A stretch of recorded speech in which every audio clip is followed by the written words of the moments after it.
context. It is time to gear up.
Yo, what's going on, everybody? Hold on while I get everything sorted out. What's going on, everybody? Good evening or good morning if you're in the EU somewhere. Or somewhere else, perhaps. But to all of my NA viewers and fans, good evening, good evening. It's currently 10 p.m. where I'm at right now. And as you guys know, we usually stream around 9 to 10. Oh shit, I totally forgot. Hold on one second. I forgot to do something real quick. Okay. Alright, that's sorted out. Alright. Okay, what's going on, everybody? I see that there's already, of course, Schnitzel is the first person to say what's up, Schnitzel? You're always like one of the first people, if not always the first person to be here. What's going on, my dude? We're gonna open up this stream. So the past few streams, what I've been doing is that I've been basically talking to chat for like the first 10 minutes or so. Then we do something stupid like World Quest or some other bullshit.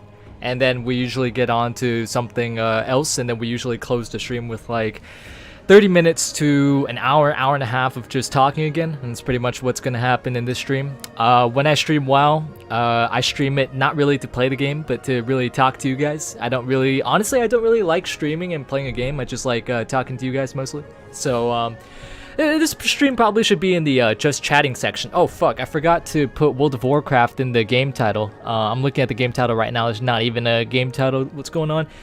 World of Tanks. Alright. That's the game that we're going to be playing today. Alright, everything should be good now. Okay, everything should be good now. Alright. So, Schnitzel, what's going on, dude? Hope you're okay. Monkey, wow, it's sex time? Yes, I guess it could be sex time for some people. I'm not exactly sure. Glimmer is also confused at that comment. Sex time? Yeah, I have no fucking idea. I guess it's sex time for some people. I don't know. It's my birthday. Happy birthday, Tsar. Dude, I'm so out of it. I almost said Merry Christmas instead of Happy Birthday. But I corrected myself mentally really quick. Jason Voorhees, I gotta pee. Well, do that quickly and then go back to your murder spree, dude. Adarig, what's going on, dude? Miss Runner? Hey, everybody. Hey, Miss Runner. That reminds me, I really should. Oh man, maybe I'll do some Mythic Pluses tonight on stream. Actually, I have it labeled as a chill stream tonight, but I might actually do some Mythic Pluses. That name, Mist Runner, it kind of reminds me of Mists of Turna, and I kind of have to do some Mythic Pluses before tomorrow's raid. I really want to try to get an inscrutable quantum device. That trinket is so fucking good, dude. And my trinkets are they're not bad right now, but I rather would have something replacing this Dark Moon deck Veracity. To be honest with you, I would much rather have a quantum device. That would be a lot nicer. Shut up? No, I don't think I'm going to. This is the first since I'm usually on when he's halfway through the stream. Well, dude, I'm glad that you can actually be here for the launch of the stream. Yo, what's going on, Ethan? Yo, Ethan, you removed the second half of your name, but you still don't have a profile. I'm so curious to see what your first profile image is going to be. It's been that default E ever since I've known you, and I want to see what your first profile picture is going to be, or if it's going to forever be the E. Yeah, never caught the start. You're not missing too much at the start. The start is usually me just being AFK for 4 minutes while I go take a piss, grab some food, grab some Gatorade, or do whatever I'm doing, and then have the music playing on in the background, and just I turn on the stream at everyone on Discord, and then just start talking to you. That's pretty much it. Yo, Thale, what's going on, dude? What's going on? Hey, you. Yo, what's up, Emo Hip? What's up, Emo Hip? Darak, good to see you again. Yo, so Darak, have you gotten your chili fries yet, man? I know you talk about your damn chili cheese fries every single time you're in my Discord, and also whenever you're in stream, dude. So have you gotten your chili cheese fries yet? Hello, Uncle Crucial. Daddy Grim is kind of mad at me. What's up, Myth? Why is Grim mad at you? What did you do? Why is Grim mad at you? Where the fuck is my color, Justin? Alright, Zeph. How about this? I won't change your color, but what happened? What if I mod you on the stream? Will that... Here, I just modded you. But what if I keep your color the same color that it's going to be on Discord, but I mod you here? For now. Maybe your color will change in time, but for now you're gonna stay green, buddy. You're gonna stay green. I started to play DK after your videos. Oh, I'm honored. I'm honored. What video made you want to play a DK? Which video was it? Was it How to Unholy? Because that was actually kind of a while ago, to be honest. That's like what is it? A month and a half ago, nearing 2 months or something like that. Shadowlands has been out for like 6 weeks or something like that. I think it's on its 6th week right now. But yeah, dude, I love DK. I'm still sticking with DK. I absolutely love DK. I don't think I'm going to swap anytime soon. It's not like an insanely fun spec. Like, it's not like crazy, like I can't wait to log on and play it, but it's still, in my opinion, the most fun spec in the game for me to play currently. I really like Unholy DK at the moment. I like it so much to where I haven't even touched Frost yet, but I don't like it enough to where it's like I think it's better than old World of Warcraft Fury. I love old World of Warcraft Warrior.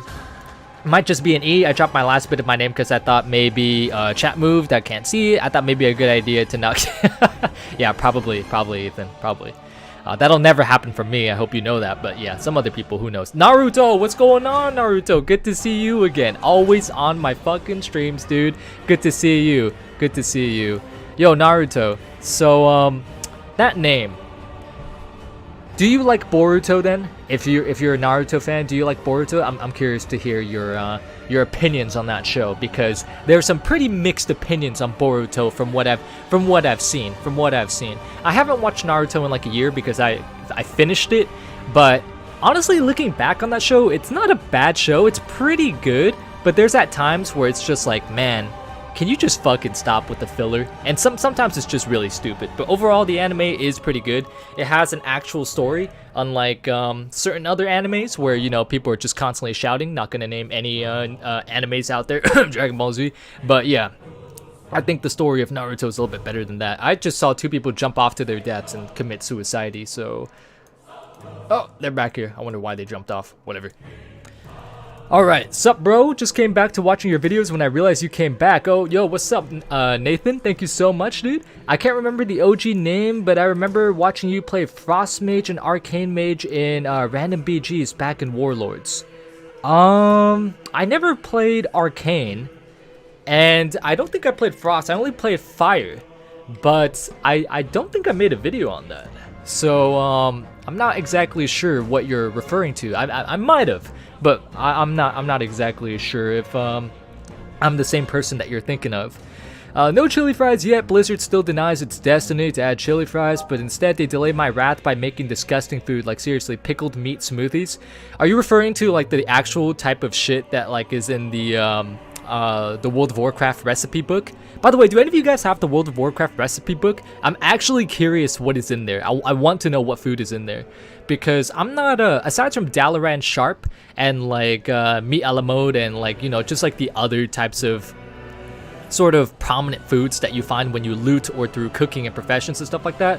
I don't really know what the typical food is in WoW. It's just like a bunch of like medieval type of thematic foods, right? So I'm curious to see what the actual food is like in the book. Like I want, is it actually good, or do they specify so hard, or do they try to focus so hard on the thematic of WoW that like the food is just gross at the end of the day, or is it a good balance? I'm kind of curious. I want to know if any of you guys actually have the book. Yo, Zeros, what's going on, dude? Hey, Crucial, I hope you're doing well, man. Been a bit since I've tuned in, dude. I remember you, dude, and I'm glad that you've tuned in. Can't stay long. Girlfriend wants me, but hey, I came to check in. But what if I want you too, bro? What if I want you to? What if Crucial wants you and your girlfriend wants you? Then which one do you choose? It was How to Frost. I just love Frost the most. That's fair. Frost is a pretty fun spec from when I tested it out. It was really fast paced though. I think that the APM in Frost and the APM in Prot Warrior during BFA, I don't know how it is right now, but my god, dude, Prot Warrior was just a killer on my wrist, man. I tanked like 2 or 3 dungeons and I felt like my wrist, like, oh, it was just in pain, man. I'm glad that I don't tank in Prot anymore, because it wasn't even fun, you know. I tank on my Protection Paladin at the moment, which isn't too much better since they kind of have haste as their highest secondary stat, which is kind of also a killer on my wrist, but it's still pretty it's still pretty fun to where it kind of it's also not as mashy in my opinion, but it's still pretty fucking mashy because you focus a lot on haste as well. But Frost was also pretty bad.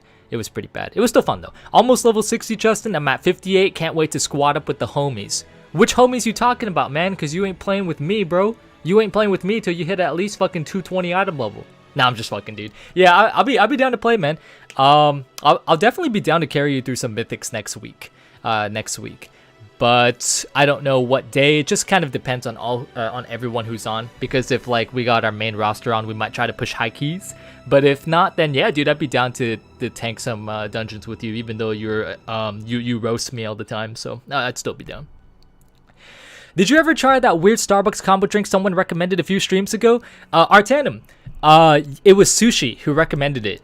And I don't remember seeing Sushi back in the stream. I don't know if they were here last week on the New Year's stream. I don't remember.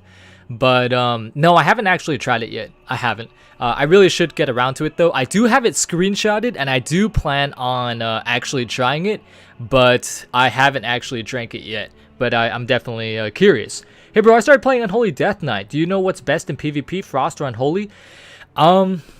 Emil, I have no fucking idea. I think both of them are pretty good right now. Both of them are pretty viable. But if you want to go like a double DPS type of comp for DK, I think that Frost might be the go-to instead of Unholy, because the ramp up time for Unholy is pretty substantial at the moment. It's pretty crazy. I mean, it's not insane, but like you can't really coordinate burst as efficiently compared to if you were like queuing up with a Ret Pally. The two, you know, like a comp that requires really heavy burst to nuke before like your enemy comp could even react, then Unholy probably isn't the choice because of the ramp up time necessary for Unholy. Unholy's overall damage is pretty decent, but the sort of acute burst window that they have is not really, it doesn't really exist. It's just, it requires a lot of ramp up time and stuff. Also guys, I've had some issues with my internet lately. It's been disconnecting on me the past few days. So this stream, there might be a few disconnects, possibly. So if that happens, then I'll try to come back. But again, who knows how long these disconnects happen. Spectrum's been kind of ass lately, and they haven't been giving me any information as to what's been going on in my area, so I've just been dealing with disconnects and that's it. Yeah, I've had 2 death threats in the... Okay, well, I hope that explains why you removed like the second half of your name. Yeah, I don't know what you're involving yourself in, Ethan, but yeah, that does not sound fun. Us Unholy DKs just want to raise a family. Yes, we do, and we'll do it at any cost. Usually it's by putting pimples on people and then poking them with a zit, and then out comes a beautiful baby ghoul. It's like, it's so majestic, it's amazing. No, Crucial, you're supposed to say Boruto bad. I mean, I haven't watched Boruto, dude, so I can't say for sure what my thoughts are on Boruto because I don't really have any, but from what I heard, yes, I have heard that it's been pretty bad, but my thoughts personally, I can't say anything about it. Am I late to the stream? Yes, you are. I remember when Justin loved me. What the hell are you talking about, Dizzy? I still love you. You just never come into the Discord anymore, man. And you also left me. You were on the server, and then one day you just left without telling me anything, and I was very sad. I was very sad. But I'm glad that Zeph came back, because you and Zeph are 2 cool people that I met through YouTube, and I'm very glad that I did. But you better fucking play with me sometime, you bastard. I'm gonna play with Zeph soon, so I better play with you too.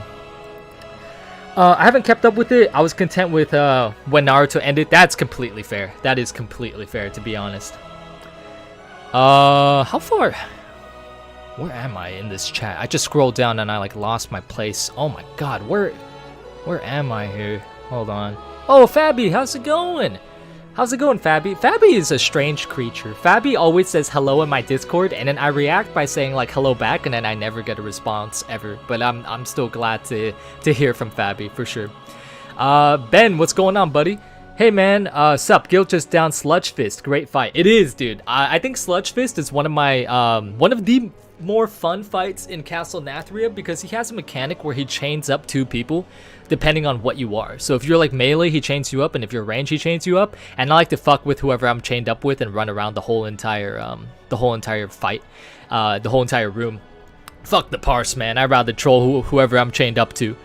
How the fuck do you get 200 plus item level? Do heroic raids and then also do mythic plus. I don't think I have any heroic. Actually, I only have like 1 heroic piece on, I think, and it's this one right here. All of my gear basically comes from mythic plus. I don't really have any heroic gear because we've only downed 5 bosses on heroic, and I've only raided heroic for 1 week, and I've only gotten like 1 piece of loot, which I believe was this piece right here. I don't remember from who that was off. Hellhound Cuffs. That sounds like something off of Huntsman. But yeah, that's pretty much what I've been doing. Mythic Plus is my lifeblood. It's my life. Have you tried Demo Lock at any point? I have not. It looks pretty fun. My buddy Glob, I don't know if you guys, some of you guys should know him. He's showed up in stream a couple times and in some of my videos. He runs Demo and he does pretty good damage. I'm just getting back into WoW after a long time. You think I would be allowed in any groups with survival? I heard people hate them or something. I can't. They seem to be doing better than Beast Mastery, so that seems to be, on Warcraft logs, that seems to be the case. But I can't say from my personal experience, like if you were survival and you had high IO, then I would invite you regardless. But some people might not, for whatever reason. They might just like think like, oh, he's not marksman, fuck him. But we run with a buddy of ours who's a survival. He plays survival and he refuses to go marksman, and you know, he does pretty fine. He could probably do higher damage, yeah, if he was marksman, but I have no problem with him playing survival at all.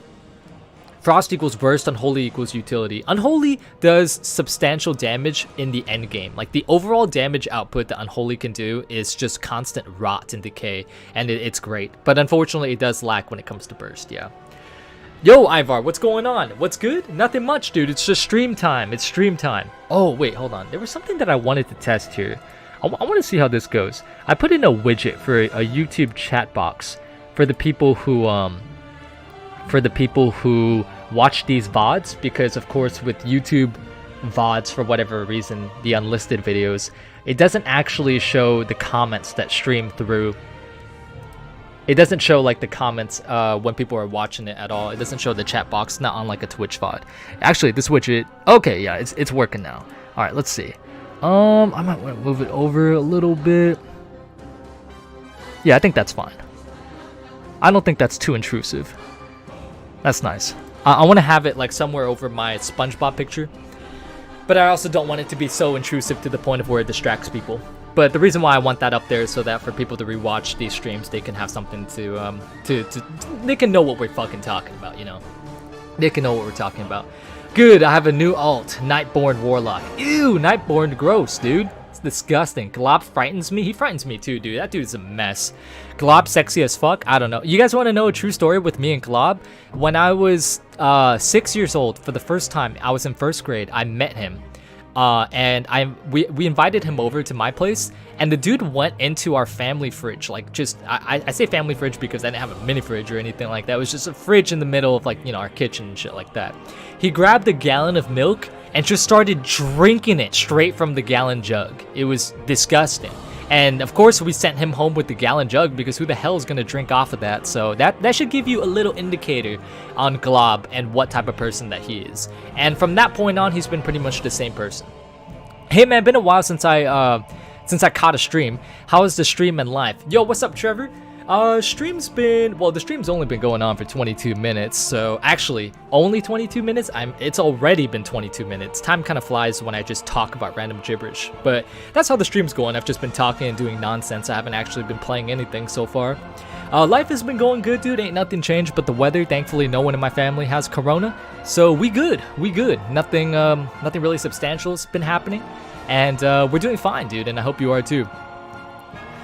You gonna do Snowy AB? Probably not, dude.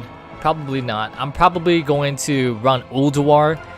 There's a couple BC dungeons that I need to do. I might do the campaign quest for my rogue, and I might also do the other side. I might do the other side right now, actually. Let me see if I can like get a group for it or something like that.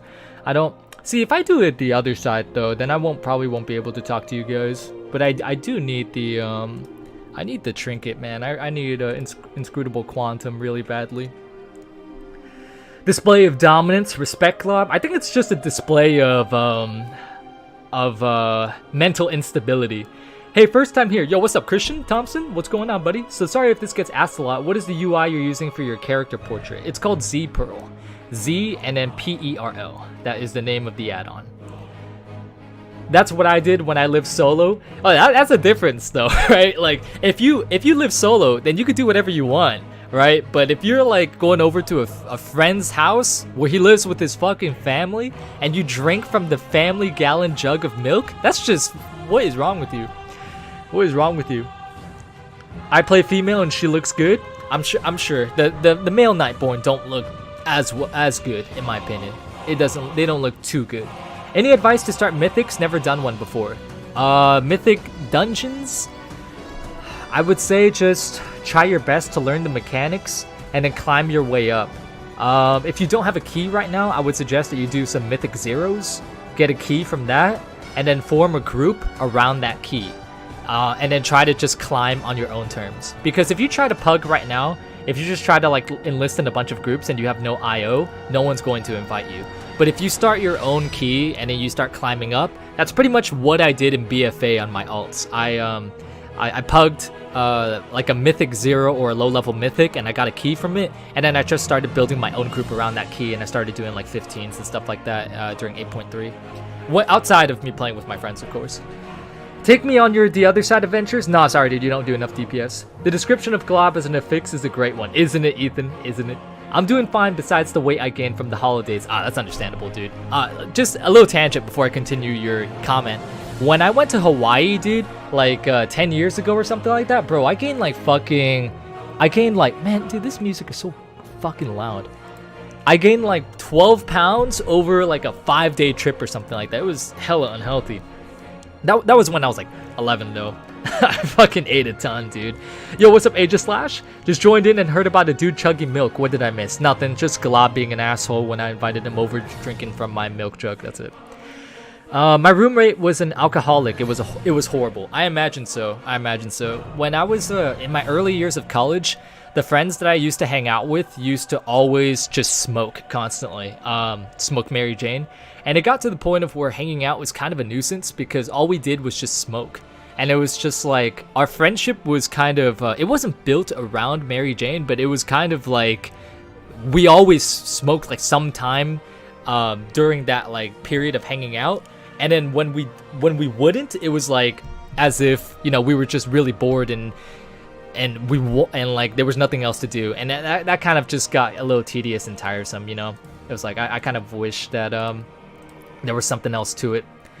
I kind of wish that we could deal without the constant smoking. But that was a long time ago. Any advice on how to get higher item level? I mean, all of my gear is from Mythic Plus, so I would say that I think that Mythic Plus is the best way to get gear. If you can avoid pugging and get a guild group or get like some friends to do dungeons with, because pugging is kind of annoying, dude. Like right here, right? I already did a 12 the other side. I timed an 11-1 today, and I can't even get into 10s right now because people are so picky with who they invite into their groups. So pugging is always very it's very annoying. It's very annoying indeed. But I would say that the best way to get gear, honestly, is indirectly by finding a guild, communicating with people there, just fitting in, and then easing your way into their friend group, and then just, you know, doing keys with them and stuff like that. That's a great way, in my opinion.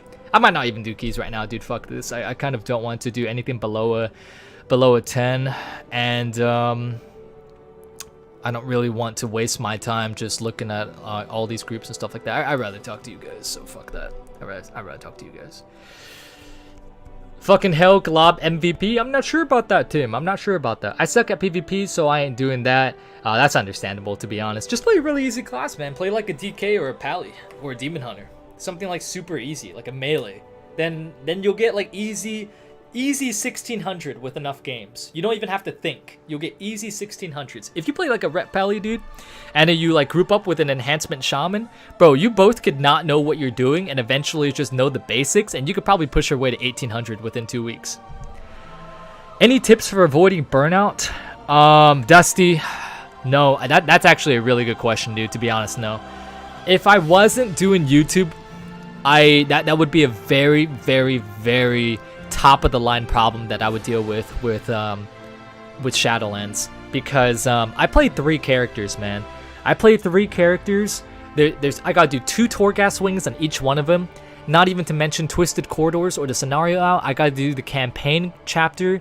I have to do the weekly anima. I have to do my Mythic Plus. I have to raid.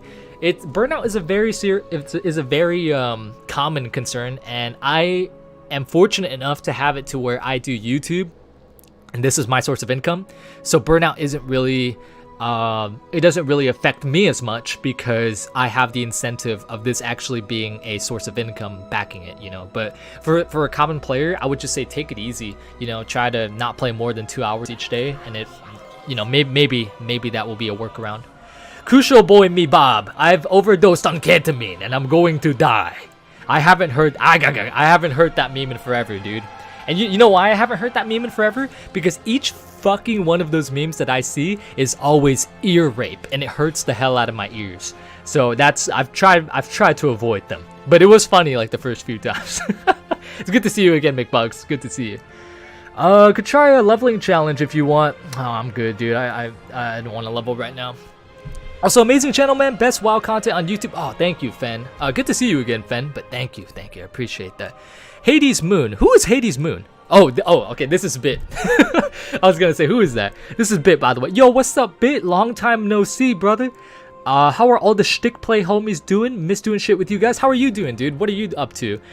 We have basically just been doing the same shit that we've been doing in BFA, but with a different guild. We're raiding, and we're just doing Mythic Pluses. The same shit that we were doing in BFA, we're doing now. So nothing has changed but the weather, buddy. But what's going on with you, man? I haven't heard from you in a while. Let me be honest. I don't do anything but level and partially keep up with LFR.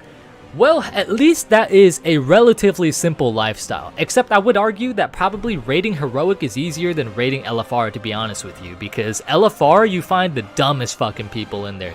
No offense to anyone. But like, dude, there are some people in there that can't tell their lefts from their rights. And I think that raiding Heroic is honestly easier than raiding LFR at times. So, that lifestyle that you live, Mozak, it honestly could be a pretty difficult one if you keep up with LFR. That shit might be ass. Touching myself to your voice up here in Alaska. Ah, yes. Sometimes I go through my comment section. I find all the haters. I screenshot all of them, group them up, and then I too just touch myself up in Alaska as well. Yes.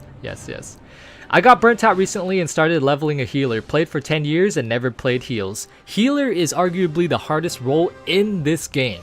So I hope that you're able to master it, and if you do, hit me up because we need some heals over here. You know what I'm saying? We need some heals, and I don't mind having another healer in my battle tag. Are we ever going to get a part 2 if Arthas didn't purge Stratholme? The Buddha, definitely not. Literally been waiting 4 years for. I'm sorry to tell you, but no, definitely not. There was a point in time where I would have said, yeah, possibly in the future. I let me just reread on everything, think about it. But now, dude, I'm gonna be honest, I just don't give a fuck about the story. So I'm very sorry, but it's just not something that's ever going to happen. If I'm going to be honest with you, ever. I cannot be asked to follow the story. I just am very uninterested in it. I'm doing great, been a bit busy with work and stuff, but I got some free time next couple weeks to go hard on WoW. Dude, that's how you do it, man. What realm are you on now? Are you playing with a different group? Justin likes to complain about not getting heals. Only if Nile heals. If Nile heals, I will always complain about not getting heals. But if anyone else heals, there will be two reasons why. There's only two reasons why I don't complain about getting heals. Number one, the healer is Oz, and it's a really good healer. Number two, the healer is somebody that's also not good, but not somebody that's my close friend to where I could just constantly shit on them. So that's the two reasons. But Nile is, he's a good healer, but I just constantly shit on him anyway. Honestly, LFR just reminds me I could always be a little more stupid than I already am. Keep me feeling so... Wait, LFR reminds you that you could be a little bit more Oh, okay, yeah, I mean, that is true. I went in there the other day, and there was somebody who was just constantly shitting on the entire LFR for not following the mechanics, and it's like, bro, what do you expect, man? It's LFR. Ain't nobody gonna get shit done without like 3 stacks of determination unless it's a tank and spank, you know? Have you seen Kakio's ladder? I have not. Are you gonna make more funny moment videos? I like them. Funny moment videos. What do you mean by funny moment videos? Like the videos I'm doing right now? Like the dungeon videos? Because if so, then yes, I have a ton of them. But if you're referring to something else, other types of funny moment videos that I've done in the past, I don't exactly recall. What's up, Aegis? At what point did you stop caring about the story? During Tomb of Sargeras. After I finished Tomb of Sargeras was when I stopped caring. Horde for life. Only 206? Lol. Well, I'm 211 unequipped. So that's another 5 item levels. But yeah, I don't raid Mythic. I'm the casual player now. I do not raid Mythic no more, and I don't really have any interest in it. To be honest, if I play on Holy DK, I'm not gonna die. Just wrapped up raiding Nathria with my guild. Killed Nerva finally, and on my birthday. Nice, dude. Nice. Congratulations and happy birthday. I'm on Illidan on my main. I run a small guild with my in real life friend. Oh, nice, dude. I hope you guys are doing good over there. And hit me up, dude, if you ever want to like play something in the future. Oh, the heals are probably there. You just gotta catch them. Yeah. Well, there is a trinket in the game, right? That like throws around like healing / versatility orbs, and you kind of have to catch them. So you're not wrong. I must say, leveling a rogue is hard. I die way too easy, and I need to get the legendary mark of the assassin and quick. My rogue, let's see, my rogue was around 110 by the time I leveled him, and I didn't notice any significant problems of leveling him in Shadowlands. But compared to my DK, it was a bit slower because my DK, I would just pull like 20 things at once and just kill it all. But my rogue was definitely, it was definitely slower. I'm gonna head to bed, but want to ask a quick question. Should I level up a horde DK out of boredom? Probably not. Probably not. If you're never gonna play him, probably not. Loktar Ogar. Has Hero ever considered making a Sylvanas done nothing wrong video? Hasn't he already made one of those? I feel like Hero's the type of guy who would make a bunch of those and trigger people. I feel like that would be the case. Alright. So, you know, it took me 35 fucking minutes to catch up to present time with the chat. It took me 35 minutes to do that. So finally, I am free. I can, I'm done right now. I think that was a good intro to the stream. It took me 35 minutes to read most of the comments, and by most of the comments, I mean probably like 60% of them. I think what we're going to do is we're probably going to... let me see what I have to do on my rogue, first of all. I think I have to do some... I need to get some anima. I need to get some anima on him, so... I think that's what we gotta do. I think Hero's definitely made one before. Yeah, I know for a fact he made a Garrosh one because that one got a lot of attention. And then I'm pretty sure he also made the Sylvanas one too. I'm not sure if he genuinely believes it or if he just makes it so that he can trigger people, because both seem very much in the realm of possibility with Hirumarid sex. So 5 chores done. That seems easy, ambiguous, but easy. So let's go ahead and get that done. Go ahead and get our 5 chores done for the week. Get that world quest done, boy. I need, as you can see, I'm only at 435 anima. So I have quite a ways to go for the amount of anima that I need for my rogue for this week. And I already did Mortanis, the world boss in Maldraxxus, so that's like a couple hundred anima that I already have added right now. So unfortunately, that does not count. So I will have to actually do world quests, yes, because even though I do mythic pluses on my rogue as well, there is they don't reward you a lot of anima, and you gotta get anima through other ways, like actual world quests themselves. Any idea what spec and class your next how-to video will be on? Boy, I have no idea, because I haven't planned on making another how-to video in a while, but I'm not exactly sure, to be honest. I don't really want a repeat of the classes that I already did in the Shadowlands pre-patch, but I might, just because it's a new expansion, so who knows. But I would say that probably Sub-Rogue would be up there. And then also, what else would be up there too? Maybe Rat Pally, but I would have to gear him out too. But right now I only have 3 characters that are geared enough to do anything in this game, and that's my Paladin, my DK, and my Rogue. And my DK, again, I've already, you know, made videos on it, and them videos got a hefty amount of views, so... I think I'll wait for the videos to stagnate a while, and then I'll probably go back and retouch on them later on through the expansion. Fuck, I'm tired. I feel that soon I will fall asleep again. Am I really that boring, Fabby, that like 5 minutes into the stream you're already feeling tired? Because I'm hurt. Like, look at Darak. He's already going to sleep too because I'm so boring. Good night, Darak. Catch you later, buddy. For me, it's not that I'm burnt out, I'm just not in a rush to get gear, and I'm playing other games, mainly Fallout New Vegas. Oh damn, respect to that. Respect to the fact that Fallout New Vegas is still getting played in your library. I have that installed in Steam, and I have not touched it. It's been a long time since I played Vegas. I remember I picked it up at GameStop for like $5. A long time ago. Can you help me with something? Alright, what do I need to do here? There's a bunch of nodes here, so I guess we're just gonna talk to these guys. See, I still have to worry about, can you help me with this problem? I not know how to fix. Okay. I feel like I'm getting like some FPS like right now. Can you help me with something? Can I get 2 stewards helping me at once? I've never done this world quest before. Never done this world quest before, so I'm gonna just grab. I guess I'll grab a bunch of them. Am I supposed to grab like all of them and then like we're supposed to go somewhere? That's all the nodes that are up here for. Let's see. Maybe different stewards will know what to deal with this. I not know how to fix, or can they only do machinery work? They could probably only do machinery work. Yeah, like that right there. The Praetor Sentry, they can definitely fix that shit up. What? They don't know how to fix that? It's gotta depend on the steward, right? Bruh. Bro, what are with these Shadowlands fucking world quests, man? Grab all 5 stewards, so I do have to grab them all? Okay.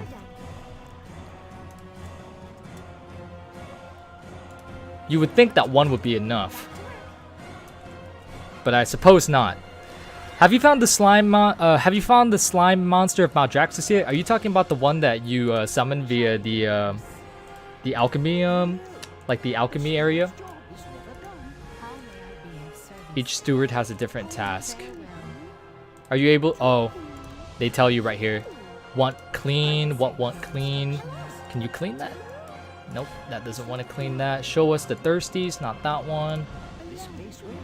Hold, carry, catch. Bro, if these guys would stop moving, that would be really nice so I can like talk to them. Okay, so this guy's the one I want. But I need him to like stop moving away, bro. Bro, please. Does anyone have any issues with this one too? Where like they just constantly move like that? Constantly moving away? Like holy fuck, that is annoying as hell. Alright, so this one wants the thirsty. Get over here. See, why can't you have been like that steward? That steward instantly provided the thirsty. And then that one is bored. So that one, what's it? The other dude who wants to like play or whatever. Where you at? Is it this guy? No, it's not that guy. It's clean. And then where's the other one? Ah, Shadowlands World Quest, the epitome of fun. What is happening over here? There's like a... Oh, right here. So a scroll. Ah, I'm stuck. Go up there, get that scroll. And then the last one. Where's the last one? Oh, there it is. There we go. I can't wait for there to be 3 more phases to this world quest. Alrighty, is there any more anima power ones here? No anima powers. Okay, so Bastion is done, unfortunately. I really like doing world quests in Bastion because they're it's such a linear zone. There's not a lot of verticality to it. Alright.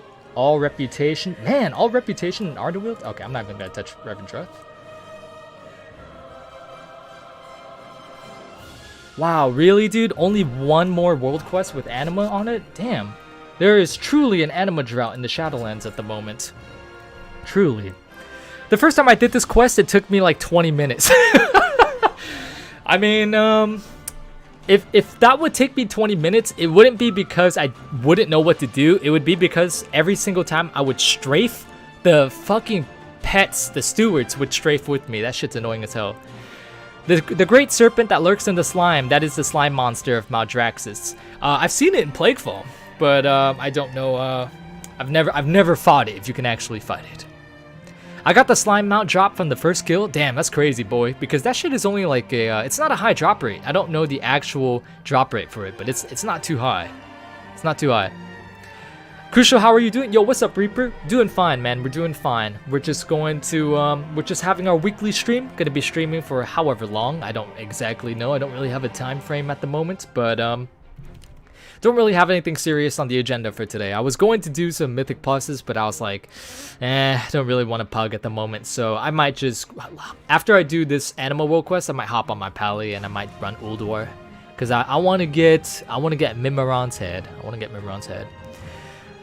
Thank God world quests are no longer mandatory. They're not mandatory, but they kind of have a indirect incentive on needing to do them because they provide emblems of renown, and if you want to stay up with your renown, then you have to do it. Because look, this is the great part right here. I unlock rank 19, right? Or rank 20 rather, with this weekly quest, and then I get a campaign chapter. Oh man, that shit's gonna be nice. The mount one is just mount dispenser with a piss poor drop rate. I spent 5 days going after. You got it after 5 days? Not bad, not bad. I don't remember the exact drop rate on Wowhead, but after I did it the first time, I was like, I'll probably worry about this later on in the expansion because the drop rate isn't high enough for me to want to come back every single day. Not like Blanchy. Not like Blanchy. Blanchy is a really good mount. I just need to get off my ass and stop being lazy and actually do it. Wish Blizzard would give us a way to steal anima back from the mall. I wish so too. I wish so too. I wish that I wish for two things to happen this expansion. I wish anima was easier to acquire through other activities, like through raiding and Mythic Plus. I wish they provided more anima aside from like the quest that would be up for the weekly Mythic Plus, or like for getting Remoria. You know, that quest that awards like, I think it provided like 750 anima power, something insane like that, but you can only do it like once. So I kind of wish that each raid boss provided more anima and Mythic Plus has provided more anima period, because in this way Blizzard kind of forces you to do world quests, because outside of doing the world boss and doing mission table stuff, you don't really get too much of it. You get a very minuscule amount, pretty small amount. Recommended cup for a Nightborn Arcane Mage? I have no idea. I have no idea. I do not play Mage, but I know the majority of specs for Mage go Ardenweald, and the only one that basically doesn't is like Frost for Venthyr.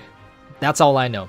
That's not for RP purposes. That is for practicality purposes and gameplay purposes. What do I have to do? Where is this even? Is this above here? Okay. I got Mimran's head through a black market auction house container back in WoD. Dude, I can't remember if I got anything useful out of those containers. I should really start buying those containers again, but at the same time, mats are so expensive to where I can't really afford to like spend my money willy-nilly. Otherwise, I'll be at a deficit every week to the point of where I'm broke as a motherfucker, you know? So, unfortunately, that I can't really do that. In WoD though, it was nice because the mission tables themselves gave you so much passive gold, like an insane amount. I remember there were like guides to make like 100k gold through the mission tables or whatnot. It was pretty nasty. So I was spending my gold like crazy in the black market auction house in WoD, but I don't think I ever got anything too crazy out of the containers. I don't think I got a mount. I honestly can't remember a single thing I got from those containers, if I'm being honest with you.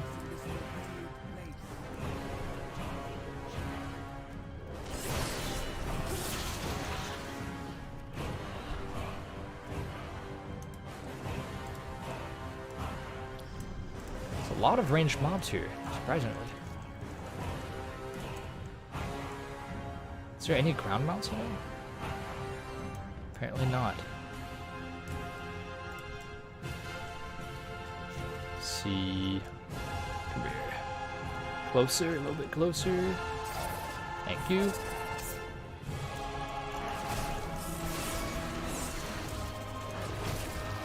Oh yeah, I'm a skinner on this guy. I haven't played this guy like in the Outworld in a while, that I actually kind of forgot that I was a skinner. Let's skin this too, dude. I kind of miss doing Mist of Turna on a Mythic 0, man.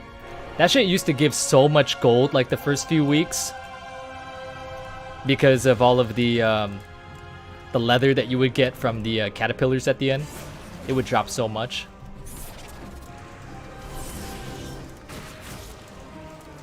But unfortunately, I don't think these guys would drop any heavy callus leather.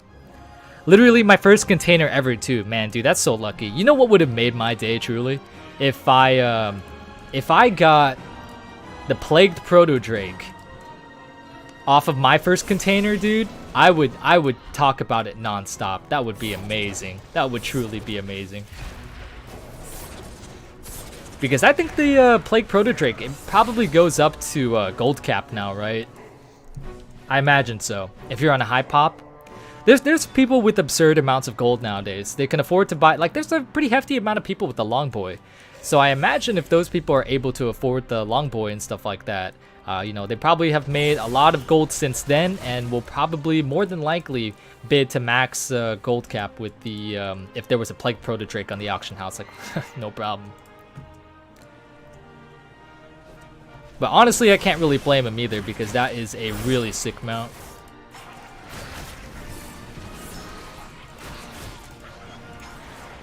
Alright, I wonder what we're going to do after we get these 15 kills. I doubt it's going to be over after that. This is not BFA. These world quests always have a few parts to them. Except for that last one. But that one was kind of long.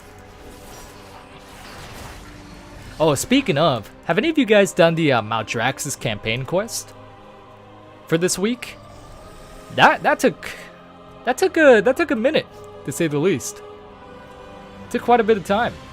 I was on voice call with my friend, and I think I don't exactly remember how long it took me, but I think it was like 45 minutes to an hour, somewhere along there. Plant the banner at the Sepulchre of Knowledge. Where is that? All the way over there. Okay, sounds good. I have no idea how delayed I am. I'm watching YouTube. I'm watching on my smart TV, but typing on my laptop. It's okay, Zeph. You can be 30 minutes behind and I'll still respond, as long as I try to remember what you're talking about. If it's that delayed. If it's that delayed, I will try to remember.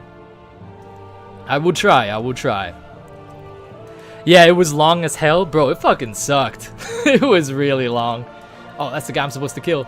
Am I gonna spawn 2 of him? Nope.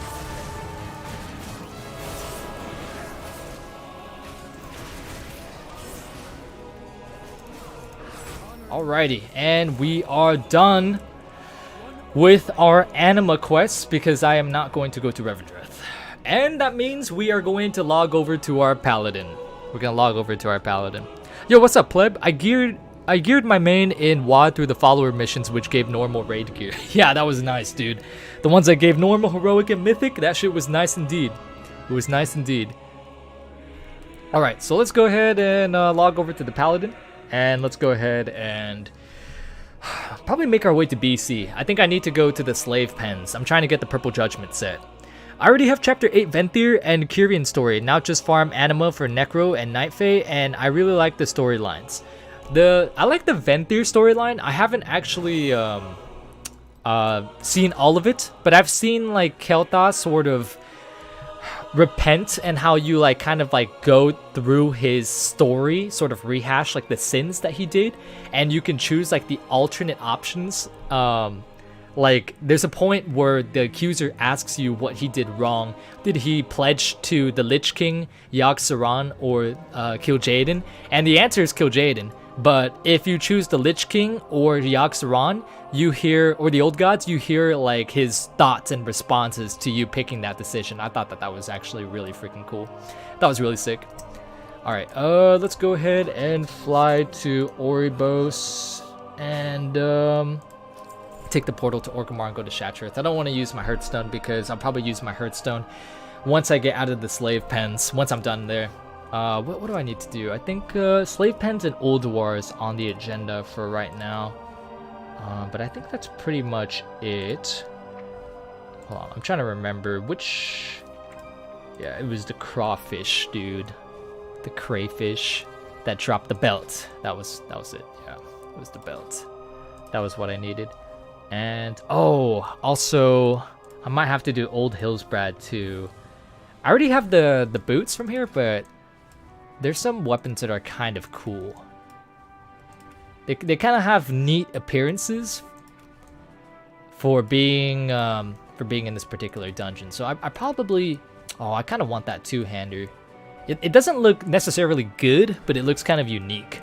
And I kind of want that. I think I'm going to do Hillsbrad too. I'll probably do Slave Pens, then Hillsbrad, and then probably Ulduar. That's probably going to be how it goes. That's probably going to be how it goes. What's kind of cool though, sent a pic of Kel to Classic Folks and told them it only took 20 minutes. Dude, speaking of like the Venthyr questline and stuff like that, the plate armor for Venthyr is, I think it's honestly amazing. I really love the plate gear for the Venthyr, and I really wish that my so I ended up going Kyrian on my paladin because I like Divine Toll. I think it's a really nice ability, and it's really useful for keeping aggro and just outputting damage flat out. And the cooldown on it is pretty short. It's like compared to Ashen Hollow for Venthyr, Ashen Hollow is like a 4-minute CD. And it's very unfortunate because I really wanted the plate gear for Venthyr, but the Covenant ability, although it is really good, it's on a 4-minute cooldown, and I'd rather have something on a lower CD like Divine Toll. Divine Toll is really nice. I really like using that ability in prot. It's really nice to throw around like 5 shields. And also have the Conduit too. That makes it so that it has a chance to proc multiple times on your main target. I really like that. But I hope that there is one day, a time, where I can be able to wear plate Venthyr gear on a character that's not even Venthyr, because I really like that plate set. I really do. I really do. Sorry, still running Mythic Dungeons, but yeah, suffice to say I popped off when I got the mount. Imagine so. I imagine so. Alright, let's go ahead and go to Orgrimmar. What music is playing right now? What is this? Oh, it's the Sunwell music. It's been so long since I've heard it. Alrighty. Best spec right now in your opinion for raids? Boomy is pretty solid. Boomy is pretty solid. Unholy used to be at the top of the rankings until it got mastery nerfed, but it's still like top 5. It's still really good. The people who were overreacting and saying that it got nerfed into the ground are that's simply not true. It's still doing exceptionally well. But I think Boomy's at the top right now for heroic rankings. I could be wrong though. It's been a minute since I last checked it. I think Affy was also doing pretty well too, but I'm not a huge fan of Affy's playstyle. And I think Fire was tailing behind Unholy. And I forgot if I'm missing one. I don't remember where Marksman is. I think it's a little bit lower than Unholy, right? But I'm not entirely certain. I'm not sure. Windwalker Monk is taking over right now. Windwalker is actually doing pretty decent. Yeah, it's actually kind of a surprise because Windwalker is usually the spec that is just neglected. It is the one monk spec that is just, it never really performs too great outside of like the one patch that it's highlighted in. But right now it seems to be doing fairly decent. So, if you are a Windwalker Monk, you should be pretty happy. You should be pretty happy indeed. Oh wait, I need to do Hellfire Ramparts too. That was the other one that I need to do. Yes, I'm gonna go to Hellfire Ramparts. That's what I'm gonna do first. And then I'll make my way over to the slave pens because I don't want to have to run out of the slave pens and like swim all the way up and stuff like that. Fuck that. Fuck that. How much is Hearth out? Do you guys have a Demon Hunter in your group? Yeah, our main tank is a Demon Hunter. He's a Kyrian Demon Hunter that does a lot of damage. A lot of damage. He, so when we pushed our keys, my friend Raz, he plays a Vengeance Demon Hunter, and his overall DPS output is around 3.2 to 3.5k, which is pretty good for the keys that we're doing. So we're only doing like 12s and 13s and stuff like that. We're not crazy. But for the damage that he's doing, it's really good because it allows us to push keys so easily because of his damage that he outputs. Compared to our other tank who tanks on a Brewmaster, like he's a really good player.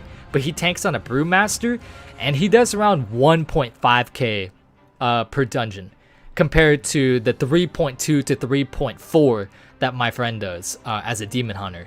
And then me on my prop pally right now, I'm only 186 item level. This guy was like, I leveled him like last week. He's been at max level for like a week or a week and a half, and he's already doing like 1.9k. So I think Demon Hunters and Pallies can definitely output a pretty substantial amount of damage, especially Demon Hunters. And it's just kind of unfortunate if for other tanks that you know, might not be doing as much damage. But yeah, Elysian's Decree does so much freaking damage. I like a lot of the Demon Hunter Covenant abilities, to be honest. I like the Revendreth one with Sinful Brand. I like the Hunt. And Elysian's Decree, of course, you can never go wrong. We had ranking for week 3, Windwalker Monk, AF Warlock, 3 Enhancement, 4 Unholy, 5 Boomkin. Is that for Mythic though, or is that for Heroic? Because there's quite a difference in the two of them. So Mythic, it's a lot less streamlined because not as many people do Mythic compared to Heroic. And then also for Mythic, it's the people that actually know the ins and outs of their class completely. The people that theorycraft, the people that head the class discords, and the people that really are intuitive with their in tune with their class. So there is a bit of a difference.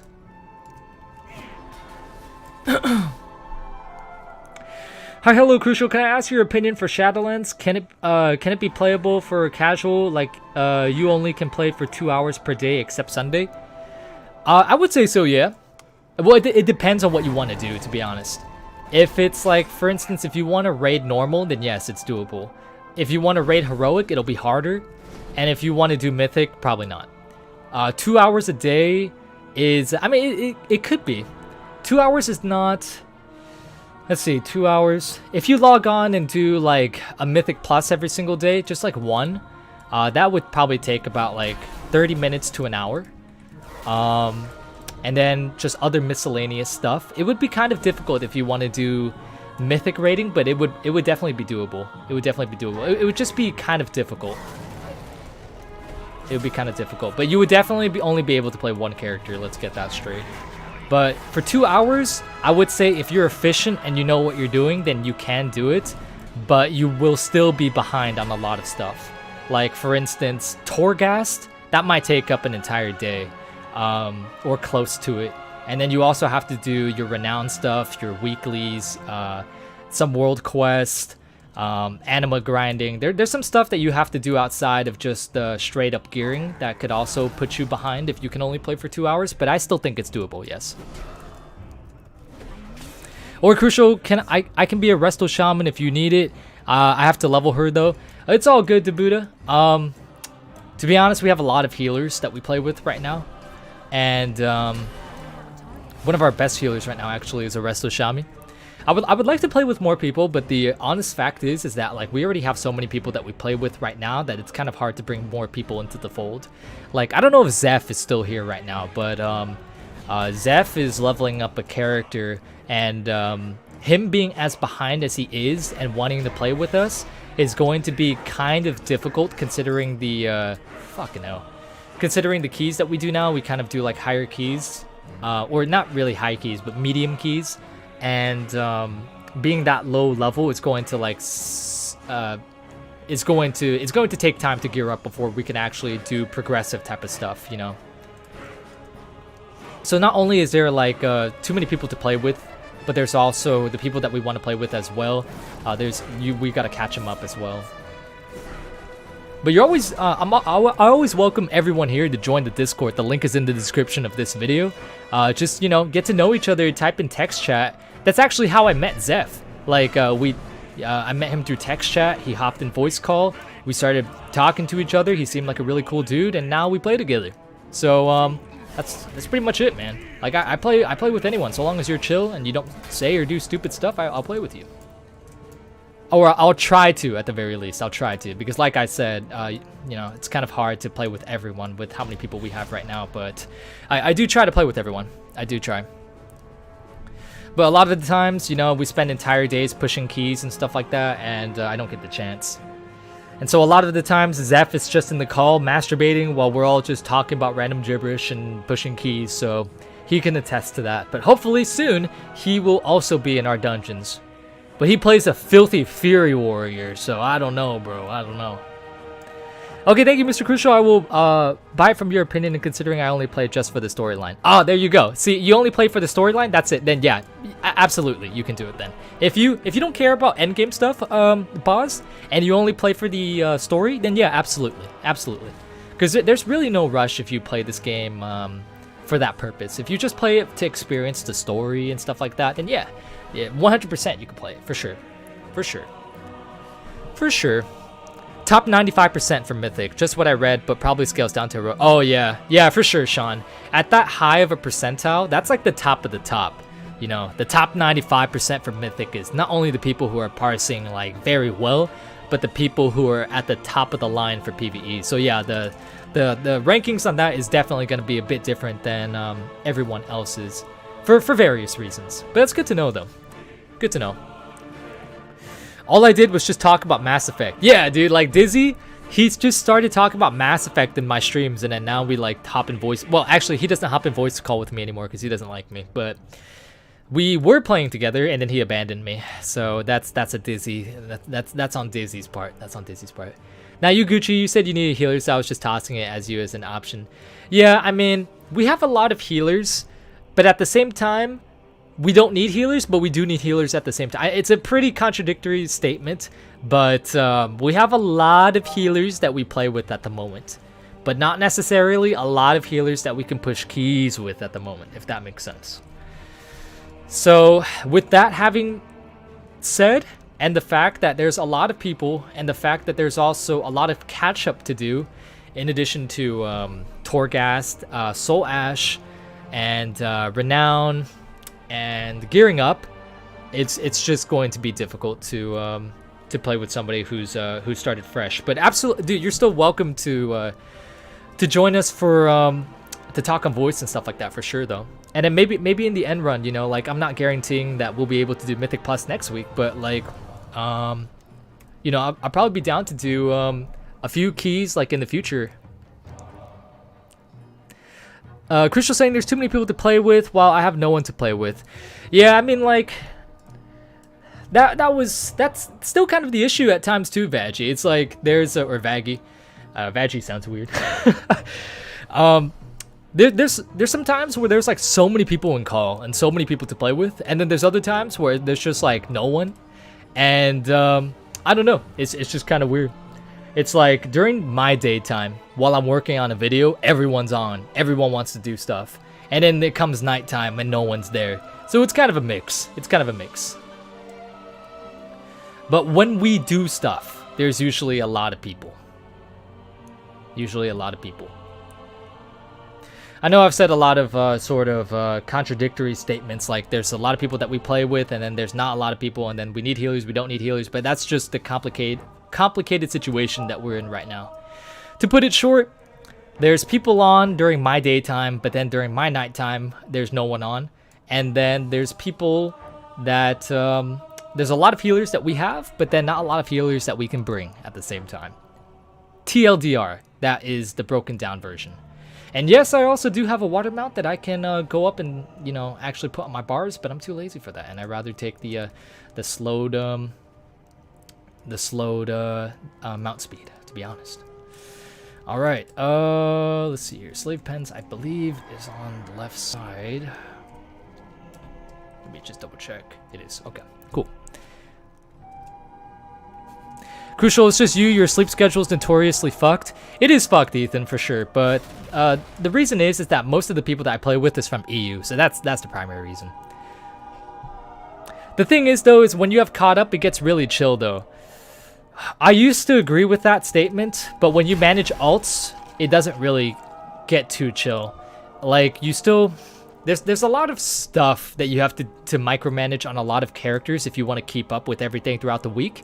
And if you play it casually, like you just don't care about your renown and stuff like that, then yeah, it gets pretty chill. But if you're talking about getting caught up with everything, Twisted Corridors, both Wings of Torghast, your Mythic Weekly, raids, and then also your Anima quests on all your dudes, and your renown grinding, then if you manage alts, yeah, it could be pretty rough. It could be pretty rough.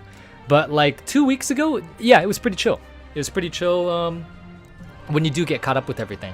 There is definitely an issue with this expansion where it front loads a lot of systems that you have to get completed and done at the beginning. But once you get done with those, it does become easier, but it also doesn't really become too relaxed at the same time. Like, I have a lot of friends right now that are they were caught up with everything this week.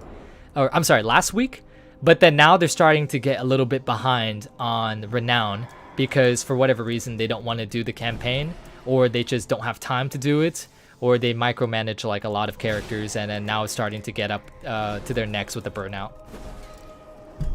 What kind of sucks being on an Oceanic realm, because all the mythics and PvP groups I get are on NA. I rarely see people from Oceanic realms, and all my mates that play are casuals that aren't looking for endgame sucks.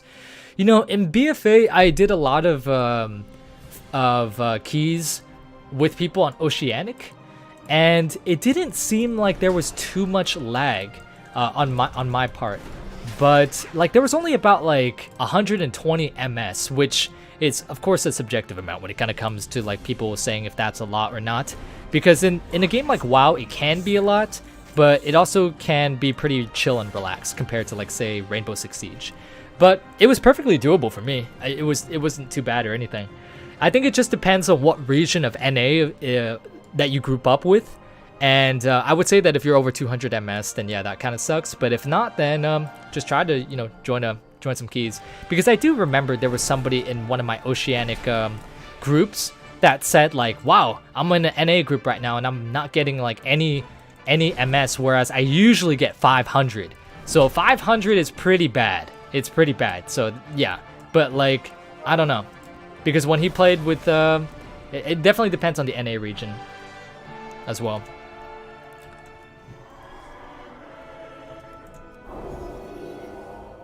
Have you played the new Rainbow Six season yet? I have not.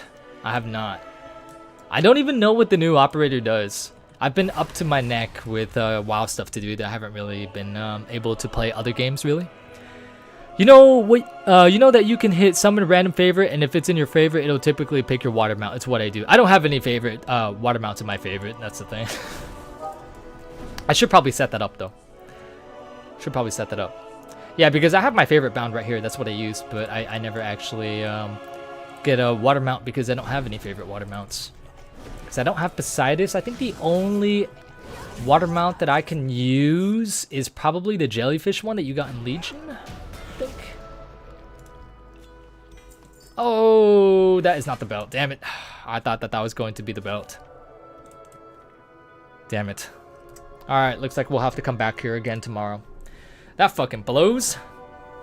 What is your favorite Shadowlands dungeon? In terms of easiness, probably Mists or Halls of Atonement. Halls of Atonement, probably. But in terms of overall thematic and just which one I enjoy the most, let me see here. Let me look at all of them. I really like the other side, to be honest. Even though I've had sort of PTSD moments with it, I do really like it. I'm not a huge fan of Sanguine Depths. Yo, Boz joined, which is the equivalent to subscribing on Twitch as a member on YouTube. Thank you so much for joining and supporting the channel, Boz. Appreciate it. Your will is no longer your own. To be honest, I don't really know, dude. My favorite dungeon, it's probably between Halls and the other side. One of the two. One of the two. You know, during my first few weeks, I thought that Theater of Pain was like one of my favorite dungeons because of Zav. I thought that the ability that he did that pulls both of you in, Blood and Glory, I thought that was really cool. But Theater of Pain is just a shitty dungeon overall. I really don't like it. It's long, it's tedious. Some of the trash mobs can be annoying. On Tyrannical, this dude, the Lich hits really hard. So yeah, it's not a good time. It's not a good time sometimes. But it's still not as bad as Sanguine Depths. Sanguine Depths is not fun on Tyrannical. But the difficulty with Sanguine Depths doesn't really necessarily fall into the fact that it's a difficult dungeon overall. It's the fact that people are poor when it comes to coordination, and then in addition to that, it's also a DPS and HPS checkpoint as well. So all of those like things cumulative, like, you know, coming together is pretty difficult. Pretty difficult. But the dungeon itself is not insanely hard. It's just getting a group to be able to master all those things is, you know, kind of annoying. All right, so we're going to Old Hillsbrad, which means we got we're going to the Hillsbrad dungeon, which means we need to go to Caverns of Time. The other side is one of the best dungeons they've made recently. Yeah, I like the other side a lot. I like the aesthetics of the layouts, and I also like the fact that we fight Hakar. Although it kind of sucks that we, you know, we kill him so we beat him so easily again. But nonetheless, I do like his new model. I like the Mazala fight a lot. I'm just not a huge fan of the dealer wing. I don't like that wing too much. It's kind of boring. And also, that boss is pretty scary. Pretty scary indeed.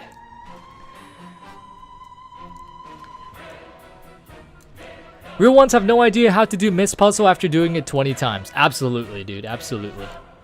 There's been a couple times where I've been too busy trying to figure out which clone is the fake one for a Mist Caller. That sometimes I forget to interrupt Patty Cake, and I take a whopping amount of damage. But I've been able to get past that now. That was kind of in my newbie days of tanking, which was literally last week. Now I'm getting into the rhythm. I'm getting into the rhythm where this entire rotation is second nature. I'm getting into the rhythm of where my gear is actually decent to where I could tank up to a 10, and I'm at the point where I know most of the mechanics for the mobs and the bosses. So as a tank, because the first week that I did Mythic Dungeons, dude, was hell. I was literally 160, or I think I was 150 item level even. And I was already doing like 6s and 7s and stuff like that. And I was getting destroyed, man. It was not fun. I was getting destroyed. It wasn't even about like learning the rotation of the spec at that point. It was just the fact that I should not be in that in that dungeon at the moment. But I'm glad that I'm at least past that threshold for the moment. Sanguine is such a terribly designed dungeon. The camera angles are atrocious. That I can agree on for sure, Bit. That I can agree on for sure. The dungeons are the top-down perspective in some rooms is really ass, really ass. And I also am not a huge fan of the gauntlet that we do on the way to General Cal.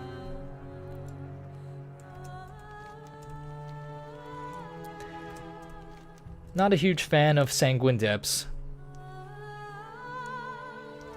I remember when I did it like in Heroic, it obviously wasn't hard because it was Heroic. Or maybe it was a Mythic 0. I think it was a Mythic 0. I don't think I did Heroics on my DK. I don't think I did Heroic Sanguine on my DK. I think I jumped straight into Mythic, and I remember thinking, this shit is really fucking boring. I didn't like it at all. And then, no, actually it was Heroic. It was Heroic, yeah. Because on Mythic you actually had to do some of the mechanics. So on Heroic, I remember thinking to myself, this shit is actually really fucking boring. But then when we got to the Mythic level, and we actually had to like think of some of the mechanics and adhere and abide to some of them, it started to become a little bit more interesting. Especially the second boss and General Cal. I like those two fights, even though it is, you know, those three problems that I stated before are the very reasons as to why that dungeon is so disliked. But in my opinion, it's the reason why I like and hate the dungeon. Because I like it because it allows you to use some sort of brain power, but I also hate it because, like, it's a struggle at times to be able to have your group be able to manage that. Also, you mentioned earlier you stopped paying attention to the story during Tomb of Sargeras. What prompted you to stop caring about it out of curiosity? Just the fact that I realized that that was sort of when Blizzard started to become sort of fickle with their characters, like how Kil'jaeden kind of, he was a mastermind tactician, right? But then he just came into fucking Azeroth with barely a plan, left. Instead of choosing to fight us on Azeroth, he retreated into the portal into the Nether where he permanently died. Right before he died, he repented his ways. How convenient. So we're supposed to feel sorry for him, I suppose. And then the fact that he was like fist fighting Illidan while we were fighting the Avatar of Sargeras, that was just ridiculous. And I feel like Gul'dan and Illidan, like when we released them in Nighthold, I felt like the Nighthold patch was the epitome of Legion. It was the peak. It was so good. And then Tomb, the raid was good. It was fun, but it didn't compete with Nighthold. And in addition to that, the lore started becoming really bad. And then when in my opinion, when we got to Argus, I was really unhappy because it just felt like more of the same green thematic, which is to be expected, of course. But this is Argus, their capital world, and it's nothing but a wasteland. It didn't even, like, there's not even, like, any decent fortifications aside from some few bastions and Antorus itself. And then the final boss of Antorus is this character that we didn't even know existed as an actual sentient being. We thought it was just a planet. There was no depth to the character at all. And I feel like it's led to a lot of the problems that WoW has in its current day, where the Jailer is just this character that they brought out of nothingness. And the Jailer is really just not a well-built villain, in my opinion. He's very boring, there's no depth to him. And in my opinion, the charismatic Denathrius is a much better villain than the Jailer. But again, I'm not trying to start any arguments in the chat. I'm just saying my opinion as to why I can't be asked to bother with the story anymore. It's just that Blizzard doesn't seem to really know how to build a climactic story. They don't know how to build a climax. They don't really know how to... They're good at introducing a lot of new stuff, but they don't really know how to get value out of it. But again, that is just my opinion. Like, compare the story that we have now to what we had in Warcraft 3. And like even Miss and Wrath of the Lich King, of course not including BC or or vanilla, of course. But if you compare the story that we have now compared to the complexity that existed back then, it's just, I don't know, it's kind of disappointing. All this lore you're saying is completely lost to me, for I have not encountered anyone.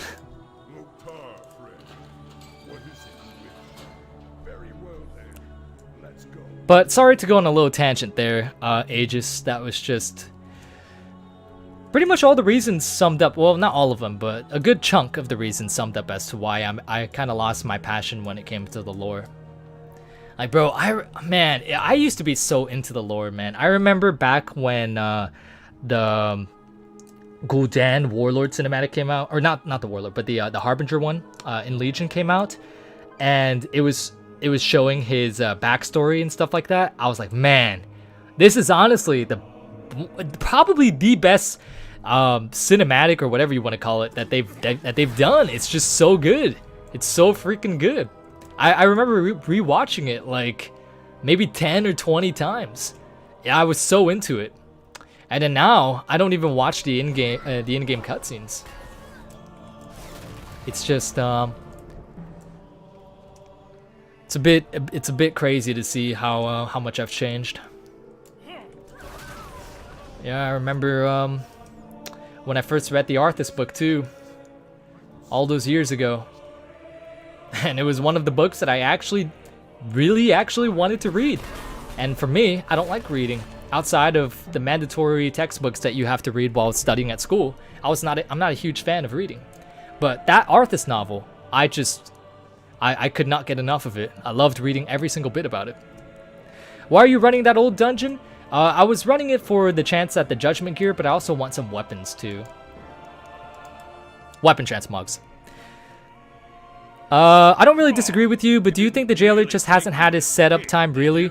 Denathrius brings more fleshed out as a raid tier, makes sense, to be honest. That's true too, Michael. I mean, Denathrius, we have already seen like him fleshed out in both the Revendrat story and also the raid itself, right? But with the Jailer, he hasn't been fleshed out to the extent of where Denathrius has been, but he has had ample screen time to be able to prove himself to be a sort of interesting character, and that's just not what he's been.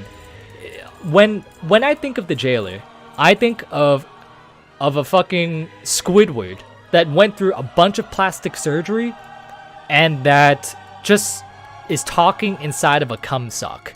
That is what I think of when I think of the Jailer.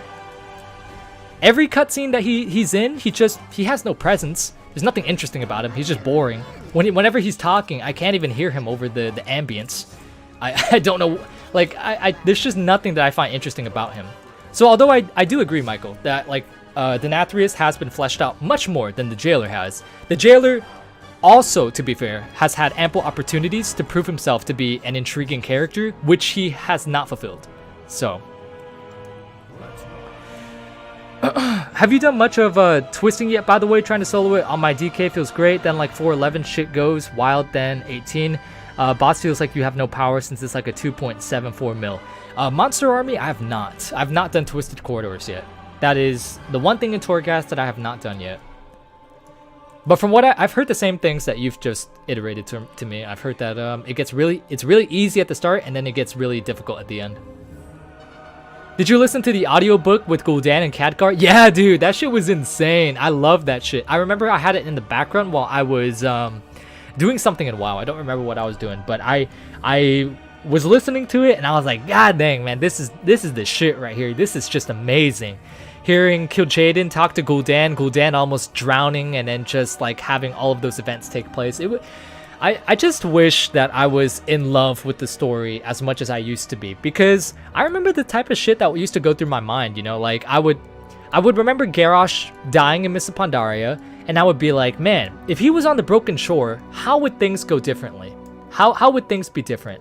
Or I remember reading the Malfurion novel and reading that Sylvanas had a nightmare about Arthas, and the Stormrage novel, the one about the Emerald Nightmare. And I remember thinking to myself, like, man, Arthas is such a prominent character that even in, like, you know, in his death in Icecrown Citadel, with his dethroning, he's still haunting Sylvanas. And it's just like, this type of stuff is just so cool. But nowadays, I just, all of that kind of fell flat for me. So, I was doing the Shadowlands intro and an alt yesterday, and Jaina says, the Jailer's army's rival Sargeras. I thought that was so dumb. You can't drop in this new villain and say he rivals Sargeras himself. I thought the same thing, dude. Like, Jaina says something like, the armies of the Maul rival the Legion or something like that. And then, I remember when I saw that, I was like, oh, okay, bro. Like, sure, yeah. And I said this in a previous stream, too. I mentioned it, too. And I think Ethan was the one. It might have been somebody else, but I think Ethan was the one that pointed out that he was like,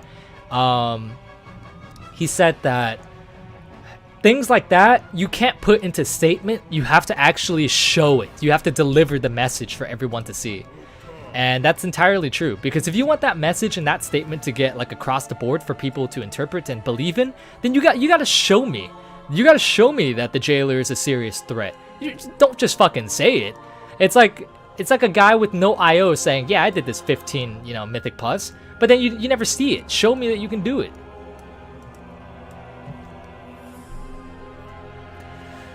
Twisting on my Demon Hunter was easy, lol. Just, I'm just going to have to grind all 8 on the less fun Demon Hunter, I guess. Aw, that sucks. What spec did you go, by the way? Did you go Havoc or did you go Vengeance? I'm curious. I am curious. Jailer doesn't even have good face tracking put in. When he talks, it's like watching a Chinese movie with English dub.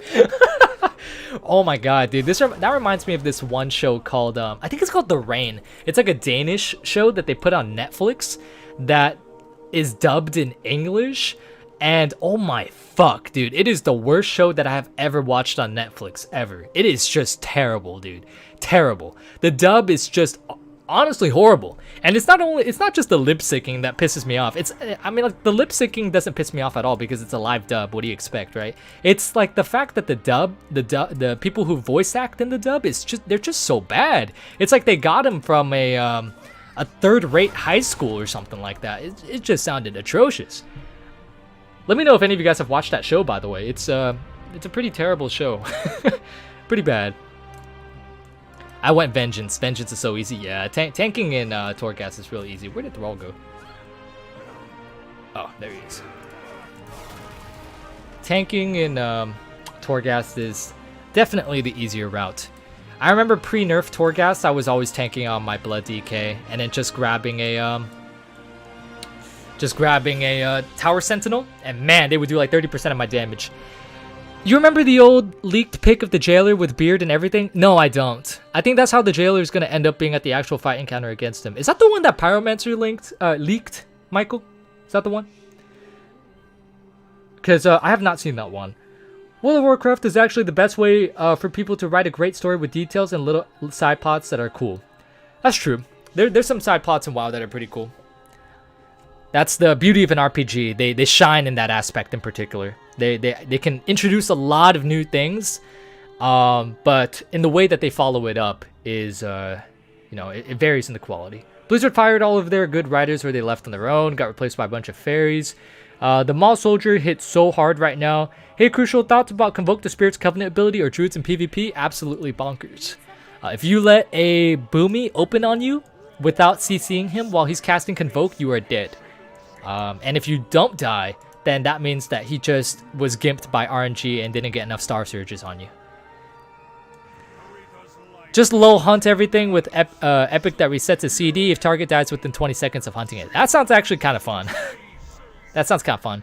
Show not tell is like the best way to make something interesting, but Blizzard just doesn't do it. No, they don't. They don't. The Pyromancer pick. Ow. I don't know if you guys heard that, but I just hit my elbow. Hold on. I need to move my desk up because I need to stretch my legs. No, I actually did not see it. The only pictures that I saw of the Jailer prior to Shadowlands launching is the one where he was compared to like Ragnaros and the Zoth at full size and Deathwing, and he looked fucking huge. But then of course they nerfed his size, and he's a lot smaller now than he was before. But it would be kind of weird to include him in a lot of the cutscenes that he's in right now with the height that they would have originally planned for him being. Because he was fucking huge. He was fucking huge. So like in the cutscenes that we have nowadays, he wouldn't even like, he probably, I don't know how he would even fit to some of the rooms in Torghast. Like he probably would only be confined to one room. And in most of the cutscenes, we'd probably only see his big toenail with like fungus popping out. Once you get the hunt epic, Torghast becomes a racetrack. Just click the mobs 50 kilometers away and hit it, rinse and repeat. Everything chasing you dies to the dot. I can imagine that being pretty fun like at the start, but oh, I didn't get the weapon. But pretty boring later on. Alright, it's time to go to Ulduar. Time to go to Ulduar.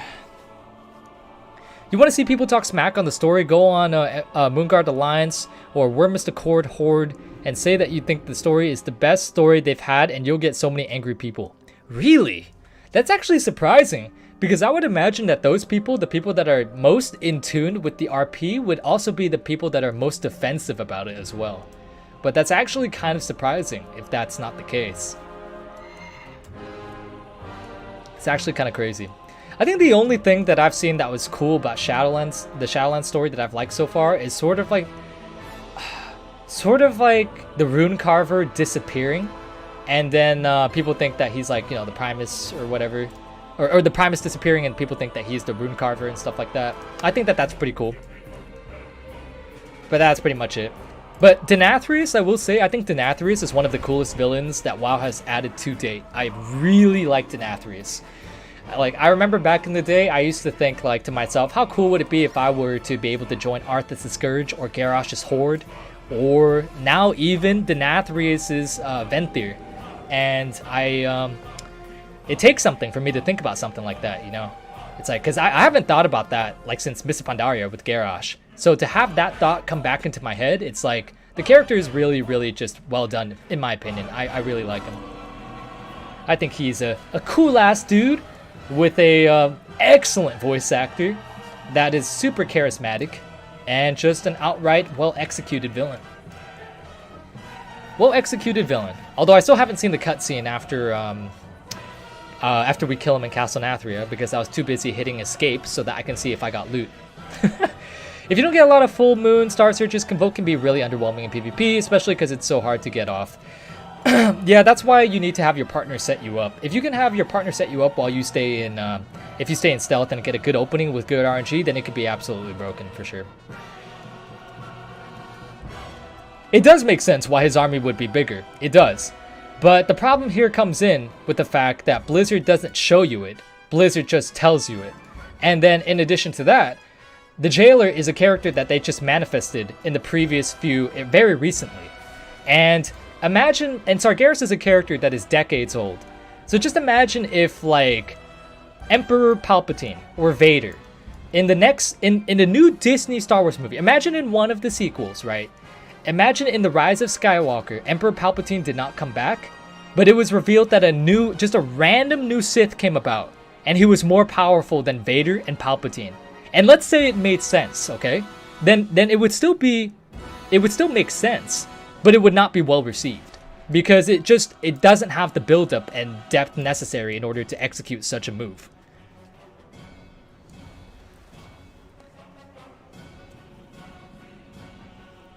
Well, okay, to be fair, it's a 50-50. I know a lot of people who think it's dumb and others who think it's great. That seems more like it, yeah.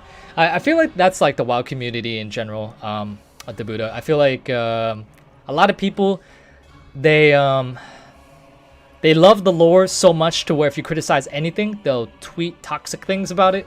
There's other people that would just hate on the lore for hating on the lore's sake. And then there's people in the middle that like want to like it but don't, or do like it but then also find fault in it. We need the guy who did the Pennywise movie to be a villain in WoW. Could you imagine creepy Dark Moon Fair expansion? I want a I feel like that creepy aesthetic could have fit in the Emerald Nightmare expansion, but unfortunately, y'all know how that went. But I don't know, maybe there's a possibility that they can do something with the Emerald Nightmare again, because the Drust are still a thing and they're part of a section of the Emerald Nightmare, right? So who knows?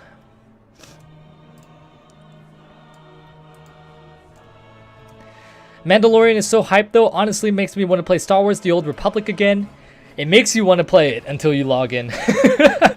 Until you log in, and then I do know actually that they have a cosmetic set for Din Djarin. They have the Mandalorian armor set that you can transmog to and whatnot. I don't know how much it is, but I imagine it's probably like $10 minimum. But I don't know the current state that Star Wars The Old Republic is in. All that I know is that it is not how it was back when it launched. Back when it launched, it had a pretty hefty player base, and then it started slowly whittling down to a pretty significant extent, actually. Like, I think the last expansion that came out for Star Wars The Old Republic, correct me if I'm wrong, but I don't even think they had a animated trailer for it, like a CGI trailer for it, right? There was like nothing, it was just like all in-game engine footage, which is kind of bad. Kind of bad. I don't dislike the sequels. They could have been miles better, but I'm not gonna like turn it off if they're on TV. I'm not gonna turn it off either. No, I don't like them, but I'm not like the person who would say it's not Star Wars. It's just, you know, fucking absolute toxic garbage that produce that like the whole plot line is focused behind a Mary Sue and stuff like that. Not to that extent. Like there are some cool characters in the sequels, like Kylo Ren. He's kind of cool, but to be honest, he's probably the only one that I like. So do I like the sequel trilogy? Absolutely fucking not. But I don't hate it as much as a lot of people do.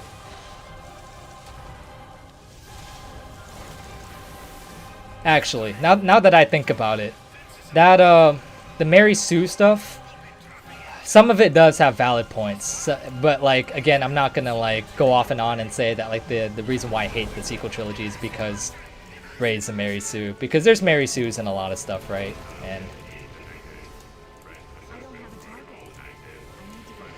I'm just remembering that one scene where she says, "I bypassed the compressor." That's the one scene that I just was like, what am I watching? Where she just yanked out the compressor from the Millennium Falcon, and then apparently it works. Let me do that to my car. See if that works actually.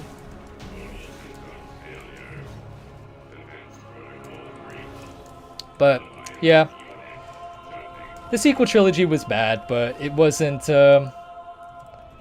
I'm not going to like hate on it all day and night. What happened happened. I know there's a petition going on for people to try to like make it to where it's retconned and it's part of Legends, but hey man, what are you gonna do? There's gonna be people that hate it and there's gonna be people that like it, and at the end of the day, we all just gotta accept everyone's opinions. I do remember that when The Force Awakens came out, people were kind of 80, like sort of 70-30 in the favor of liking it. They were all like, man, it's a pretty good movie, but I didn't like it. And the reason why I didn't like it was because it was literally a rehashed A New Hope. And I didn't like that at all. And also none of the characters were interesting outside of Kylo Ren. But then Episode 8 and Episode 9 came around, and whatever disdain that I had for the Star Wars trilogy at the time, the new trilogy, it just got completely eclipsed by the amount of people that were just completely just super angry about it. Like, I thought that I disliked the new Star Wars trilogy, and then you see how some people see it online, and you're like, man, this is the lifeblood of some people. Like, some people are obsessed with it. Like, I grew up with Star Wars too, But some people literally grew up with the original trilogy, are so invested in it. Even with the fault of the prequels, they still, you know, somewhat like it. And then now they have their some characters just presented the way that they are, killed, or, you know, just have the story the way it's presented. And some people are very, very, very, very mad about it. They're livid. They're livid.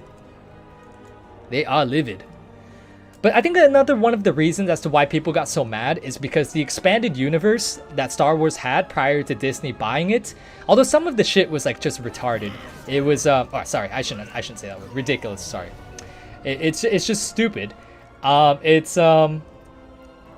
lot of it was actually also really good. So it was kind of like both ends of the spectrum.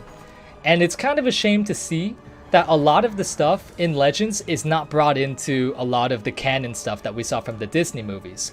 And that's kind of what Dave Filoni kind of rectified pretty well when he made the Clone Wars, and when he also made when he you know, had a helping hand in Rebels and all these other shows, is because a lot of the plot lines, a lot of the episodes, a lot of the core narrative that is derived from those episodes is actually from pieces that are from Star Wars Legends. So he has definitely a respect for Star Wars Legends, and although some of the stuff in Legends is like really ridiculous, a lot of the other stuff is also like you shouldn't neglect it either. And I feel like Filoni is he's a very sensible dude and is able to see what can be used well and what could probably just be, you know, just be left out of the franchise. And I think he is a true blessing to the franchise, to be honest. But rant over. Star Wars rant over. What dungeon is that? This is the Ulduar raid. This is the Wrath of the Lich King raid Ulduar. I massacred that. Honestly, Disney is setting it up to be non-canon at this point by the looks of it. I have no idea. What they're trying to do. No idea. Oh, sorry. One more thing that I wanted to add about that Star Wars rant, by the way, and then I'll be done. Unless you guys talk about it in the comments, and then I have to reply to it. But one thing that I did notice, right, was that Star Wars Theory, which is probably the most popular content creator in the Star Wars community, he and a lot of the fan base was really surprised when Daisy Ridley came out and said that there was no actual direction and narrative for the Star Wars sequel trilogy. And I'm like, is that really a shock? Like, just watch the movie. Watch the movies and you'll see that there is no direction at all. They don't know where they're taking it. And I remember like they were just pissed and they were saying like Disney betrayed them and like how it was just ridiculous. But to me it was like, this is kind of old news, because if you watch the movies, man, it's quite clear that they have no idea what they're doing. No idea.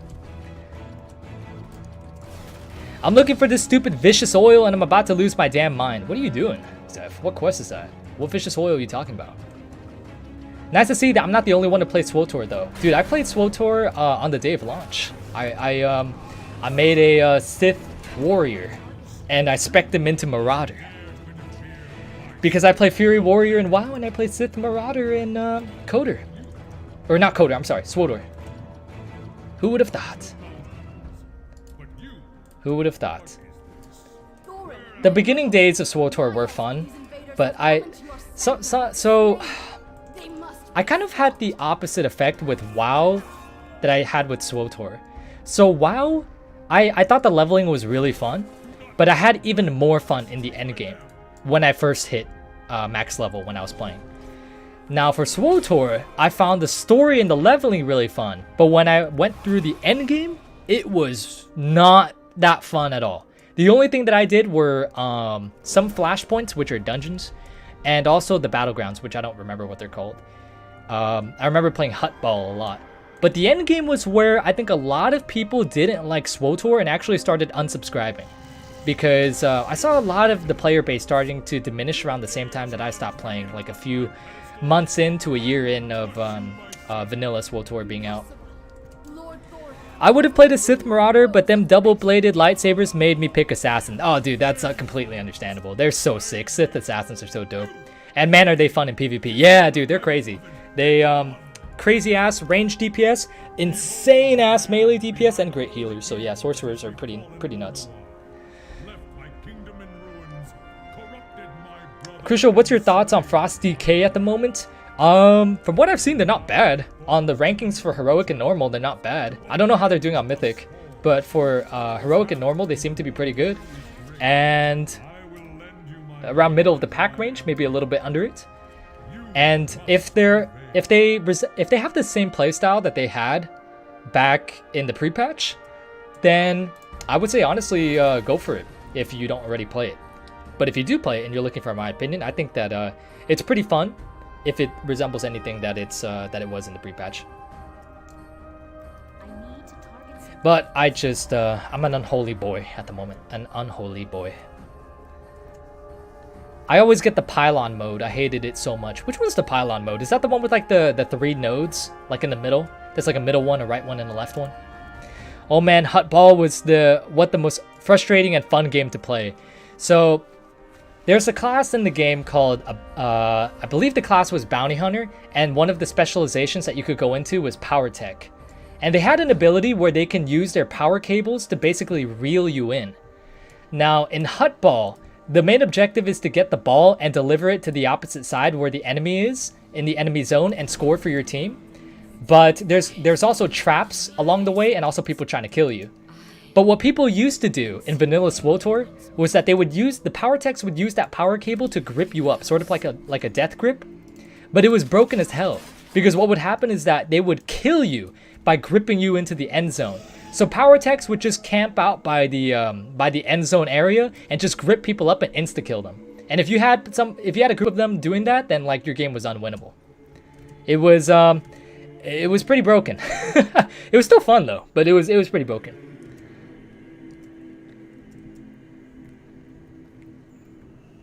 Alrighty. Oh, I didn't kill the cat lady yet. Where is she? Oh, she's right there. Cat lady, come here. How did I avoid you all this time? How did you avoid me? What I really hate about MMOs is just what makes you the main character. I acknowledge that I'm part of a bunch of nobodies, please. Dude, that's something that I forgot to mention. That was another reason why I dislike Legion a lot. When everyone started calling you, like, you know, by your title of your class order hall, and everyone walked around with the Shards of Frostmourne and also with the Ashbringers, like, that, it didn't necessarily bother me too much, but it was just sort of a unattractive feature that was in the expansion. But I know a lot of people who will defend that, and that's perfectly fine. If you like it, then it's fine. But for me personally, I just didn't like the idea all too much. I feel like that idea should stay within single player games. It does not fit in an MMO at all. But yes, I do very much like when you had your nobody to slash military ranks that you had in Classic and like BC. But then they start calling you champion and stuff like that. I'm glad that they stopped calling you champion as much in Shadowlands and they call you Mall Walker instead.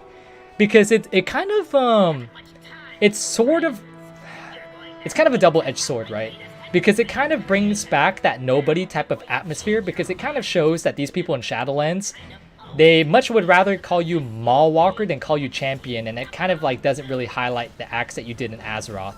And I kind of like that because I kind of want to be a nobody or like a military ranking officer or something like that. I don't want to be like a champion and be like super famous and stuff like that.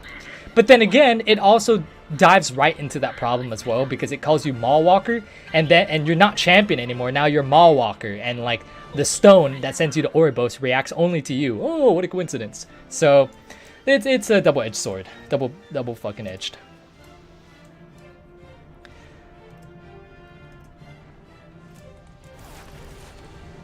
Champion. Yeah, I think Blizzard got I think they kind of got the idea that Magni wasn't too popular. I do miss Khadgar though. He is the uncle I always wish I had.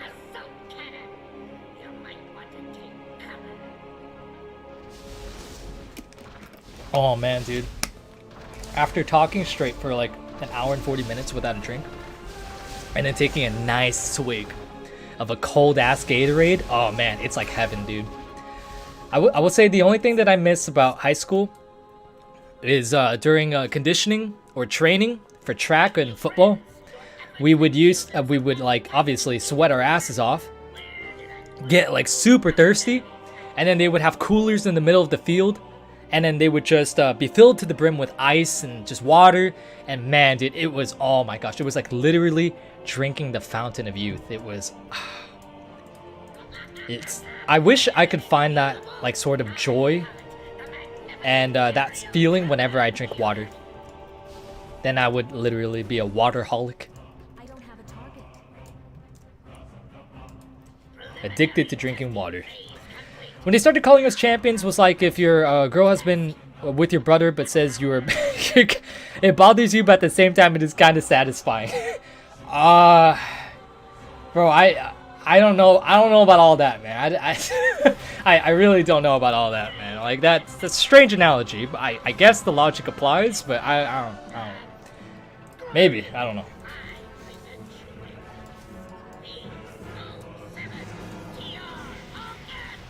A little interesting the way that you made that comparison, but I'm not here to dispute that. I'm not here to dispute that. Is the chest in him? The chest spawned out here. Yeah, it does. Just gotta wait for the RP. Sweet old 35 gold. 34 gold, actually. 34 gold. My name is Justinian as yours, and I play Unholy DK like you. Ah, the true master class and master name. Justinian, the DK. The Unholy DK.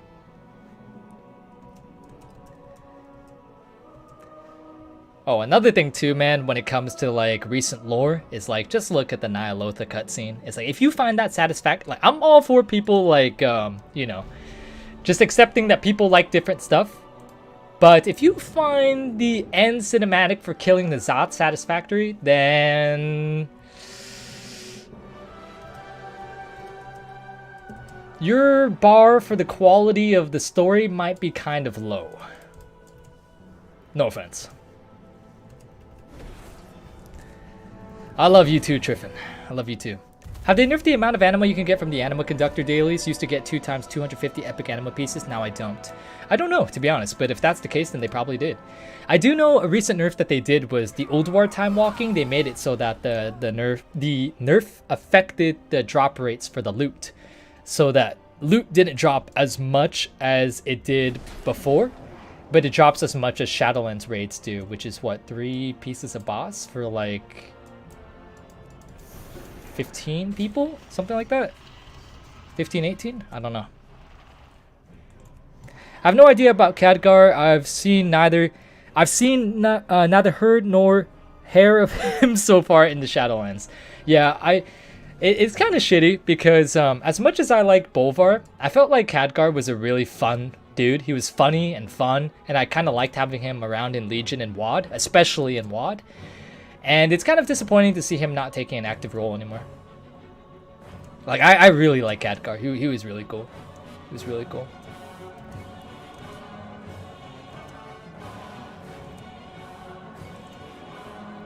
Last I heard, he moved to Karazhan and sold off the Legion artifacts to help with the expenses. Nah, dude, that dude is rolling in the Apexis that we grinded from the Gorgron pit right outside of Blackrock Foundry all those years ago. That man is chilling. He's chilling. He can afford anything that he wants. So can Magni with all this Azerite, although I'm not really sure what Azerite is worth. Apparently, it was like the nuclear power resource in World of Warcraft, and now it's irrelevant, so as you do. I will only ever find that cinematic satisfying if the theory of his death all being an illusion being true. Dude, that's kind of like the Mass Effect 3 ending, huh, Dizzy? It's like the initial ending for Mass Effect 3 was actually received so poorly for the fan base that EA had to actually release a free DLC for a new revised ending because people were so freaking pissed about the original ending of it. So it kind of reminds me of. People were like praying so much for it to be like an illusion or something false, or for Shepard to be indoctrinated or something like that. But at the end of the day, it wasn't any of those things. But maybe with the rework or the remake slash remaster, things will be different this time. Who knows? Dude, Mass Effect 3 game came out in 2012. That's so wild. Yeah, dude, I remember laying in my bed playing that on my 360. That shit was a minute ago. It was a minute ago. Really crazy, actually. It's kind of, when you think about it, 1 year isn't that long of a time, right? It's not that much. Like, what's really changed between 2020 and 2021 is just another year. But when you think about a full decade, you think about how much you've grown, you think about how much the game industry has evolved. It's like a decade is just so, it's mind-blowing, man. It's mind-blowing. Mind-blowing. But the mage role filled by Jaina? Yeah, but Jaina isn't funny. She's boring. She's boring. The Nazat cinematic might be cool if you're high out of your mind. If I was high out of my mind watching the Nazat cinematic, did I ever tell you guys about the story? So I was gonna say, if I was high off of my mind, watching the Nazat cinematic, it might scare me. But I was like, nah, probably not, because fucking WoW cinematics are all goofy, unless they're like the rendered CGI ones. But as I was saying, going back to my story, back when Cloverfield Lane, or whatever the fuck that horror movie was called, was out in theaters, I remember my friends and I, we took an edible before going into the movie theater, and I was so freaking high that every single thing in the movie psyched me out and actually literally scared me. And I kept telling myself too, I was like, man, dude, this is just, you know, this is just, you're on your shit right now. It's nothing to be actually worked up about. But I literally could not control it. It was pretty crazy, to be honest. It's like your brain still works. It tells you that this is all just, you know, part of the high, but then you just cannot control what's going on in your body physiologically. Like, your mental state is one thing, but then a whole bunch of neurotransmitters are like setting off a whole bunch of different signals in your body to the point of where things are happening a different way, no matter how much you think about it. It's kind of mind-boggling, to be sure. All right, let me put my desk back down. All right, what do we do now? What do we do now? Do I run Ulduar and my Pally now? I think it's about 2 hours. I feel like it's too soon for me to be able to start chatting with you guys, like, in while being AFK. I feel like it's way too early for that. I feel like it's way too early. My uncle has this theory that the reason time passes faster when you get older is that 1 year is less of your life. When you're 5, 1 year is 20% of your life. Fuck, sorry about that. I mean, yeah, that's probably true.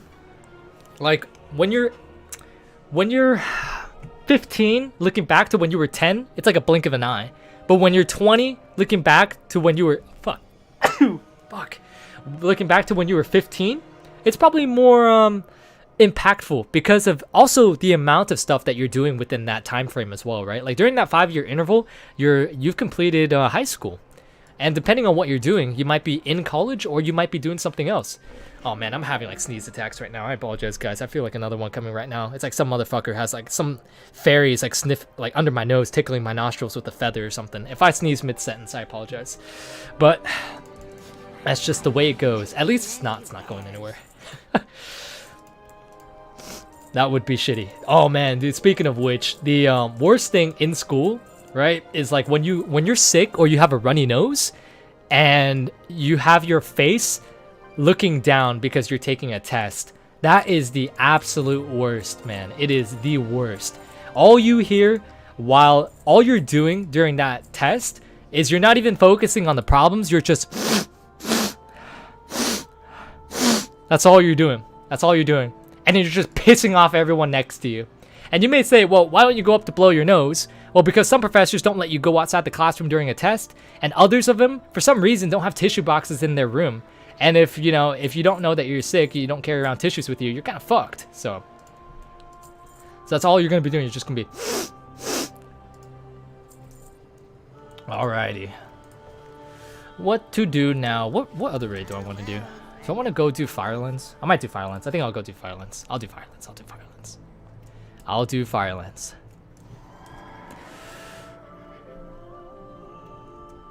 Dude, it's so dope, man. Like, fucking a month and a half ago, Dizzy and, like, Zeph, or maybe it was 2 months ago. No, actually, I don't know when it was. It was it was a long time ago. Don't know how many months ago. But we all met through the stream. They just started talking in the chat. And then they just popped by and voice call. And then now we just, like, we all talk and chill together and stuff like that. It's pretty cool to see, man. It's cool to see a community growing. It's really cool. especially a community that's not focused solely about lore. Because back when I used to do lore videos, man, I used to have a lot of people that just jumped in and just asked questions solely about the lore. And they would not give any regard as to what I was doing. Like, my friends and I could be doing something important, and then they would just be like, hey, Crucial, Crucial, Crucial, and just like interrupt people and just start asking questions about the lore. But I feel like now with like the content that I'm doing right now, it's kind of broadening the type of people that are coming in, and people are a lot more chill now. They're like a lot more relaxed, and I don't know, like the social interaction is a lot more chill than it was when I was doing my old content. Because back then it was just like people were just constantly asking questions. Now it's like people come by, they talk, they're chill. Oh hey, I met a new friend. You know? Corporal Pancake. I really like that name. Dude, I saw your profile picture and I thought it was grim. Oh, wait. Hold on. I wanted to do... Oh, let's see here, actually. Do I want to do Firelands? Or do I want to do something else? Let me check here. Ooh, Karazhan music is playing. Let's see here. What other Cataclysm raids are there? We could do Throne of the Four... I'm definitely not doing Dragon Soul. That shit's way too long. Yeah, I'll probably go ahead and do Firelands, fuck it. I can go for the Smoldering Egg of Milgazor, why not? Why not? I watched Justin for his skits, and now he doesn't make any, so I might as well unsub. Fuck you, Zeph. I mean, you do you, man. You do you. Tuller, wow, hey man, just found the channel and love the content. Love the newest video of Mythical and Mythic Plus. Keep up the good work. Thank you, Tuller. Appreciate it, dude. Welcome to the channel. Good to meet you. Good to meet you, good to meet you. How about we just go to Vashir and chill there? That sounds like a really fun idea.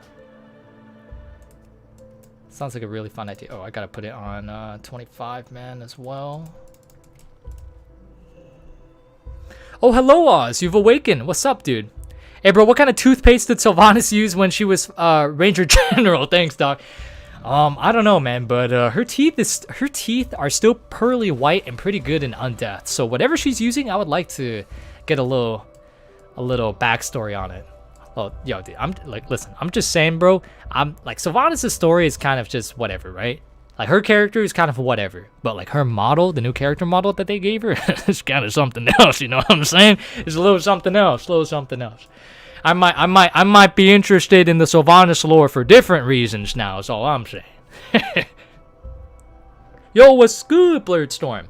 Yo, I saw your latest video, bro. I saw your latest video. Why y'all want to fuck a corpse? Because she's still moving, right? She might be dead, but she's also alive, technically. She's undead. So, there's a difference. There's a difference. But Blurdstorm, I saw your latest video. I gave it a like, man. I like it. I like it. I love your old lore stuff, but I do like the new direction, too. I'd love to talk lore with you, but would also shoot the crap with you. That's what I like to do, man. I like to have a balance of both things, Absolution. Back when I was doing lore videos, there was some people that just could not understand social interaction and would just constantly bombard me with lore questions, and that was it. And they couldn't understand when, you know, we were doing other things and like just, you know, just be chill and stuff like that. But then there are other people like, say, Hiru or Kakyu, where we talk and we can bullshit around, or we could talk about lore, you know, and stuff like that.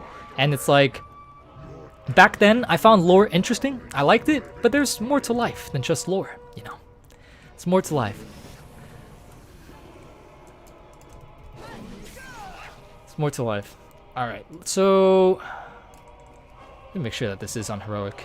It is. Okay, good. I know I swapped it to Heroic, but sometimes it can be... I just want to make sure. I don't want to run the whole thing and then not have it on Heroic.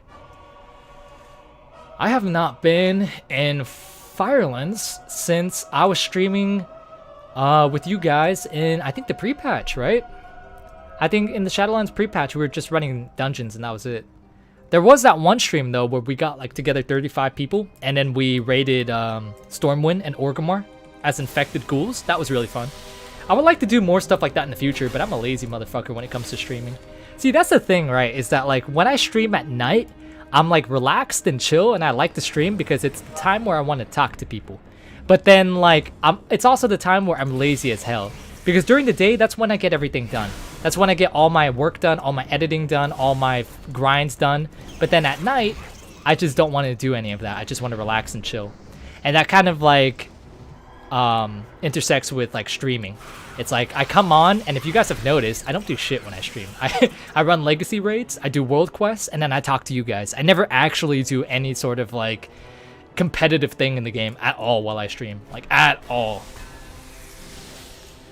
Oh, by the way, guys, new video is going to come out tomorrow.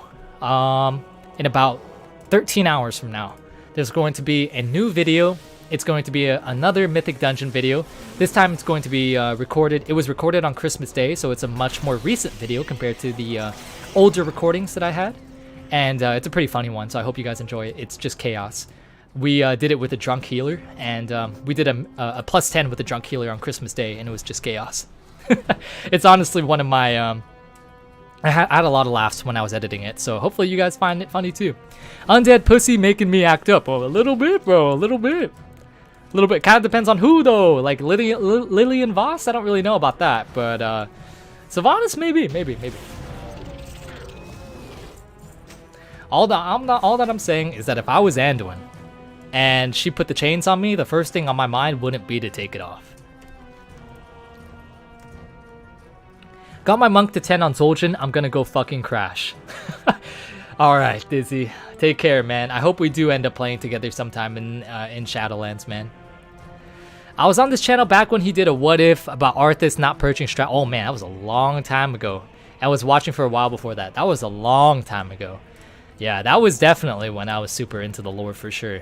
That was when I was dude, I remember when I did the Saurfang one, the Draenor Saurfang one, like what if Draenor didn't die at the Wrathgate or something like that. I read the books and everything, and I quoted stuff in that video from the books. That was when I realized that I was like truly into the story. When I cared that much about it. But nowadays, all my WoW books are just collecting dust somewhere. They serve as cup holders. Or as coasters.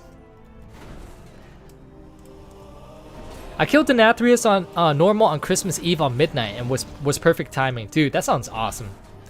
I tried to get a For the Horde group running with my friends on New Year's, but no one wanted to do it. And I'm disappointed. One of the first things, so my buddy Tim, one of the first things that we did when we met each other on New Year's, like when we were 15 and stuff like that, was that we did For the Horde together. And that was like one of like the first memories that we had of doing shit together.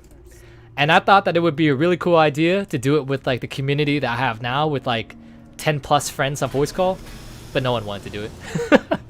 No one wanted to do it. They were just like, fuck you. I ain't doing that shit. But although I will say though, For the Horde is a lot more fun when you're actually confined to ground mounts and when you don't actually have flying mounts. Because now it's like all flying mounts, right? So you just zoom from one city to the other. Plus, I don't even know if killing Tyrallion is possible right now. He is so powerful. In the pre-patch, he was pretty insane. I don't know how he is now, but he is decked out, man. He is scary. He is a baller. All right. Oh, I'm missing a few Naga back there. Or Flame Walkers, technically. They're not Naga. They're not Naga. That was back when you were a total lore nerd. Indeed, indeed. I was an absolute lore geek. Now I'm just a fucking troll. Actually, that's a lie. I've always been a troll. It's just I've always been a troll, and I've tried to integrate it into my channel, like, but not like directly. I did it through my machinimas, and that was pretty much it. But now you guys can see like my true, you know, trolly nature through my streams that I have right here, and also when I'm, of course, when I'm uploading my new videos as well. Fuck, I missed that Naga pack all the way over there. Flamewalker pack, I keep saying Naga. I liked your video when you had 69 likes. Sorry, Senpai. It's okay, Joe. It's okay. I appreciate it nonetheless. You broke the 69 for a good reason. Oh, speaking of, guys, so the shows that I'm watching right now, right? I just got done with Peaky Blinders. I just got done with The Queen's Gambit. And now I need another good show to watch, and The Mandalorian. And so now I need a good show to watch. What do you guys recommend? And I don't want to watch anime. I would prefer if it wasn't an anime.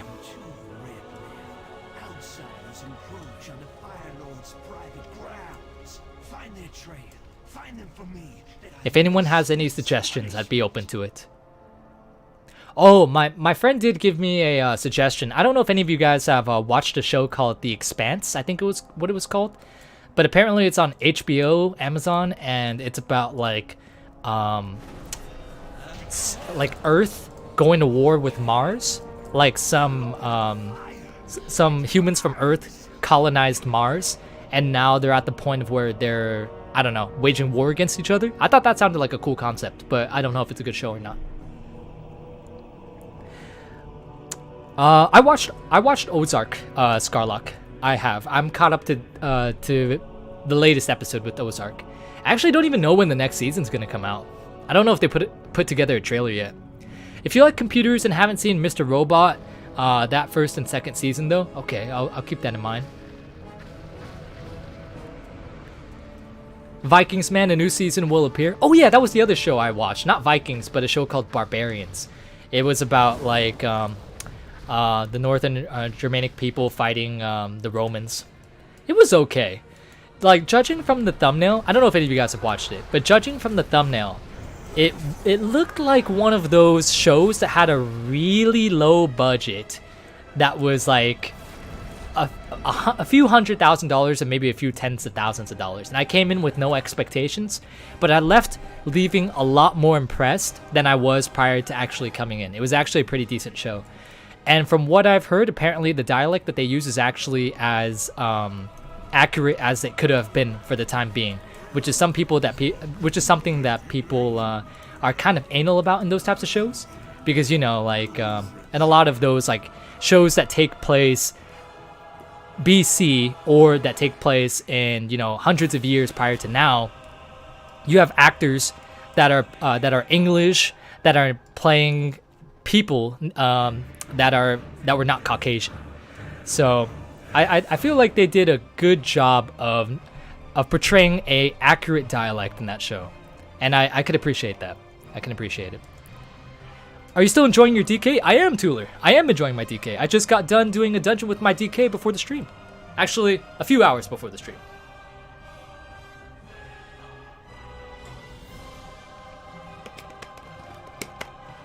Alright, I drank the last of my Gatorade.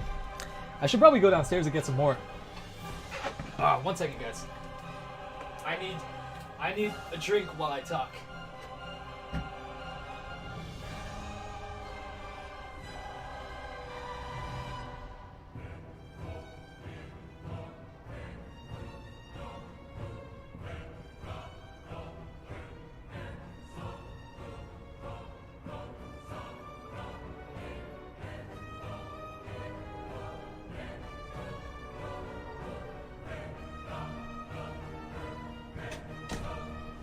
Alright, y'all, I'm back.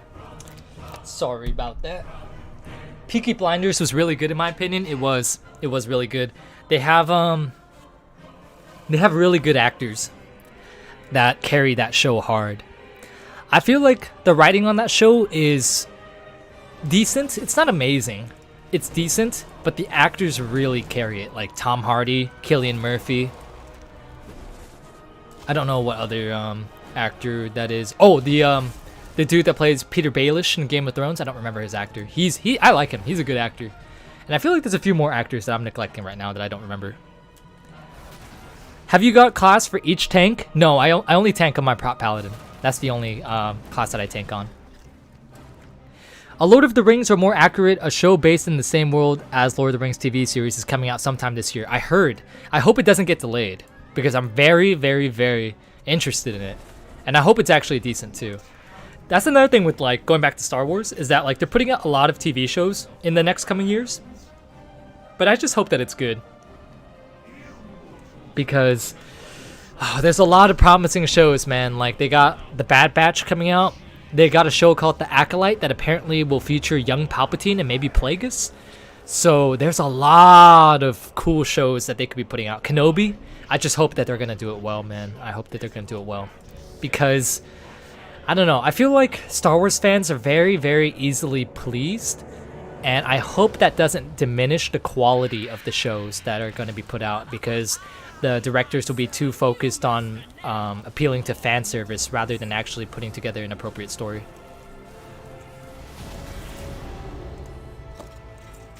I'm not gonna lie, I was a bit surprised when Alyssra only took a few damage from my judgment right there. I thought one judgment with wings was probably gonna kill her. I was like, oh no, am I actually gonna have to do the mechanics for this boss? Honestly, I'm kind of looking forward to trying Blood after the changes coming for it, giving 20% more armor per bone shield is actually fat. I bet they show up a lot more after that. Hopefully Blood. I feel like Blood isn't necessarily a bad tank monster army. I just feel like they're a bit underwhelming when it comes to damage, which leaves them sort of neglected in the meta. But when you're trying to compete with Prot Pallies and Vengeance Demon Hunters, it's kind of hard to do. But rather than nerfing Prot Pally and Vengeance Demon Hunter, I don't think they should do that at all. I think what they should do is they should bring the other specs into line with the damage that those specs are currently doing.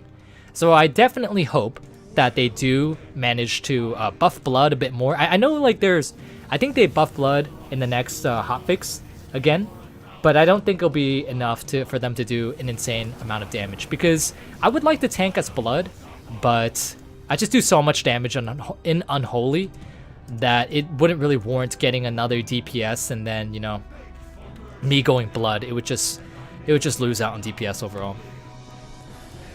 Do you play Shaman at all, Crucial? And if you do, what do you think of them in Shadowlands so far? So Devlin, I actually made a Shaman last week, and I'm going to roll Enhancement as him. I haven't really had the chance of leveling him because I've been trying to catch up with everything that I have to do on my other characters. But my thoughts on Shaman is simply this. I haven't had the motivation to play a Shaman ever since Mists of Pandaria. That has changed with this expansion. I am going Enhancement, I am going to go Ventir, and I'm going to have a lot of fun with Chain Harvest. That is all. Oh, and I also need to get the Dark Shaman set from, what is it called? Siege of Orgrimmar. I really want that. That's really cool. You should do a classic WoW run through. That will take a long fucking time, dude. If I make another character from level 1 and do classic stuff, it will take a very long time. Very long time. And I honestly, with how much stuff that we have to do in Shadowlands, I don't feel like leveling up another character on classic. Even right now, I'm debating on whether or not I want to play TBC, to be honest. Because retail as it is right now, I like it. I do.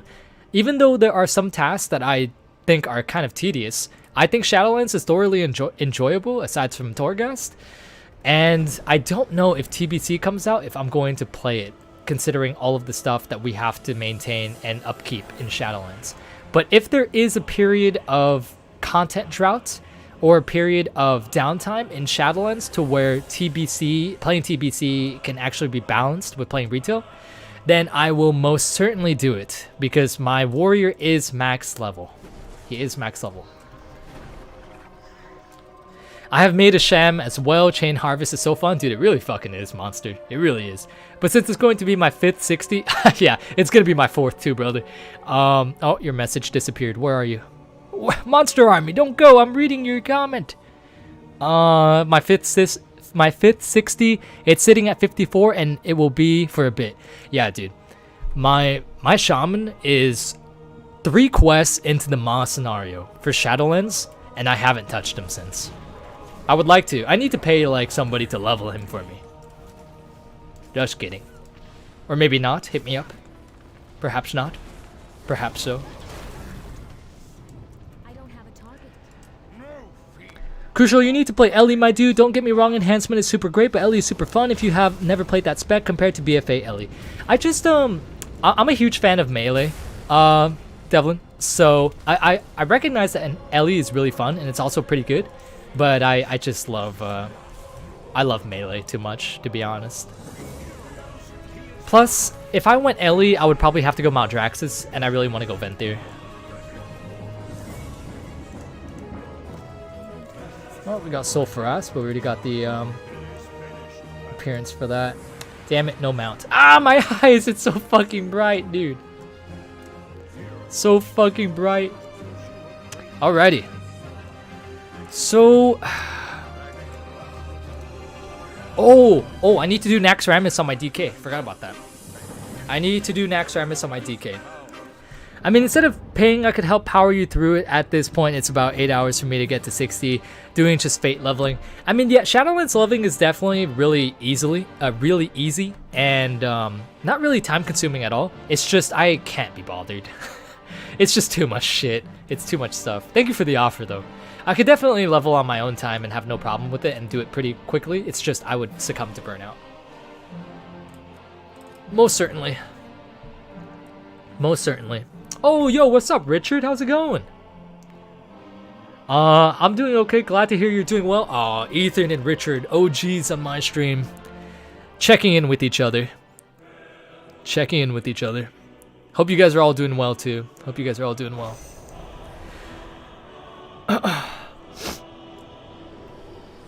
Sorry, I sneezed a lot before this, and I had some shit in my throat, man. I need to clear out my bags, though.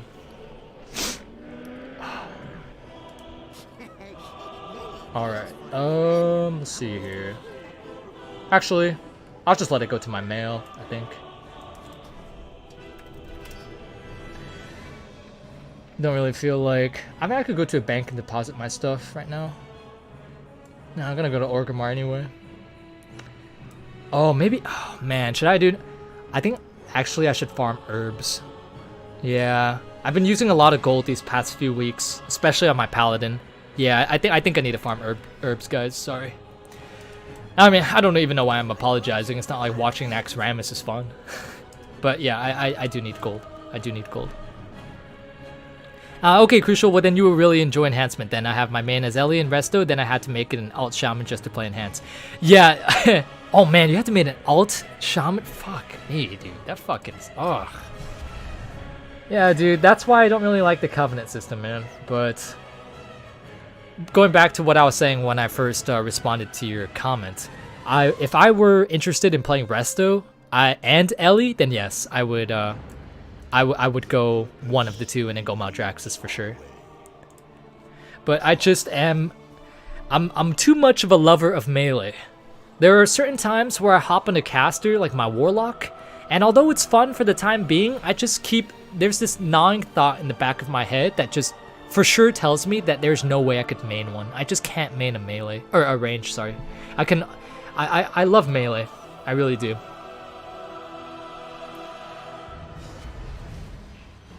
As much as I do enjoy Destra Warlock, first of all, they're not even doing too hot right now, but I do like Warlock. I cannot main a caster.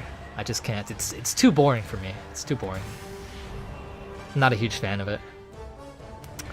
There was a point in time where I was actually debating on maining my Shadow Priest, but that thought quickly went away after I started playing my Unholy DK a little bit more, and also after I leveled up my Sub Rogue.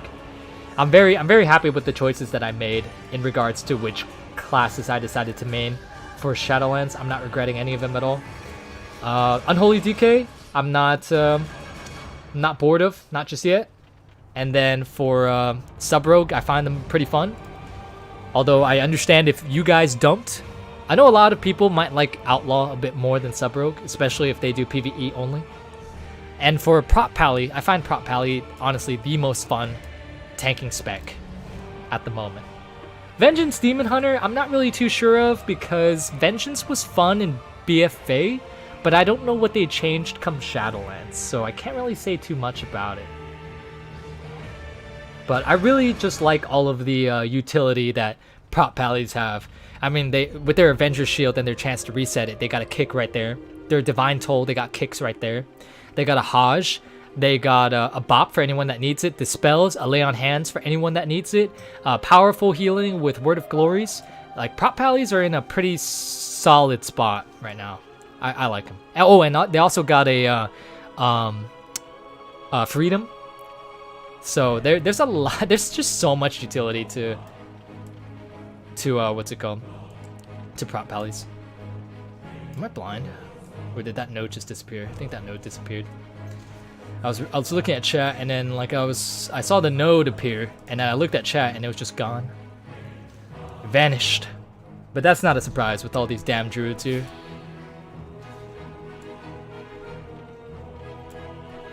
I have to kill this fox. Actually, I'll stun it before. Go, stun him again. Yeah, the Covenant sucks in Shadowlands. I wanted to play all 3 specs, but you really need the damage, so what can you do, sadly? Do you do any arenas? And if so, you have to agree that Prot needs their healing. I do arenas on my DK. That's the only character that I do my arenas on. And I haven't done arenas on my Prot Pally or on my Pally as Ret. But if I do arenas as a Paladin, I will do it as Ret. I will not do it as Prot. I do not like seeing Prot as a viable comp in an arena setting. I think it's quite ridiculous, and I will not play into that. I will not play into that. Oh my God, Hiru's here. Hello, Hiru. Hello. Go to bed, young man. I'm trying to, but these people are keeping me awake. Oh my God. This is the thing with not having Legion Gathering Enchant on my gloves, or not Legion Shadowlands Gathering Enchant on my gloves. Oh shit, Timeless Isle music's playing. I honestly should save another pair of gloves in my bags and just have Shadowlands Gathering on it and then put it on whenever I do this. It'll make it a lot less tedious, but right now I have Eternal Strength on my current gloves.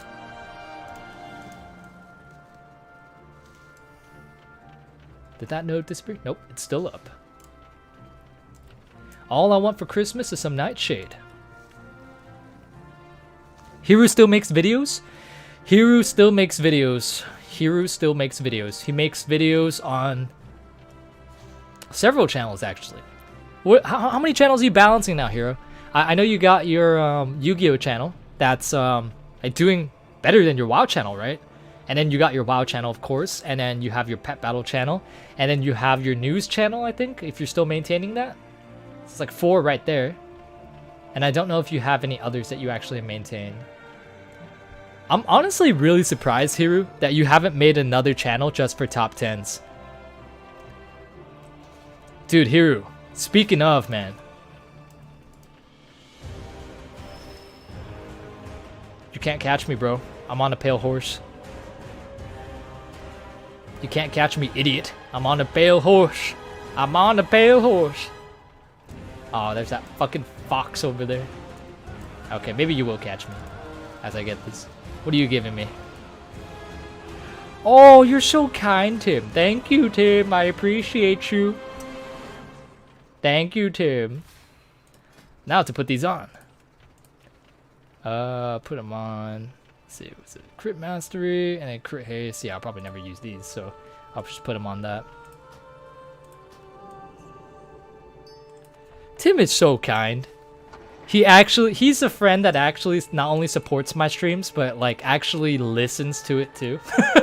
Because I know like probably like some people like they just have my streams on, but they're not listening to what I'm saying or anything. But like whenever I say something and I just like say it like that's on my mind, he's just there for me, and then he gives me this shit for free. He's such a good friend. Such a good friend. Wait, are you farming herbs too? Or are you on your flight path going somewhere? So what comp do you play in arenas then? Would love to know. I only do 2s with my Resto Druid friend, that's it.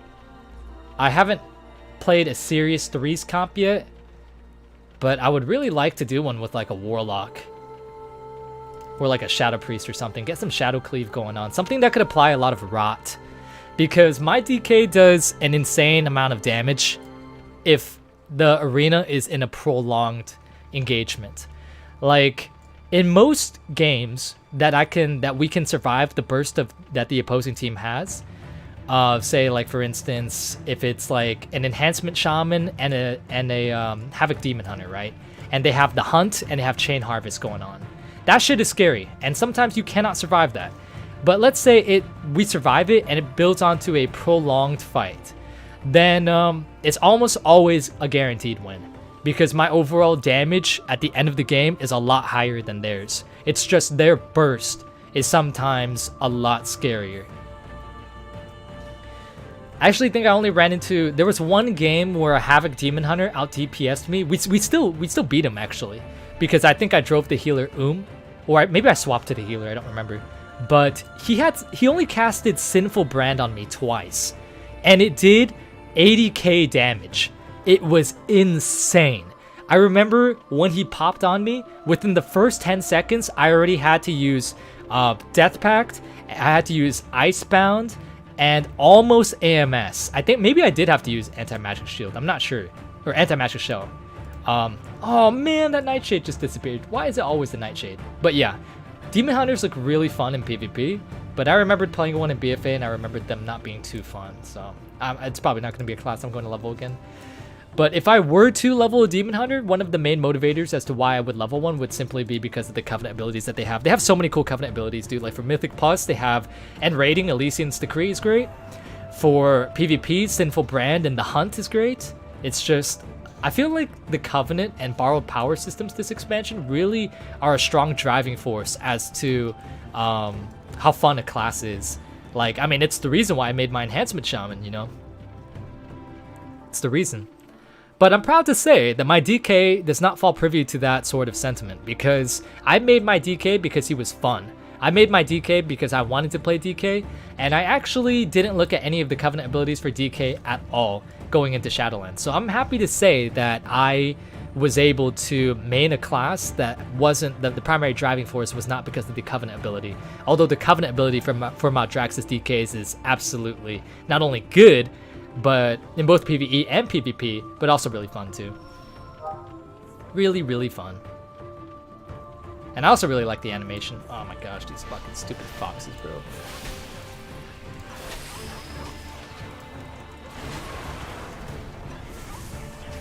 Don't fade. Don't fade. Thank you.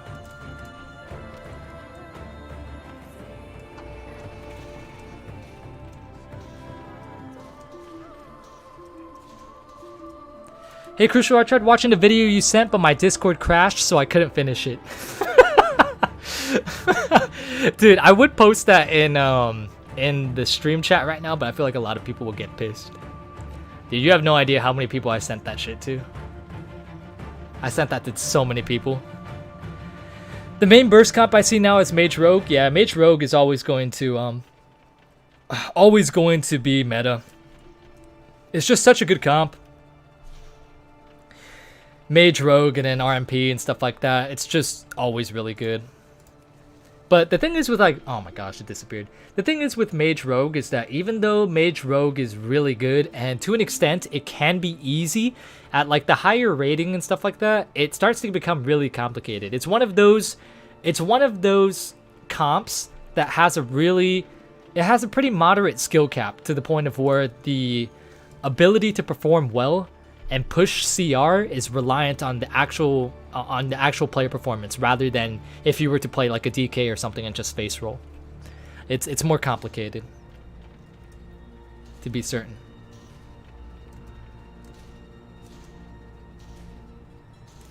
I was tempted to send it to people too. You should, man. It doesn't do anything besides crash your Discord. It doesn't do anything like malicious or anything. So the thing that Hiru's talking about, guys, is that I sent Hiru a Discord crash video link the other day, and it doesn't do anything. All it does is it freezes up your Discord, and all you have to do is basically go to your task manager and close it out. It's as simple as that, and it's honestly great. I love it. Although I sent it to one of my friends and she got really pissed. Bro, what the fuck are all these foxes? Ah, with this enchant Tim gave me, I'm too overpowered. These foxes oh my god. I was gonna say they can't stop me, but apparently they can. Apparently they can. Dude, I'm actually really hyped to raid tomorrow. But I'm also not at the same time, because I really wanted to get an inscrutable quantum device before raid this week, because it's such a good trinket. But I was unable to get it so far. Maybe I'll try to pug it again tomorrow. But we did do the other side today, and unfortunately like a cape and some bracers dropped or something like that. Nothing important. I really wanted the trinket really badly.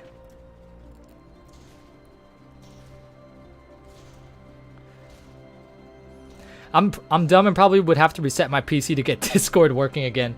Dude, the moment that Discord crashes or some shit like that, all I do is I just close it in Task Manager. Task Manager is your friend. It is your friend, and that is Nightshade. Nightshade is my friend. Nightshade is my friend. Give that shit to me. Oh, 3 Nightshade, yes. It said that it got interrupted, and I got scared for a second. I thought that it faded from existence, and I would be really sad. So, to those of you guys who actually gold farm, is it better to actually sell the raw herbs themselves, or to actually mash them down through milling with inscription and craft them into missives and Vantis runes? Because I've been making them into Vantis runes. I think that that's a pretty good thing to put it in, and they're worth 3.5k on my server each right now, and I think that's pretty good because I have a good amount of tranquil pigments, and I've noticed that for missives, the reason why some are more expensive than others is because umbral pigments are kind of less common and they're kind of used more in the ones that are not crit, so that's why they're kind of higher. But for the Vantis runes, it requires the same amount of umbral pigments as is required of the luminous ones, so it's kind of equal on both grounds, and there's also a lot of gold to be made from it. Bro, you fucking stop. Stop with that fucking dazing bullshit, dude. Listen, I love animals and everything, but... Oh my god, you gotta be fucked. Okay, good. I'm out of here. I love animals and everything, but you guys are just forcing me to kill you. I just sell raw, as raw there are more uses to sell, so they sell faster, and market is less volatile, so it's easier to predict how much gold you've made just looking at bags. Yeah, I mean, like, if I really truly cared, I would probably actually keep track of how much gold I would make in return for each, for selling it raw and for also milling them. But the thing is that there's too much RNG to keep track of when you actually grind them down with inscription and stuff, you know. So it's kind of annoying. Kind of annoying indeed. But I don't really have a problem with volatility of the market. It's more of what I want to get in return. But it's kind of hard to pinpoint when there's so much RNG with the crushing of the plants. What should I enchant my gear? I nearly have all above 190 item, but I don't know if I should do it. If you have the gold to do it, then yeah, I'd go for the expensive enchants. I usually always go for the expensive enchants unless my gear is like literally a blue. And even then, sometimes I'll do it.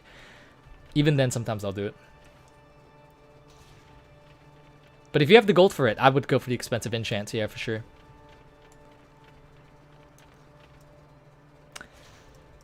Aw, that node disappeared. Oh wait, no it didn't. It just disappeared off my minimap. How strange. How strange.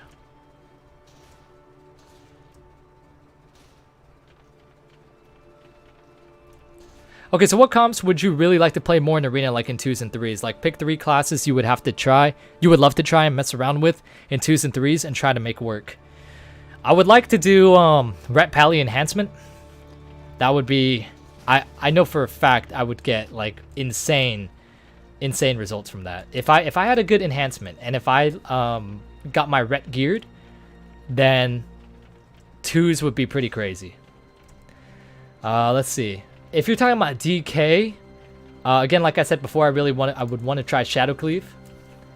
But if I were to go Frost, then I would think I would want to go with a Ret Pally or an Enhancement Shaman. Maybe actually both would do. Both of them have crazy off healing. I think Enhancement Shaman might actually out heal the off healing that Ret Pally's put out right now, even with their Word of Glory. I remember running into a Ret Pally and Enhancement Shaman one time, and their cumulative off-spec healing was more than my healer's healing. It was pretty gnarly.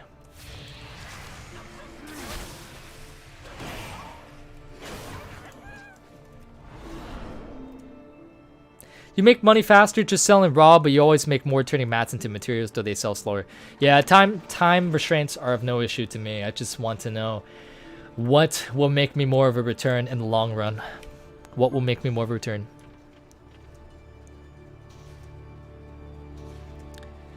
Epic drops from World Quest now, so crystal price is gonna it's going to continue to decline. Yes, unfortunately.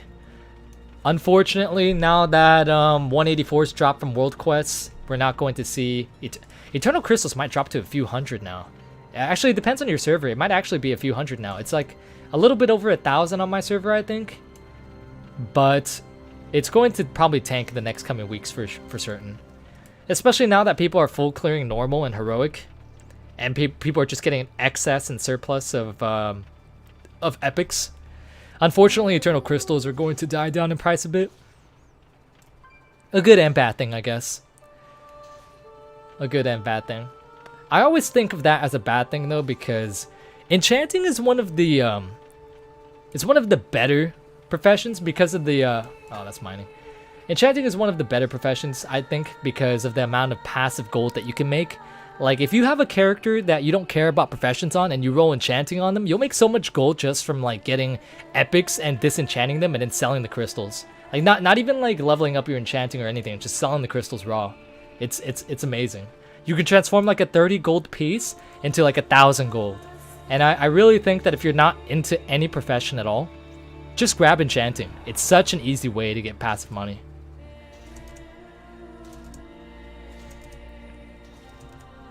I remember those going for 10k plus. Yeah, I remember that too, Donkey Kong. I remember on the first day, that shit was like over 30k on the first day. And then the first week, it was around 10 to 15k. And then if you were able to do the turtle rare in Bastion that drops the Eternal Crystal, you would get 10k right there.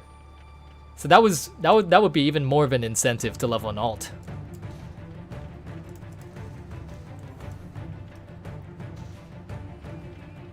Did you stream today, Hiru? If so, what did you do today? Ah, that note disappeared.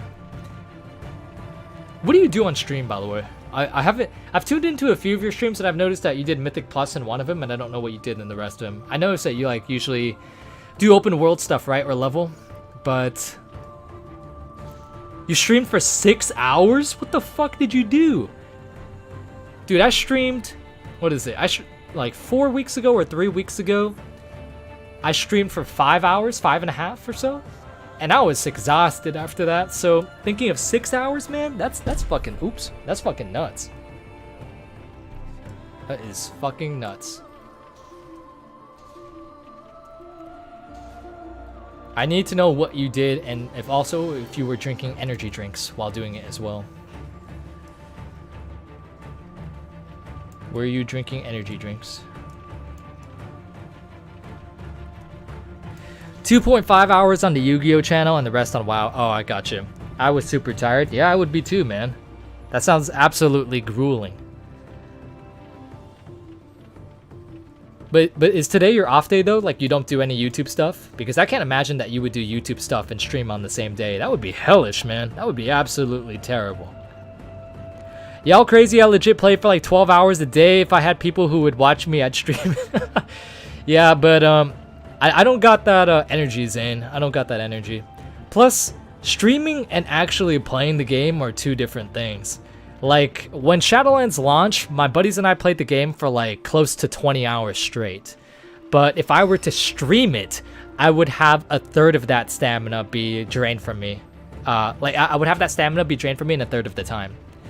Streaming, like, constantly talking, like right now, is a lot more draining than compared to if you were like in a call with your buddies or playing alone and you were just chilling, relaxed, and watching stuff in the background. Albeit though that like 12 hours is still insane regardless.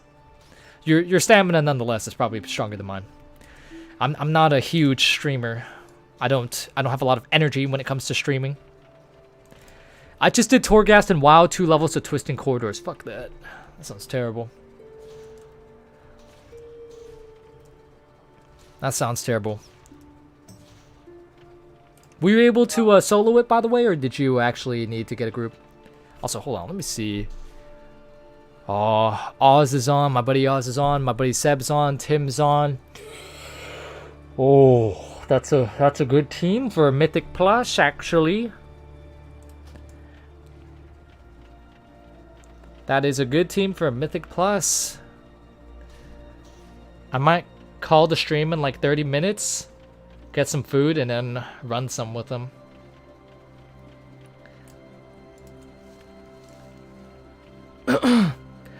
I usually take the rest of day off on stream day and it destroys my throat. Yeah, if you haven't noticed, for me right now, my throat is actually getting pretty sore.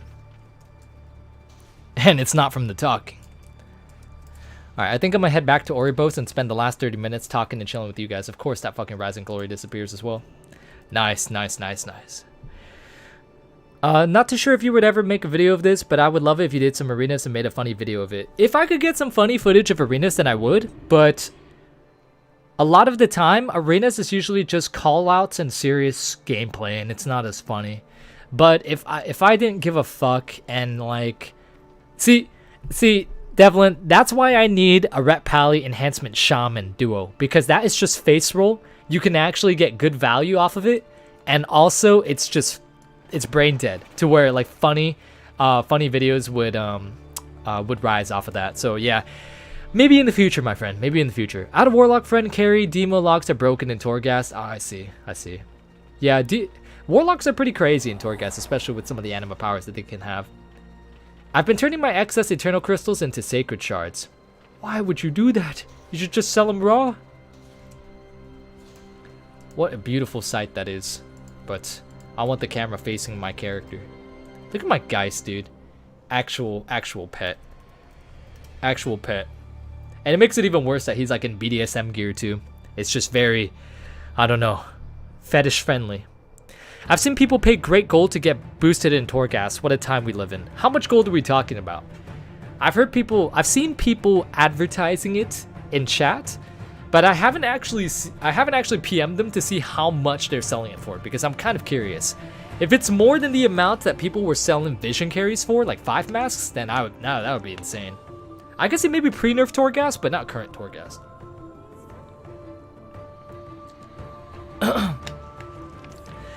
Just do some arenas with the Vengeance Demon Hunter, Brand, and Hunt slamming people for 40k overall. That's true, Monster. That's true. See, man, that is why I really don't like tanks being in the arenas right now, bro, because it's just stupid, man. Let's just do stupid shit. It's not things that should not exist. That should not exist. Thoughts on Unholy DK? Even with their 20% mastery nerf, shocker, they're not killed. They're still exceptional in raiding and Mythic Plus. And they're really fun, and I would very much suggest to anyone that's debating on swapping to a new character that likes melee to play an Unholy DK. They pump out nasty damage, insane damage, really good. Doesn't help his name is Bone Taker, bro. Tim, his pet yesterday was Mud Masher.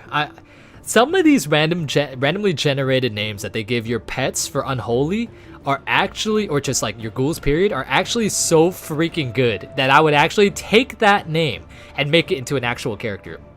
Nile337, I can pretty reliably get the God build in Twisting Corridors as a priest. You can't die, but it takes forever to clear floors.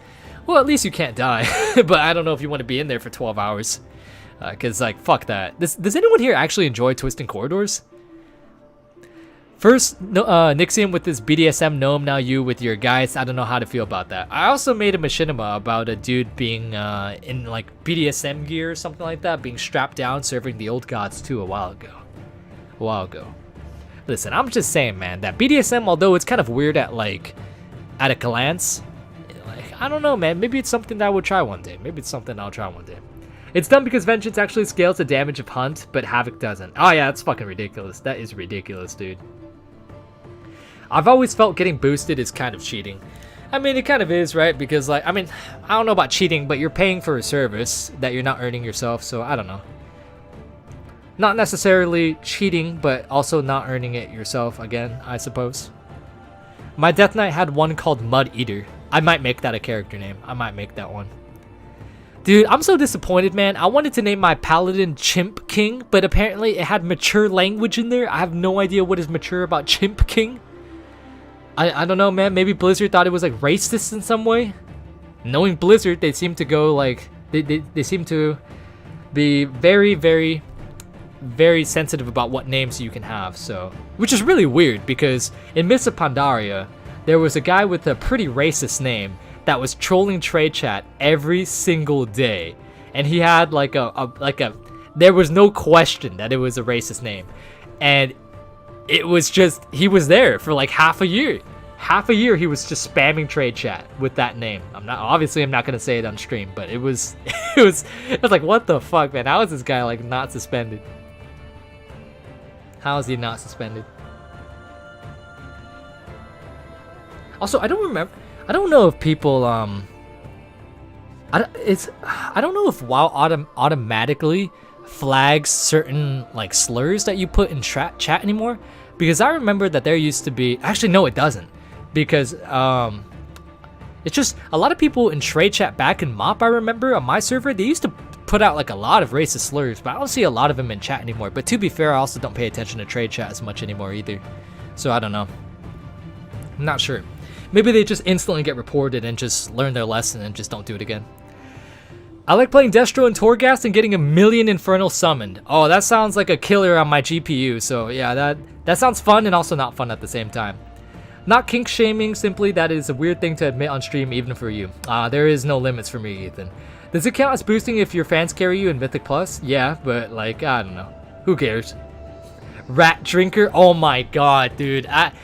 Oh my god, I actually might make that a character. But I don't know what I want to level. First I gotta focus on my enhancement shaman before I make another one. But Rat Drinker is a name that I definitely have to make into a character. I just don't know what class he would be.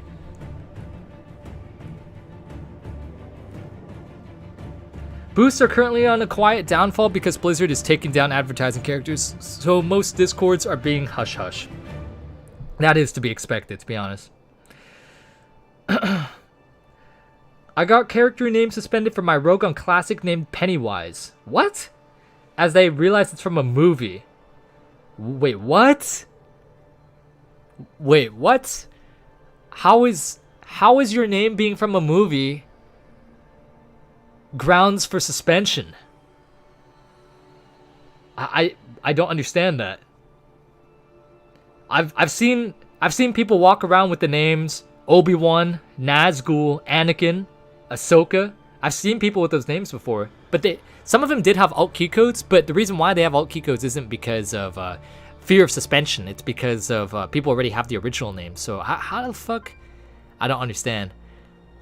Same here, but then again, I've been scarred by Nixium's BDSM. No, Goblin Mage, gross, dude. That's disgusting. A Goblin Mage, that is nasty, bro. There's this one chick in my raid that always like swaps my appearance, like with my Orc DK. They take my appearance and then put and swap it so that I get transformed into a female Goblin Shaman, and it is disgusting. It is disgusting.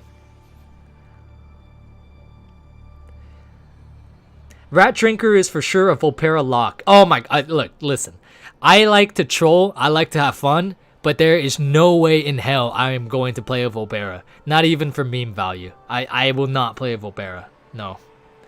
I can't do it, man. I can't do it. I cannot do it. Try Chimp Chad.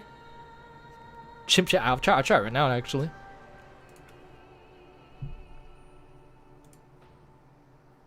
Let's see. Let me see if Chimp King works. Wait, what? Chimp King works now? Hold on. Oh wait. Nope. No, it doesn't. No, it doesn't. It says that name contains mature language. No, it doesn't. So let me try Chimp Chad. Chimp Chad works. So I guess King is too mature. Too mature. I don't know. Bro, what? What?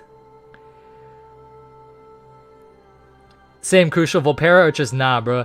Dude, imagine you're Garrosh. Imagine you're getting the anima drained out of you for like the past few years. You come back to your horde and you see Volpera there. Bro, I know Garrosh would have flayed them motherfuckers. Sorry guys. He already didn't like the trolls and the Tauren. And the Tauren are massive, strong dudes, so I don't know why he wouldn't like the, you know, he just had that orc superiority type of complex, and I feel like Volpera would really be at the bottom of the barrel in his perspective, considering that they're the same size of goblins without the technical innovation that goblins possess. So they really, I don't know, they're like kind of the epitome of just weakness in Garrosh's horde. Ethan, I was Gnome Rogue. I have an unholy DK named Plagueis. My Sith sorcerer on Star Wars: The Old Republic was named Plagueis. Even for the memes, I've named the Kulturan druid Ligmatose, and it's dumb. Yeah, that is kind of dumb, to be honest. You can't be a king in WoW. I guess not. I guess not. Bunny... What? Bunny Bun Bun Goodness. What? That is quite a name. Hello, Bunny Bun Bun Goodness. Every single time that you talk, I'm going to refer to your entire name. That is an interesting name, and I like it. What's your covenant? My covenant is Maldraxxus. Bless you. Thank you, Misu. Thank you. Misu. How about a Volpera to drown it in the water? And good morning from Swiss. Good morning from America, where it's kind of chaotic over here if you've been paying attention to Twitter or any social media platform. Kind of nuts. It's been quite hectic and quite crazy. And the only good thing to have come out of all of this, really, from like just overall positivity, is the memes that have come out of it. Like, I've seen a picture of like Keemstar photoshopped into like the position where the Speaker of the House is. I thought that was funny as hell. They replied to my ticket telling me why it was suspended and unlocked it, but I had to change the name. So I just changed it to have a IE, and it still is there. So back in Mr. Pandaria, I made a guild called Gemmed Your Mom's Pink Socket. Gemmed Your Mom's Pink Socket was the name. And it got reported, and a GM changed it to Rainbow Unicorn. And that was that. And my guild name got massacred from that point on. And if you try guild recruiting with a name called Rainbow Unicorn, it's kind of hard. Dude, whenever people would like see me advertise with Gemmed Your Mom's Pink Socket, they would be like, that is a funny ass guild name, and they would join. But once it became Rainbow Unicorn, ain't no one want to join that shit. Funny part is that the Volpera are great alts to have for mount farming due to global teleport. Yeah, that is true. Their fucking racial is really good, to be honest. Bro, Crucial, I'm Alliance, and I will PvP gank a lot. When I see Volpera, it's even more motivation to attack. Bro, dude, I wish that I could attack the Volpera myself, but I can't. I cannot. I wish that the Nazath toy that turned you against your own faction would work in the Shadowlands, and that I could kill people from my own faction. That would be fun. I wish Hosen were playable solely so I could make a demo log named Random Imp Event. Dude, Hosen would honestly be a really, really trolly race to be. Honestly. I have a chaotic friend that likes to troll a lot, and he plays a Mechanome DK. And a Hosen DK, I think, would beat that. They're just fucking chaotic. Every single time. Instead of my I'll never wear a mask macro that I have bound to my Death and Decay, I would probably put Ooker in the Duker or some shit like that. USA can't get a break? Nah, dude, the Americas are a fucking mess right now, man. Like, these past few years have been so divisive and so chaotic that the political atmosphere infiltrates literally every avenue of life. As hard as I try to stay away from political stuff in WoW, it infiltrates every single avenue. On Discord, on YouTube comments, on trade chat, on Twitter. It's just always there, man. It's always there. In school, when you talk to people, it's like it sucks so much because people don't even. If you announce your political affiliation, people don't even judge you based on your character anymore. They judge you based on the face value of the political party that you're assigned with. And that is just a disgusting trait that if anyone possesses, it's just awful. You should never judge someone based on like their the political party that they're registered with. Everyone should be entitled to their own beliefs so long as it doesn't infringe on the rights of others. But enough talk about that. I don't want to talk about that anymore. That's it's infiltrating the stream right now, and I don't want to talk about that anymore. Besides my name, I do dislike the Volpera because the Alliance ruined them for me. Bunny Bun Bun Goodness. Bunny Bun Bun Goodness said that. Bunny Bun Bun. I hope you tune into these streams a lot more because I really want to say your name a lot more. It's kind of like, it's not necessarily a tongue twister, but it's like really satisfying to say. It's really satisfying to say. Everyone would macro Uka Buka. I'm level 59, Justin. I'm getting close. Oh, you are. What are you doing in the maw? Are you doing the scenario in Dude, so if you're on the quest right now in Maldraxxus, where Baron Vyra sends you down into the maw, you're pretty far behind because you still need to complete your campaign quest line before you actually are able to do stuff at like endgame, and pick your covenant and stuff like that. By the way, guys, he this is his first 60, so he can't turn on Threads of Fate. So, I'm just telling him that. Krucial, if you want to gank Volpera, there's a spot by Hero's Rest in Bastion where it gives you a buff called Free For All and you can attack even your own faction. Really? Where is it here? Where is it? Honestly, that's probably never... I'm probably never even going to do that anyway because the only time that I'm in Bastion is to farm herbs, and I do that with War Mode off. And then also to do world quests, which I also do with war mode off. And I would like to do stuff with war mode on, but the phasing is really weird, man. Like, I turn on war mode and I don't even see any horde. All I see, I instantly just get gangbanged by like 5 alliance from Sargeras. And I don't know why. I don't know why the phasing is like that. It's just so strange. The sharding is just so weird. It's so weird. Oh, thank you. I use this name for Twitch, WoW Character, and YouTube. I made an Orc Warlock, both classic and retail. An Orc Warlock named Bunny Bun Bun. That is honestly, I would. That is an amazing name for an Orc Warlock. It's so contradictory to the savage race that you are. But I love it. King Ligglepuff. There's actually a lot of good names in here tonight. I like that name too. If they add owls as an allied race, I'm definitely naming one Swolkin. Dude. I honestly, so I was getting kind of sick with how many allied races was coming out like in the past recent years, aside from obviously the Kultiran and the Zandalari. But if we get some Steward allied race, I would be so happy, man. The Stewards are so fucking, they're so amazing. I love the Stewards. They're like cute, dumb, and also scary as shit at the same time. Because have any of you guys seen the Forsworn Stewards that are in Torghast? They're fucking terrifying. And whenever you pull them, they make so much fucking noise, dude. They're like just like that's all you hear when you pull them. It's just when I pull one, this is what I do. I control S, so I don't have to hear them go fucking hear all that fucking dumbass noise.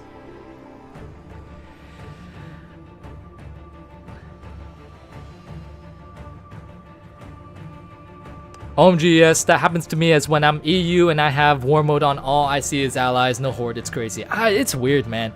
The only time that I've had a good experience with war mode on is when I was on Sargeras. When I was on Sargeras, it was the phasing was good for alliance, but then when I went to Zul'jin horde, the sharding just became ridiculous to the point of where I had to turn war mode on, war mode off, because it was just grouping me in with like a bunch of people from like alliance dominated servers, and I couldn't even do anything. I could not do anything, especially in the maw, dude. The maw's phasing is weird. It's really weird.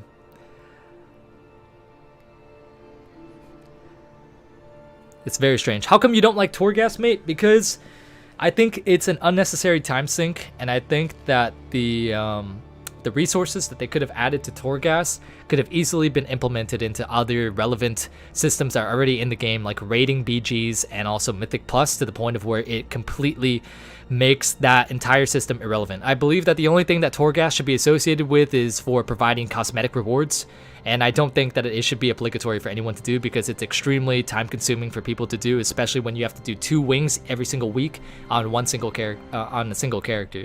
And although that doesn't seem like a much on one character, it is a lot when you have multiple characters to balance, especially when you have scenarios to do on top of that, to rescue Jaina, to rescue Thrall, or to do Twisted Corridors. Then it could be quite overwhelming. Bunny Bun Bun, I like your name as well. Thank you, Bunny Bun Bun. I appreciate that. You seem like a very kind, positive person. Having war mode on and going to the maw is hell, bro. I know, it was terrible. Back in the beginning of the expansion, there Venari's Refuge did not give you a stealth where you would exit the refuge and go into the opening of the maw. So what the Alliance would do is they would just create a choke point and just always just gank every single horde that they saw. That if you had war mode on as a horde and you were not able to slip past with stealth or by rezzing, then you just would not be able to get in or out of Venari's Refuge at all. But on my rogue, I did do it with war mode on. So I did the Maul with war mode on, and I snuck past the chokehold that they had in Venari's Refuge. And what I saw was actually kind of funny. It was like a bunch of other horde stealthies got past as well, and they were holding choke points on like popular roads. So they would hold choke points like right here on the bridges, by Perdition Hold, and also by where the Wrath of the Jailer and the Crucible of the Damned would be. And there would just be like a bunch of ferals and rogues, and whenever you would see an alliance pass by, they would instantly get killed. It would just be like a cartel assault or something like that. It would just, it was actually kind of cool to see. So whereas the alliance like would dominate at Venari's Refuge, technically the horde would control the entirety of the mall because of the amount of these stealth ambushes. It was actually pretty cool. I should have made a video on it, but I figured it wouldn't have been interesting enough. Oh no, is the stream ending? I just woke up 10:50 here. Possibly. I've yet to decide. It's getting to the concluding part of the stream where I'm just chilling at Oribos talking to you guys, but I don't know when I'm going to end it now. I'm not sure. What even is Twisted Corridors? I've not heard of it prior to this stream. Twisted Corridors is the new wing that they added this week. That is, I believe it's 18 floors per layer, and it's part of the weekly quest that they give you. That is a mix of difficult and easy. Apparently, from what I've heard, depending on your class and your anima powers, the first few floors of that layer are very easy, but they can also get really difficult later on past like layers 8 and 12. Agreed, it's just like PvPing and then have to do Torghast to get a legendary for an advantage. Exactly, yeah, like shit like that. Like, why is Soul Ash tied to Torghast when you could be doing Arena, something that is actually difficult and requires brain power and that is more rewarding, and it could be tied to that? It doesn't make any sense. It doesn't make sense. I feel like Torghast was something that was interesting in the beta, but something that they kind of fucked with in the transition from the beta to the actual launch of Shadowlands, to where it kind of it kind of didn't make it as fun. And I do like roguelikes, I do, but I feel Torghast to me does not feel like a roguelike at all. It just feels tedious. King Ligglepuff. The only reason I'm not bothering with Twisted Corridors is because I got lucky in the Beast Warrens and got them out. Nice, dude, nice. So the mall is pretty much Nash all over again. Yeah, I probably should fucking get them out, but at the same time, I never go to the mall except to do my 10, to free the 10 souls. I mean, like, I feel like I should get them out because it would make that quicker, but at the same time, that's the only time I'm going to the mall, when I'm freeing the 10 souls, so I don't know. Two big discrepancies between classes for Torghast also. Yeah, word right there, Phobane. So what Phobane says right there, I completely agree with. I remember when I put out my Torghast video, right? The one where I basically showed how I wiped my group. The main focal point of that video was to be for comedic purposes, but people were legitimately judging my play style off of me messing up in Torghast. And that's just so ironic, considering that the difficulty in Torghast varies between the anima powers that you get, which is completely dictated by RNG, and also dependent on what class you are as well. Like, I remember some dude saying I was bad because I was grouping for it, and then when he said that he was soloing it as a prop pally, rep pally, and vengeance demon hunter, it's like, bro, you really, bro, like really? But Torghast right now is extremely easy. It's just a chore to do. It's very easy. But pre-nerf Torghast, depending on the class that you were, it could have been insanely difficult. It could have been really hard. Like on my Blood DK, it was a snooze fest. But on my sub rogue, I found it really hard if I didn't have the proper anima powers. I love Torghast, no joke. I mean, that's good for you, man. If you like Torghast, I have nothing against you. And if you hate Torghast, I also have nothing against you either. I personally don't like Torghast, but I don't care what you think of Torghast. If you like it, you dislike it, that's perfectly your take. I don't bother with getting them out because I'm a Worgen on my main. Oh yeah, yeah. If you're a Worgen or you're a Druid, then yeah, it's no point. I just remembered a game that I think is pretty cool. It's called Hell Let Loose. It's a 50v50 online World War II game. Hold on, your comment went away. With control points, and is really enjoyable with friends. You know, that kind of reminds me of Arma, dude. Just having a bunch of people just fuck around. Especially during DayZ, man. I know it's kind of a tangent going on from a 50v50 World War II game to Arma, but like just thinking about those Arma videos with people RPing and stuff like that was pretty cool, and it led me to a tangent of talking about DayZ. DayZ was honestly such a fun game back in high school. The mod was so much better than the standalone, and then the standalone took like 5 years to actually solidify into an actual game that wasn't buggy as fuck. Those games, man, they're stuck in alpha and beta forever. I really like the Torghast in the maw. It's some of the most annoying chores. Oh, sorry. I really feel like I missed a very important verb there. I really feel like Torghast in the maw is some of the most annoying chores I've ever done in WoW. Thankfully, I'm just passing if I'm not up for it. You really, unfortunately for Torghast, like, you don't really have to do it once you get your like legendary to like maybe rank 2 or rank 3. If you're not doing really serious shit, it doesn't really matter. In the maw, the only thing that you're sacrificing by not doing it is like 1 renown. So you kind of do have to do it, but also if you don't, you're not losing that much, and you shouldn't lose sleep over it. So as long as you have your legendary though, that legendary is very important, very important, very important. Yeah, I played as a warrior at first, and it's what made me quit for a bit. Then I changed back to paladin and went prot, and oh my gosh. Cakewalk, especially with the Venthyr ability, elites are mowed down so hard. Dude, prot pally is insane. It is insane for soloing content. Like, prot pallies and Vengeance Demon Hunters have always been the class to where people do like the world first plus 15 solo. It's like they do it on those 2 classes. And then, you know, those classes are just insane for soloing content. Torghast doesn't feel as rewarding as other roguelikes, I agree. My favorite being the Binding of Isaac. Always had a reason to replay. Torghast has no real rewards except 1 mount and a pet. I love more cosmetics, to be honest. Yeah, King Littlepuff, I agree. If Torghast had like the Moss Sworn equipment, or if they had like actual gear that yielded from it, like they had from the 8.3 Visions of Nazath that you got from like the 5 masks and stuff like that sort of like item level, I would quit my... Every single negative thing that I would say about Torghast, I would quit. It would be gone. If they would just simply implement gear at the end of the wings, I would 100% be for it. 100%. But not with Soul Ash being the only reward in some memories.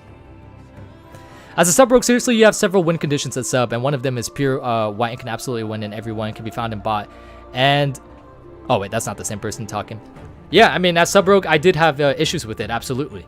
When all you have is when you don't have any significant survivability anima powers except for the one that gives you feint, Crimson Vial, or no, I'm sorry, evasion, Crimson Vial, I believe it was, or cloak when you shadow step, and the end boss on floor 6 of layer 6 when it was current content is hitting you for 5k auto attacks on a mob that is focused on casting, and you're interrupting every cast that he does, or when even you're letting him cast and he's hitting you for 7k casts or 7k melees and there's no ultimate win, what are you to do? When it's not even relevant to skill and it's just flat out a numbers game. Because let's remember that Torghast is completely oriented around RNG, and that is anima powers. And if you don't have the good anima powers, and sometimes even if you do, and you get a really difficult boss, what are you to do when it's a numbers game that you cannot beat? It's not like you can kite them, because if you kite them, they just gain more stacks and do more damage in the end run. Hey Krucial, what would you think of seeing Arthas at some point in the Shadowlands? I wouldn't mind it. I don't want them to ruin the story that was already done with Arthas. So if they bring him back, I don't mind. I just hope they do it well. I hope they do it well. Oh yeah, the Monster One cosmetic armor set would be cool. It would. I would like that on my DK a lot. Well, they say Sylvanas' armor is as if she joined a Maw Covenant. Maybe that's what you get from Torghast. I remember some people talking about that. They were talking about like something relevant to exactly pretty much what you stated, but I don't. That hasn't really been followed up on too much, so I'm not really sure. I'm back. I fell asleep. 3 hours of sleep is 3 hours of sleep. Dude, did you actually? Oh my god. We've been streaming for 3 hours. Fabi showed up to the beginning of the stream and actually slept in the time. That's mind-blowing. And you're back. That's actually insane. You can get a toy that turns you into a moss horn. Looks pretty cool. That is pretty cool. That is pretty cool. I played ARM's Arma 3 RP for like 6 to 7 years now. The RP is pretty much dead on the game. I imagine so. The game is pretty old. The game is pretty old. There are certain games where it can last a very long time, and the community can, you know, continue to thrive off of it, regardless if the game is getting updated or not. But I don't think Arma is one of them. I'm sure that there's still a good amount of people playing it, but probably not nearly as much as, you know, back like 6, 7 years, 10 years ago. However much. My journey starting Shadowlands was fun when I did that. I Pacifist ran to Oribos, then switched to Warlock. Killing everything is after then watching Darian kill. That is an interesting thing to do. That's an interesting thing to do, to play the game in a pacifist perspective.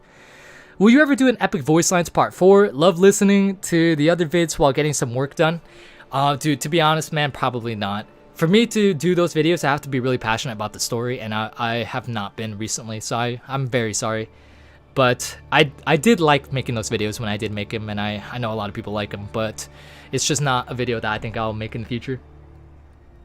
Honestly, if they made it to where the Ash rewards went up as you went higher levels and made it so you can redo layers for lesser amounts of Ash. We know Arthas is a part of Shadowlands. They wouldn't let this opportunity go to waste. Yeah, that's probably true.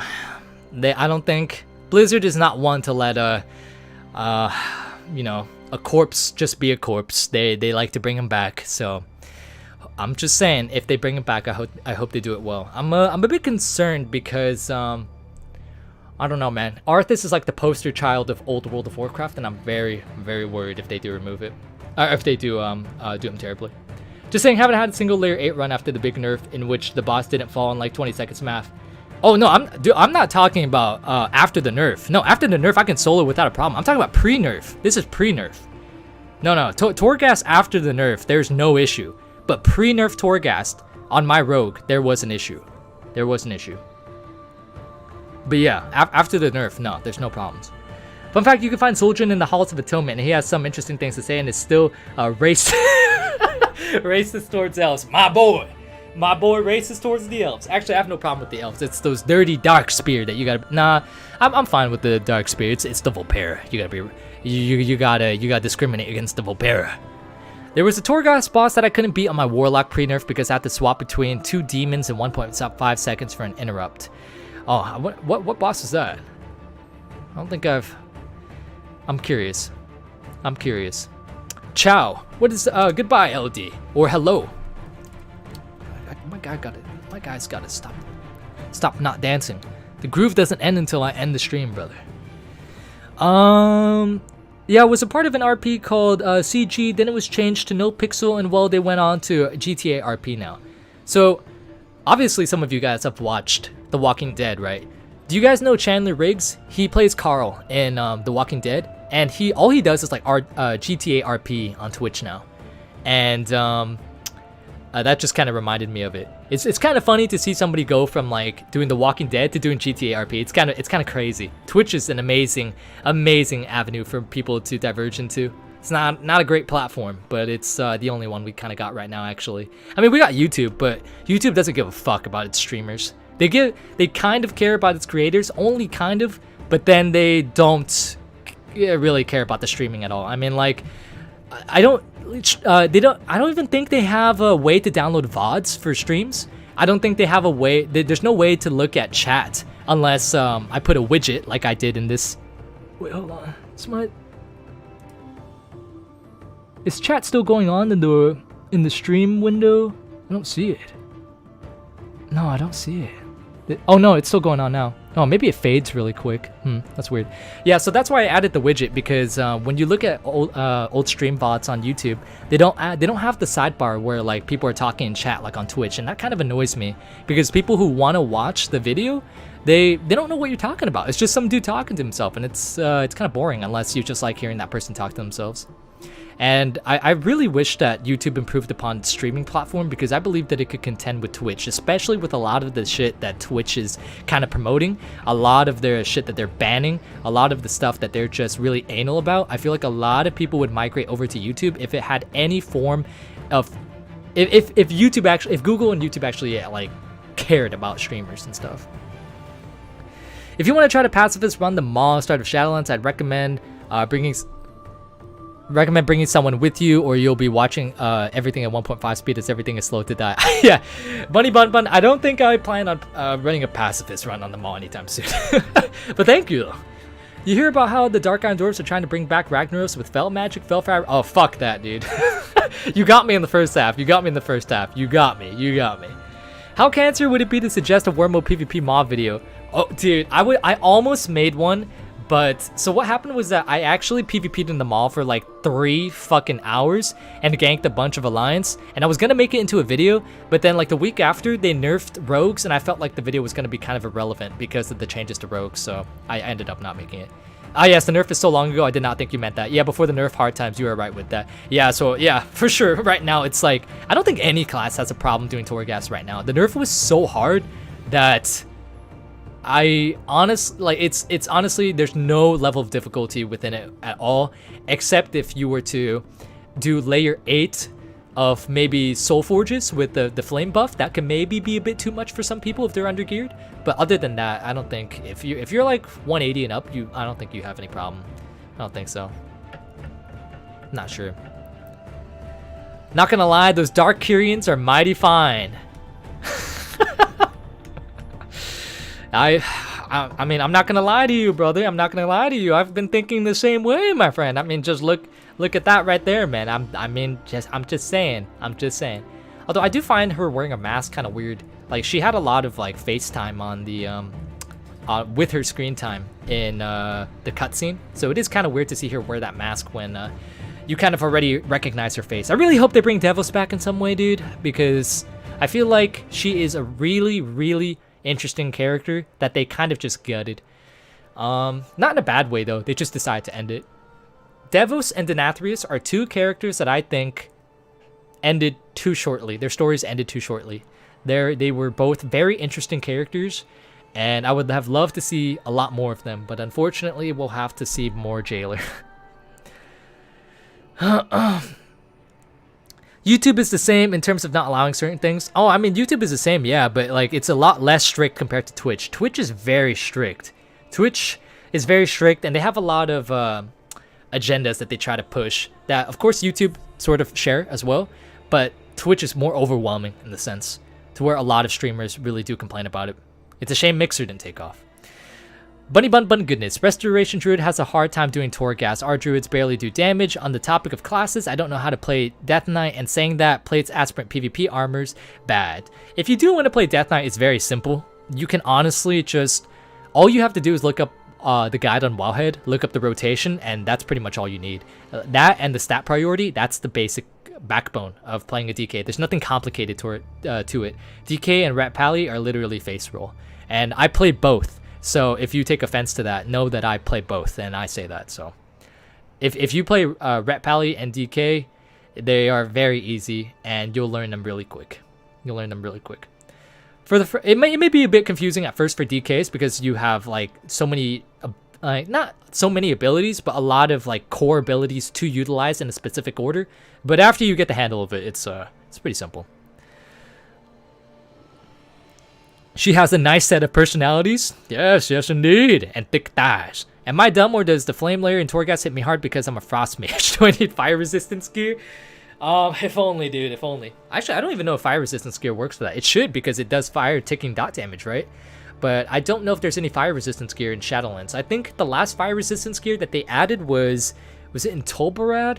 I think it was in, it was some dungeon in BFA, bro. It was, let me see. I'm sorry, not Tolbarad, Toldagor, sorry. Yeah, it was. This one right here. It gives you +5 fire resistance. Fireproof bracers. It gives you +5. So if you, I'm sure taking this is truly worth it if you want to min-max soul forges for the 5 fire resistance with sacrificing primary stats, item level, and stamina, and also secondary stat. Yes, truly. Quick question, Crucial. How do you feel about them bringing back Ysera? Just wondering, she's one of the people who I'd clap along with Jaina and Sylvanas. I don't. I thought it was cool to see her back with Night Song, the Night Song theme, and to also see the quest line and play as her through her own eyes. And I think it's cool to have her back, but to be honest, I don't know anything about the story of Ardenweald. I just played through it, and I played through it. I saw like 3 seconds of the cutscene, and that's pretty much it. That's pretty much it. So outside of that, I really don't have an opinion because I don't have any knowledge on that, and I can't really shit on it or praise it or anything like that. I'm glad she's back, I guess, but she's not really a character that I'm really like too hyped for. When she died with Xavius killing her, I was shocked. I was like, oh my god, he actually killed her. It was probably one of the most impactful things in Legion that I recognized for me. It was like when I saw that, I could not believe it. I was like, I cannot believe she just fucking died right here and got corrupted. But in Shadowlands, I don't really know. I'm not really too caught up or understand the Ardenweald questline too much, to be honest. There's like a seed or something. You walk with a bunch of fairies and centaurs. You resurrect Ysera, and then now the Winter Queen likes you. I don't know. That's it. I do know the Vendir questline though. I know the core Maldraxxus questline that you do while you level up. I don't really know the campaign because I kind of just stormed through it, and that's pretty much it. I don't really actually pay attention to it. But those two and the Bastion questlines are pretty easy to comprehend. But the Ardenweald one is too. I just don't know the specifics of it. The one questline that I do remember with Ardenweald though is the one where you're like doing a play or whatever, and like there's a bunch of them that like appear as Xavius and like Deathwing. Was it Deathwing? No, I don't think it was Deathwing. I don't remember. It was like Xavius and Kill Jaden and stuff like that. I thought that was pretty cool. What have you done? Oh, we got a dono from Mr. J the Prophet. Been watching your videos for mad long, bro. Yo, first of all, thank you for the support, dude. Haven't played new WoW either. Why does it seem so disappointing to me? I don't know, man. But in my personal opinion, I think Shadowlands is pretty solid. I give it a 7 out of 10, and I think it's pretty good. If you have the time for it, I would suggest that you play it, see how you like it. But if you play it alone, I will not suggest it. It is not a game that I would recommend if you play alone. But if you play with a group of friends, I would highly suggest it. Yes. Bunny bun goodness. Imagine being a jailer saying that Torghast is impenetrable. Then a simple robot voiced by Anna from Overwatch just yeets a portal inside, right? It's like saying the Maw is inescapable and then suddenly having this giant stone in the middle of nowhere just reacting to you. How convenient. How convenient. For real though, if you want to swarm the Maw, for real though, if you want to swarm the Maw M on with a bunch of DKs, I'm down. Possibly one stream monster, possibly, but I'm a lazy fucking bastard, and I like to just talk to you guys while doing absolutely jack fucking shit. So that option seems more appealing to me. But perhaps it's been a long time since I organized a stream chat type of event. Even like, you know, sort of Siege of Orgrimmar runs and stuff like that. I haven't done that in a while. So if they do bring back Devos, it would probably be at the end of the expansion, and she will be presented differently in mindless body of the jailer. If they do bring back Devos, I just hope that they don't waste her again and expand upon her story. But I fear that with the way that Devos is presented, she doesn't seem as like an important character that would transcend this expansion. I don't feel like she would carry over to another expansion. I would feel like if they would bring her back, then they would have a very finite amount of time to actually develop on her character if they decide to do that at all, and that kind of is disappointing. If they even decide to do it, but that's better than nothing, right? There's an amazing Night Fate quest with Ysera. Are you talking about the one where you play as Ysera? I really like that one. If you're not talking about that one, then I'm curious. Doing the Night Fate questline as a horde makes me feel unwelcomed. Yeah, I can imagine so. Like imagine a guy right now going in my transmog, right? Imagine a dude going in my transmog right now being just like doing Night Fate quests. It just seems so weird. Also, if you guys look at the backdrop, the mall looks so much scarier than it actually is when you go in there. Like when you go in there, it's just like It's just another zone. But like looking at it from like this height, it looks so fucking scary. When do you think we will get the mount that Blizzard? Oh yeah, I have no idea, Devlin. I have no fucking idea, dude. I think it was a big tree mount or something. Yeah, it was an ancient. It was I think the name was a wandering ancient. Dude, I have no fucking idea. I totally forgot about that. I don't know, but I feel like it should not take them this long to implement it into the game. Ah, yeah, that's a good point, dude. I totally forgot about that. I think somebody mentioned that, like in the last stream or the stream before that, though. I have a bad memory. Yo, what's up, Emo? Love from here too. Must suck being Arthas. Kel'Thuzad originally took more people to kill him than the Lich King. Indeed. But at least the Lich King fight was cool, right? So that's all I could ask for. It was cool, and he killed us. That's more than I can ask for. Are Alliance DKs welcome? I suppose Alliance DKs are welcome as well as Volpera, maybe. Dude, the Wrath of the Lich King login music nostalgia, dude. The Wrath of the Lich King login music is honestly just, oh man, it brings back memories. Like, I don't know. It truly feels like a different game when I hear that music. It truly does. I feel scammed on the votes because I never got to vote. Well, who knows, Rex? Maybe we'll never even get the mount. So, maybe that scam that you felt with your vote being neglected, maybe it will never even turn into a mount to begin with. So, who knows? Just tuned in. Have you done Twisting Corridors yet? I did the first one yesterday as an unholy DK. Pretty insane. No, but I heard it was hard, Isaac. I heard it was hard. Speaking of Kel'Thuzad, do you play Warmane secretly? I don't, Mr. J. I don't.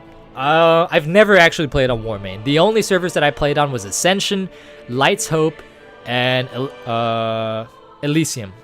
Yeah. I played Elysium when all that drama went down with Alex Sensual. That shit was interesting. Do any of you guys know what I'm talking about? That shit was kind of crazy. I know it's super early to ask you this, but what do you want the next expansion to take place, or where do you want the story to go? Listen, I don't know where the story's going to go after Shadowlands, because like, who could have predicted the Shadowlands after BFA? You know, who knows? But I think, and who could have also predicted that Azshara and what's it called, N'Zoth would have been in BFA too? You know, I would have liked the Black Empire to have had its own expansion. I would have liked Azshara to have had her own expansion, but I don't think that's going to be the case. But the one thing that I'm holding out hope for, in addition to a Void Lord expansion, is please have an Infinite Dragonflight expansion. Because we know that it was established that Norstormu Murozond died in like the end time, right? We defeated him. I believe it was the end time. It's one of those dungeons. But then we also see some other Infinite Dragonflight after that too. So it's kind of a question what they're up to. It's kind of a question. But I felt like those dungeons with the Infinite Dragonflight were so fucking cool, man. They're so fucking cool. To see them, to relive the events of Warcraft 3 and like stuff that you see in the books, and then like play through it and help Thrall, help Arthas, all that stuff. Dude, it's so badass, man. I love that thematic so much. But if that were the case, then I'd be kind of worried about the story, because Blizzard with their time traveling, I don't know. What is the stat prio you are going with on your DK, by the way? I'm going Mastery Haste, but I've seen a lot of people saying Verse Haste. Oh, I don't know about Verse Haste. I don't know about that. Mastery Haste is the way to go for AoE. What you want to do is you want to sim your character. So this add-on right here, Simulation Craft, you can just sim your character and sim what stats are the best for you. I really recommend that add-on. It's really good because it's better than what any guide will tell you. It will tell you the best stats to further your class and to further your gameplay. But for me, for AoE, for Dungeon Slice, it's Mastery Haste and then Verse and Crit are equal. But for single target, it's actually Mastery Crit and then Versatility and then Haste. Haste is my least valued stat right now for single target. It's very strange. I thought it was Mastery Haste, but apparently that's only for AoE. For my current gear right now, I have I'm kind of not that high in Mastery. I'm at 51% Mastery. I could use a bit more Mastery, but yeah, I think my neck piece is big Mastery. My rings. Yeah, so this ring right here, Death God Signet, it doesn't have big mastery, and I would really like big mastery on it. This though has big mastery, and I'm really happy I got that. The false accuser one. Oh man, that is a lot of mastery. But I need more mastery though. I need more mastery. Ah yes, Timbo has dropped the Discord link in the chat. Guys, be sure to join the Discord if you ever want to talk on text chat. We're usually recording all the time in voice call, so it's hard to like get in voice, but like in text call and text chat, I mean, we're always welcoming new people to talk and post memes and do a bunch of shit as long as you're chill and not posting stupid stuff. So please be welcome to join the Discord server. The link is going to be via Tim's link that he just posted. He's the mod that just posted, or it's going to be in the description too. Sorry to bother you, Krucial, but your YouTube link in the description about YouTube page has it? Okay, I'll change that. I hope I remember that. Thank you, Theodore. I appreciate that. I'll definitely change that. I did not know that. The one in the description should work though. That one's set to never expire. Please, no more timey-wimey stuff. I know, dude. I know, but I really see. I admitted it too. I'm worried about Blizzard with their time narratives, but I like the Infinite Dragonflight thematic, and I like the dungeons and raids that could potentially be a thing if they were to actually make it a reality. Oop, my pencil fell. Oh, and it dropped on my spacebar. I would want an expansion into another timeline again. So King Ligopuff says no time stuff. Bunny Bun Bun says more time stuff. Where you are teleported by Chromie or in Nostormu to an Azeroth where all evil won and you, the player, is trying to cleanse the world. I would like that too. That's kind of like end time. That is kind of like end time, but it's just look at the world of Azeroth. In the alternate reality of end time. It's pretty crazy. I really like the alternate timeline stuff that they do. I just don't think that they do it well at times. Like in the short-term events, they do it well. You experience cool stuff like the Culling of Stratholme, Old Hills, Badfoot Hills, freeing Thrall and stuff like that, and then also reading about Thrall meeting his parents as they were dying. In that one book, I forgot what book it was. It was, oh my god, I keep hitting my spacebar. I forgot what book it was, but it was, I think it was the Cataclysm book, where Thrall ventured back in time and saw Durotan as he was dying, and he was crying as he was like meeting his father. Like that was amazing. So shit like that, I think is really cool. But again, I fear for the overarching narrative should Blizzard go the time route, because we saw how Warlords of Draenor did, right? But with Warlords of Draenor, the main problem there wasn't necessarily the narrative being shitty. It was simply the neglect in the overall effort put into the expansion. Of course, there were issues too, like one Burning Legion transcending across all timelines. That is, I don't know about that one, buddy. But the whole time concept is pretty cool. It's just very hard to actually implement in anything. Not just Blizzard. It's not Blizzard's fault. It's like anything. It's just very difficult. Very difficult. You see a bronze dragonflight without a name on a cave on south of Silithus? I did not. No, I did not see that. I did not see that. I need more people who's willing to do the other side keys. Need to replace my damn weapon. Oh, bro. Are you oh, wait, hold on. Which weapon is it again? It's the weapon from Hakar, but I forgot the name of it. Let me make sure before I say something. Let me make sure. Seeing chaos. Ah, yes. Are you talking about this weapon, my friend? Are you talking about that weapon right there? That is a nice weapon. Give your orc's knees a break, man. He might be dead, but still, dude. The Buddha. Following my back injury, brother. I was standing up at my computer like basically all day because I can't sit down, because sitting down puts 3 times the amount of stress on your back than standing up does.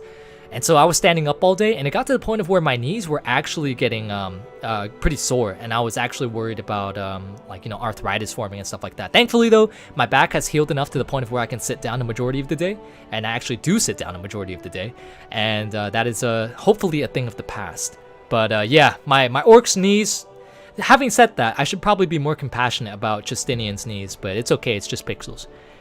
What was that channel back in the day that did the Illidan machinimas? I can't remember it for the life of me. Like the Kael'thas and what's his face? Are you talking about Hurricane? I know he did like. Are you talking about like the Black Temple trailers and stuff like that? Because if you're not talking, oh no, I know what you're talking about. It's the like the comedy ones. I think his name was Ian something, right? I know what you're talking about. Yeah, I watched them all too. I forgot his name, dude. I forgot his name. It was like Ian something. I don't remember. No, Glib here. Bro, if you get me a 220 inscrutable quantum device, I won't give you my weapon, but I'll give you the next weapon I get. Next one. Any chance you could do a video stream on best in slot for Unholy DK? I've checked Wowhead, of course, but it'll be nice hearing why some are better than others. To be honest, Isaac, mastery over everything. That's your best in slot. If something has more mastery, and if I really recommend that you sim right here. You get something called simulation craft. That will determine your best in slot. Just see what your best secondary stats are and judge your gear off of that. Because Wowhead guides, yeah, they show your best in slot, but they like it's very subjective to your current situation. That's why a lot of people, they theory craft on like their class discords, and it's a lot more viable than actually looking at a Wowhead article, because even the Wowhead articles are very good for the most part, and much better than Noxic, definitely. A lot of their best in slot is very relative compared to the gear that you have on, you know. So I would very much recommend simulation craft, because the error in simming is about 2 to 3 DPS. It's as accurate as you can get.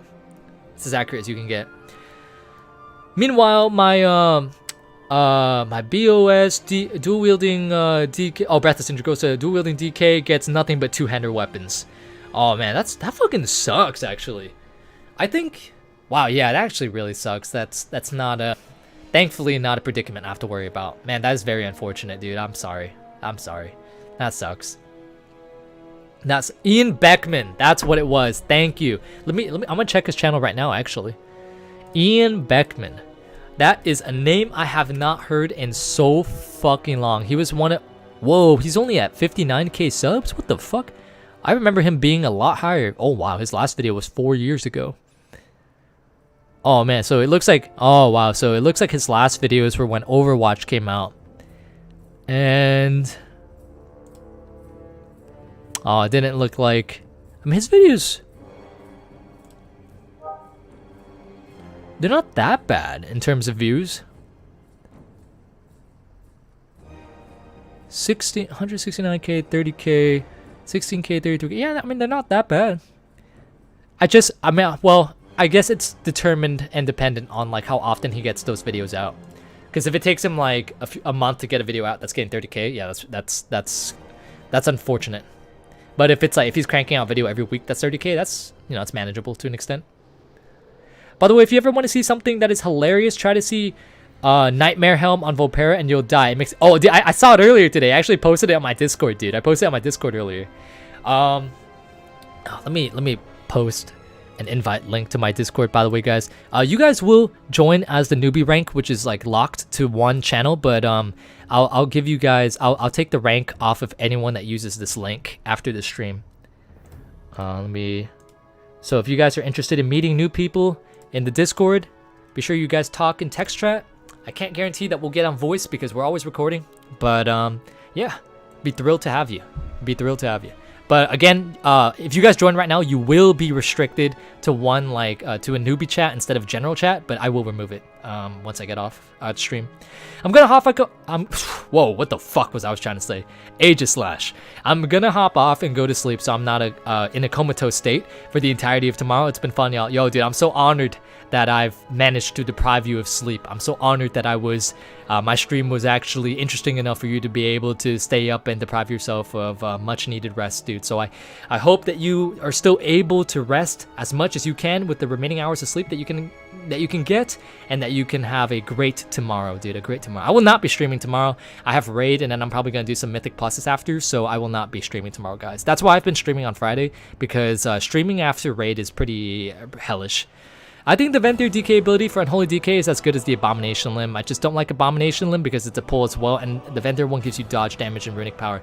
I can agree with that, Itachi. I don't like the pull that Abomination Limb has, because sometimes on certain bosses it can really fuck you over. Like on Mistcaller, when the fox spawns, if you have Abomination Limb up, it can pull it into you and just wipe everyone. So I think I might have to make a cancel aura macro for my Abomination Limb, but dude, canceling Abomination Limb is just terrible. I don't know, man. It's just terrible. A cancel aura on Abomination Limb is just that hurts. That hurts to even think about, you know. Hurts to even think about. So, okay, top 3 classes you enjoy in Shadowlands, but you can't pick DK. Okay, Paladin, Enhancement Shaman, and or Prop Pally, I should say. Enhancement Shaman and Sub Rogue. That's my top 3. That's my top 3, definitely. King Legal Puff, join. Thank you. Hello, Kakyo. Go to bed? No, not yet, dude. I don't sleep until like 5 hours from now. Press the Discord home button 15 times for Easter egg. Yeah, I did that and missed. Yeah, dude. The Abomination Limb sometimes can be more of a hindrance than an actual asset at times. It can prove to be more of a liability than anything, and it sucks. It really does. It really does. Thoughts on Feral Druids? Scary in PvP. Or at least the ones I've gone up against. I don't actually know their current state in PvP, but Feral Druids usually do pretty solid in PvP, so I'm inclined to believe that, you know, my one experience against a Feral Druid that killed my ass was not an outlier, but is, you know, Feral Druids are pretty scary. And PvE, they're actually doing pretty decent according to the heroic rankings last time I saw. I think the first week, heroic, for the first week for normal, and for the second week for heroic or something like that, Ferals were like top 5 or something like that. But then they bounced down a little bit. But they're still pretty good, which is very surprising. By the way, I want to ask, how good is Necro or Venthyr Covenant good for Warlock Destruction? I think if you go Destra Warlock, I think you have to go Night Fae. I'm pretty sure, because I know Venthyr's not too good for Warlocks. I don't know jack shit about Necro. I don't even know what your ability is for Necro, for Warlocks. Well, hey, thanks to your stream, I was able to level my Hunter from 51 to 54, so yeah, that's good. I'm glad I could be in the background as entertainment. I pulled an extra group earlier today and almost wiped us. Yeah, bro, fucking Abomination Limb, man. You really gotta be careful about when you proc that shit. Never use it when there's a patrol that's inching its way towards you. Never. And on Mistcaller, be very, very conservative and reserved for when you actually use it. I removed the newbie rank from the... Oh, thank you, Tim. I appreciate that, man. I appreciate it. Thank you, dude. Where are you checking for these rankings? I go on Warcraft logs, and I just go on the rankings there. But I kind of stay away from Mythic right now because it's not really too normalized at the moment. But perhaps in a week or two, I'll probably look at Mythic. But Heroic is what I mainly look at. Would you consider doing some Twisting Corridors layer 8 runs on underperforming, undertuned specs? Bro, I can't say anything about Twisting Corridors because I haven't done it myself. So I have absolutely zero opinion on Twisted Corridors. I don't know anything about it, aside from the fact that it could be difficult and it could be hard. Some people are telling me both. Venthyr is fucking bad for Warlocks, the end. Yeah, I heard the same. The Buddha. Glob plays a Venthyr Warlock, and he says that all the time. His damage is pretty good though. I think like last week, we were all like doing like over, we were all like doing 4.2k, 4.3, 4.4k overall DPS on our Mythic Plus, and it was pretty good. Our DPS has definitely gone a lot higher this week though, especially with this weapon. This weapon is nuts. And also I got my Frenzied Monstrosity legendary, and that fucking legendary in Mythic Pluses is just oh my god, it is insanely good. It's so good, dude. I was bursting for like 15, 16k earlier in the earlier dungeons. Oh man, it's so good, dude. But then again, my buddy Raz is also a beast tank, and he was pulling a lot, so I was able to do a lot more numbers too. So even with the AoE cap. Would you ever join an RP server on WoW? I was thinking about it, Devlin, but I'm also probably not. I would probably get myself suspended off it. I troll too much to be able to be trusted to make a character on an RP server. I know, I was talking to Skull Shorties, who's another WoW content creator, about RP, and he was saying how, like, Word Missed Accord, there's a couple people in the RP field who are really actually kind of toxic. Like how, if you do one little thing wrong, they, like, if you get some part of the lore wrong, they'll just, like, hound you over it. Or if you or if like for instance they have the Ashbringer transmogged, and then they say no, I'm the new Ashbringer, you have to listen to me. Like that's the type of bullshit that I kind of want to stay out of. I want to be around the people who are into like the weird ass fucking sex BDSM, like lewd ass like RP that can be used for videos. I don't want to be around the people that are genuinely toxic and unfun. I went with Venthyr because it helps with DPS when I'm an Affliction Warlock, a lot of dots. I don't know how good it is for Affy. It could be a little bit better for Affy. All I know is for Destro and Teemo, it's not too solid. Not too solid. I'm doing it right now and it's pretty easy, not gonna lie. Wow, okay. If Oz is doing it and he's saying it's easy, then it's gotta be easy. It's gotta be easy. There's no way it's gonna be hard if Oz says it's easy. But it might get harder at the later floors and layers. So. You know what I hate about the Vault in Shadowlands? They give shamans a staff. When the hell do you ever see a shaman with a staff? I'm not sure.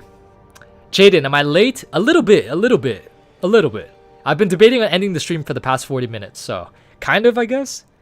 I've been debating on ending the stream since I hit 3 hours, and now it's 50 minutes past time. Me and my friend went on Moonguard and roleplayed as Geralt and Ciri, and people fucking hated us. Really? All I did was walk around yelling, Ciri, where are you? Some RPers, man, they get really fucking anal about a lot of stuff. I know when Kakio was making videos on his, and raiding like Silvermoon and stuff like that, people got really pissed about that. People are gonna be people, I guess. Me, I would just, listen, if I were to RP on the RP server, my character would get like, I would get suspended within a week. Definitely. But from my experience of playing on Moonguard, it was really cool. Walking into Stormwind and just seeing everyone at the park and also at the bar. I think the bar is called the Blue Lagoon or something like that. I don't remember. Maybe that's a SpongeBob thing. I don't know. But like seeing people there was really cool. Crucial, yes, McGregor.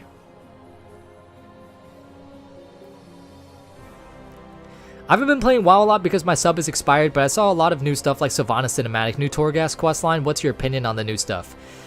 Also, Torghast is Torghast harder now? No, Torghast is very easy now. They nerfed it. And as to your question about the story, sorry, I'm stuttering like a monkey. Oh my god, that was just Perhaps I should end the stream soon. But going back to your question. I don't know how the story is turning out simply because I haven't been paying attention to a majority of it. There's a lot of quest lines, campaigns, and Covenant specific stories that play over into the overarching narrative that I haven't really been exposed to a lot of it, in addition to just simply not paying attention flat out. So if it gives you any indicator on my current knowledge of the lore, yesterday I did, what was it? I did the Necrolord campaign for the House of Rituals. That took probably about an hour, maybe more. It was like 10 or 12 quests. It was a lot. I cannot tell you a single thing that happened. I cannot tell you a single... I'm not going to spoil it, but I cannot tell you a single thing that happened, to be honest. There's only one thing that happened, and it was a named character that was brought back. That's it. That's all I know. That's it. You just must RP Malfurion and Tyrande. As Malfurion, you must just yell, Tyrande, where are you? Of course, of course. There's no other way to roleplay Malfurion. But then I have to be a Night Elf Druid. I don't want to be a Night Elf Druid. Druids are not fun. I don't find Druids fun enough to be able to main them. And be a Night Elf. Ooh. Nothing wrong with Night Elves. It's just their casting animation for males is weird. It's like they're suffering from a fucking headache. And they're just culminating all of that stress into like into magic manifest into a wrath bolt. I play Wormist Accord Alliance. Wow, used to be very live, but now we're very much horde dominated. Fun for ganking and org. Yeah, Kanan. Yeah, I know Wormist Accord is very dominated for RP for horde and Moonguard so for alliance. So yeah, playing on horde on that server, that's interesting. Bunny Bun Bun, good to see you're still here. I would need to be cleansed by a pastor due to what I do on... Oh my god, come on, dude. I'm a lore person, but I don't care if someone breaks it, but I a lot of BDSM stuff because Overlord King... Oh my god. Alright. If I were to do that though, it would definitely be for a video. Yeah, It would definitely be for a video, but I gotta be careful with like some of the stuff that I would say. I would probably like save real life stuff into it, and it would probably get a lot of people to report me. I've never had any bad experiences with my time on Worm's Accord. The community is really nice on the Stormwind side of stuff. I heard the Horde side though is not that great. Yeah, Lilu, I heard the exact same thing. That's probably because the Stormwind side, the Alliance side, is not as prominent as the Horde side, which is where there's like a lot more players. So like the community is a lot more tight-knit and a lot more wholesome, I guess you can say. Close together. Friendly. You just need to be crab overlord and it's all good. Yes. Dude, speaking of crab, I want to eat a crab. I want to eat some crab right now. I could go for a bunch of crab legs. That sounds kind of nasty when you hear about it for someone who's never eaten crab before, but crab legs are really good. They're really good. Bunny, you scare me. I'm glad you said it, King Licklepuff. I'm glad you said it. By the way, guys, if your Discord name, try to match your Discord name to your name that you have on YouTube right now, because I will give you a stream gang rank if I recognize your name. If I recognize your name, I'll give you a rank that shows that you joined from the stream instead of just being unranked. Some of my best RP experiences were from Worm's Accord and just hanging out with everyone in the Mage Quarter. Yeah, dude, I can imagine so. A lot of my fun memories that I have of WoW aren't really of like the competitive stuff at the end. Like I do a lot of like you know, endgame raiding and Mythic Plus. A lot of people do. I do.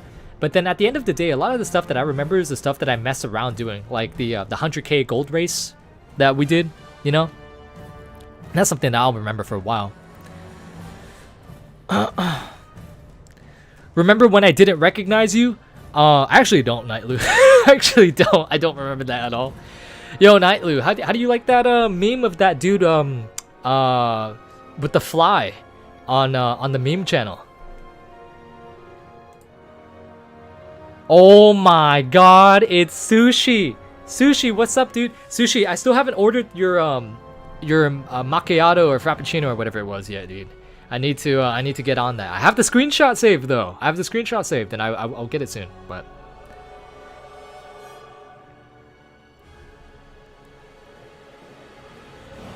lovely, yeah, I imagine so. Blue Recluse, that was what it was. Yeah, I thought it was Blue Lagoon. Yeah, Blue Recluse. Blue Recluse is dope. I remember walking in there and seeing like a bunch of people just sitting down drinking, and I was like, man, you know, when you think about it, talking about like, if you say, hey, you want to go play World of Warcraft and just pretend we're drinking alcohol and just like talk with people in game, it's probably be like, no.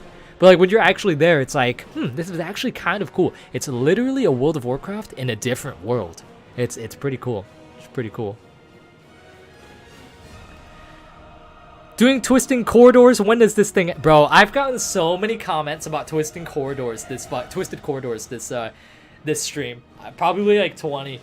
When does it end? It ends at floor 18. So have fun. You got a ways to go. I probably will not be doing it anytime soon because fuck that, dude. Fuck that. All right, y'all. I think it's about that time. I still need to get some food. Since you have started playing a lot of Horde characters, are you going to switch your YouTube profile picture? Yeah, I've been thinking about it, Quinn. I've been thinking about it. I need to commission an artist. But that's money. And I'd rather spend my money on happy ending massage parlors. So, I don't know. Playing WoW when you're high and drunk is certainly an experience. I've done it before. I don't like it. I haven't done it drunk. I've done it while high. I don't like it. I'm too mellow. I don't talk, and I make a lot of. I'm too like passive, I guess you could say. I've been leveling an undead DK, and I just realized how depressing it is, killing your best friend and all that. A little bit. But undead DKs are cool. I've been debating on making my orc an undead DK, but I don't know. I'm not sure.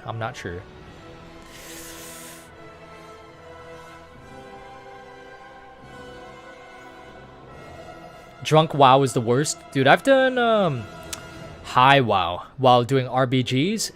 It was not fun, in my opinion. It was not fun. It was too much to focus on, and I had a friend who said that he smoked to actually make himself focus more. I don't know how that fucking happens, dude. I can't do that, man. When I smoke, I just literally become a corpse. I just sit back and do nothing. I say nothing and do nothing, and it just sucks.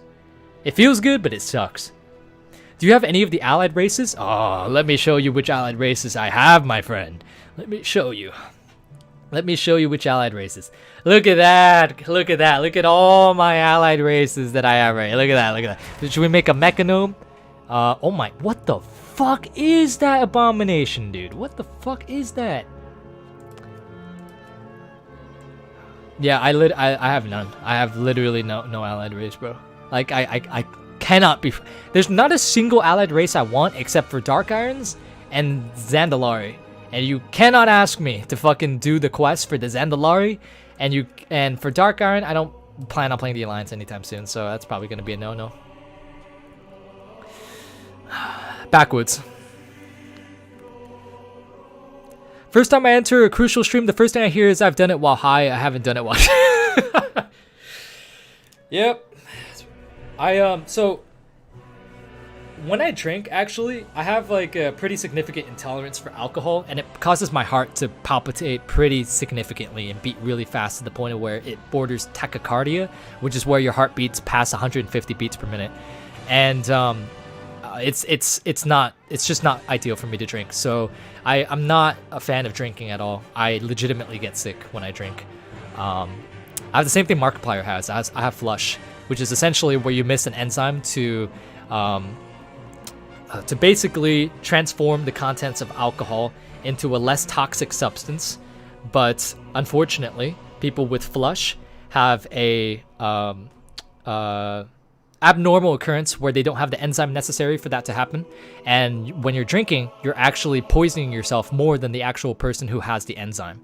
So me drinking not only increases my chances of having my heart palpitate, but it also causes me to not even become buzzed because I don't have the enzyme to properly digest the alcohol and convert alcohol dehydrogenase into whatever the fuck it was. I forgot. It's been a long time. And I'm actually at a greater risk for esophageal cancer because of the fact. So drinking is not... There's literally no reason for me to drink. I don't get drunk. I don't get buzzed off of it. I feel sick. My heart beats fast, and I'm at a greater chance of cancer. Why I'm not going to drink anymore. Like, there's no point. There's no point. I'm asking you to do the Zandalari quest. No. Naruto, I love you, but no. No. What do you think about the Magars? Their racial suck. And, they look cool, but their racial suck. I don't plan on playing the Alliance anytime soon. Crucial bandwagon Horde player. How can I be a bandwagon Horde player if I started on the Horde? If I swap to the Alliance, then I would be a bandwagon Alliance player. Justin, I'm halfway to 60. Nice, brother. Nice, nice. Yeah, with the Alliance side, the Just Druids are the best ones. Yeah, they are pretty cool. They are pretty cool. They are pretty cool. I will not lie. Let's see what we got here. First time I was ever high, and last ever time was on the way back from work from a meetup with a bunch of workmates in the UK, and is going home on an underground train under said influence. Messy. Ooh, that doesn't sound fun. So I know I've said this story before on stream before, but there seems to be a few new people here that, first of all, I'm very glad to have met all of you guys. But people like Ethan, Sushi, and Naruto are probably going to get tired of me saying the story again, but I'm going to say it regardless. There was a story, because we're on the topic, there was a story back when I was in like my second year of college where my friend was working in like a workshop and with like sharp machinery. And they took an edible and they gave it to a guy who has never gotten high in his life before. And the edible hit him so hard to the point of where he mangled his hand, lost a few fingers because he inserted it into a buzzsaw because he was not able to coordinate properly, apparently, or something like that. And yeah, that's a poor decision to say the least. To say the least. It is a story that I've said in the stream before, but it's a pretty gnarly story, which is why I kind of wanted to repeat it. Need to carry Crucial through allied race quests? Yeah, bro. Bro, if it isn't like, if it isn't gonna boost my IO, my item level, or my gear, it's the possibility of me doing it is very low. Like I don't even have Blanchi, and I think Blanchi is one of the coolest mounts in the game. I don't even have it. Edibles are one of the things that scare me about America. Where are you from? Edibles are not fun, anyways. I think they're the worst way to get intoxicated. literally the worst. They taste like, most of them taste like ass. And then when you eat them, you cannot control how hard it's going to hit you, because you don't have any sort of recognition of how high you're going to get or how high you're getting, unlike when you're smoking, where you continuously get high. It's just a hard escalation when it comes to edibles, and it's just not fun. I did see it boosts your achievement points. It's too much, Lilu. It's too much for me to care about to boost my achievement points. You are right though, but it's one day. Also explains why he didn't know they were trying to bring back Ragnaros. Legit, they tried to do that, and did they actually, the Buddha? I thought you were fucking joking. Like, I know you were joking with the Fellfire stuff, because yeah, I know you were joking, but I didn't know that they actually tried to bring him back. Wait, so Ragnaros is actually still alive then, right? Okay, here's the thing. Did they specify Ragnaros or did they say Firelord? Because if they said Ragnaros, that means Ragnaros is still alive. The memes in your server are great. Listen, you can post whatever you want on my server so long as it is not against the rules. So look at the rules. You can post whatever not safe for work, degenerate shit that you want, so long as it's not racist and whatever the fuck else was in there. I don't remember. Look at the rules. But yeah, you're welcome to post whatever you want. This is literally a shit post server. Just be respectful of other people and have a good time. I have no see, so that's another thing too, right? It's like my Discord server is the way that it is, and it's kind of like related to the content that I do, where it's just trolly shit post nonsense. But imagine if I was still a lore YouTuber and like you joined my server and it's just a whole bunch of meme shit posts like this. It'd be like, God, this is this is quite the turn. I have no own will to try drugs in general, and I swear if someone gives me a cookie, I won't be able to tell the difference. Well, one thing that I plan on doing when my friends come over is that from the EU one day when we all meet, is that I'll say that I'll bake them a bunch of cookies, but in reality they'll be edibles, and then they'll be slumped the fuck up. They'll just be slumped. They'll be slumped. Edibles sold in weed shops say how much THC is in per, so you can gauge how high you will get. Yeah, that's true, Casey, but like a lot of people, if they don't smoke often, they don't know. They don't know like the amount, the content. They just eat like half of it. Or their friends, like in their teens, will say, "Oh, this amount will probably be good," but then they gauge it on their own tolerance, and then then the other person, you know, just gets like super high because they have absolutely no tolerance whatsoever. But you are right though. But a lot of people, you know, they don't even know what THC is, and they're smoking. So Ragnaros is not alive. They just wanted to spawn him from a shard, but failed. So could he technically be brought back then? Right? You gotta unlock the Dark Iron Dwarves then do their questline. But dude, that means I gotta put in work, Ligglepuff. That means I gotta put in work. And I don't know if I want to put in work. Love your content. For me, you're like WoW Russian Badger. Alpha version, but still. I hope one day I can become the full-fledged version. And grow my community to that extent for sure. Yeah, that would be nice. That would be nice. I love doing content, recording it with my buddies. I love throwing around laughs and stuff like that. And I hope you guys enjoyed the new video tomorrow. It's a pretty funny one. So I hope you guys do enjoy it. It features Oz right now, who's in chat. He's usually our healer that we push keys with. But he decided to DPS that dungeon, so it was interesting. And then also we had our actual healer that was drunk. So yes, it was quite an experience indeed. Quite an experience. Hi, can I ask you something? Yeah, of course, everyone else is. Is it worth getting into WoW if I have limited time to play, only 1 to 2 hours a day? You can do it, but you probably won't be able to do a lot of endgame stuff if you're playing on 1 hour a day. If any at all. So I would say that if you're a casual player, then yeah, go ahead and play. But I don't find playing WoW casually fun. If you have friends to play with, then I would say regardless of the amount of time that you can afford to play each and every single day, just play it anyway. But if you're playing alone, then I would then ask yourself this: do you want to do endgame content, or do you just want to do casual stuff? Because if you want to do casual stuff, then you're perfectly fine, but if you want to do endgame stuff like raiding, it might be difficult. Tharson is a weak leader for the Dark Irons. Ragnaros' remains were still in the lava pool where he originally fell. They were stopped by an Alliance adventurer. Oh, stupid Alliance adventurer. And Anvilthane Thurgadin. That's a badass name. I don't even know who that is, but that's a badass name. Yeah, how far Krucial has fallen. I came from knowing so much about the lore to not knowing anything at all. Not knowing anything. Ah, this is the life right here. 180 viewers, and I'm literally nothing is happening on my screen, but literally just me staring at my orc. This is the life right here. This is the life. The life. Just chatting. Just chatting.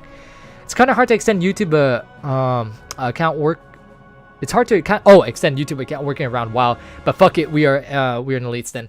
Hey man, I'll try it. I'll try it, man. I'll try it. It's been done before. It's been done before, and I'll continue to try it.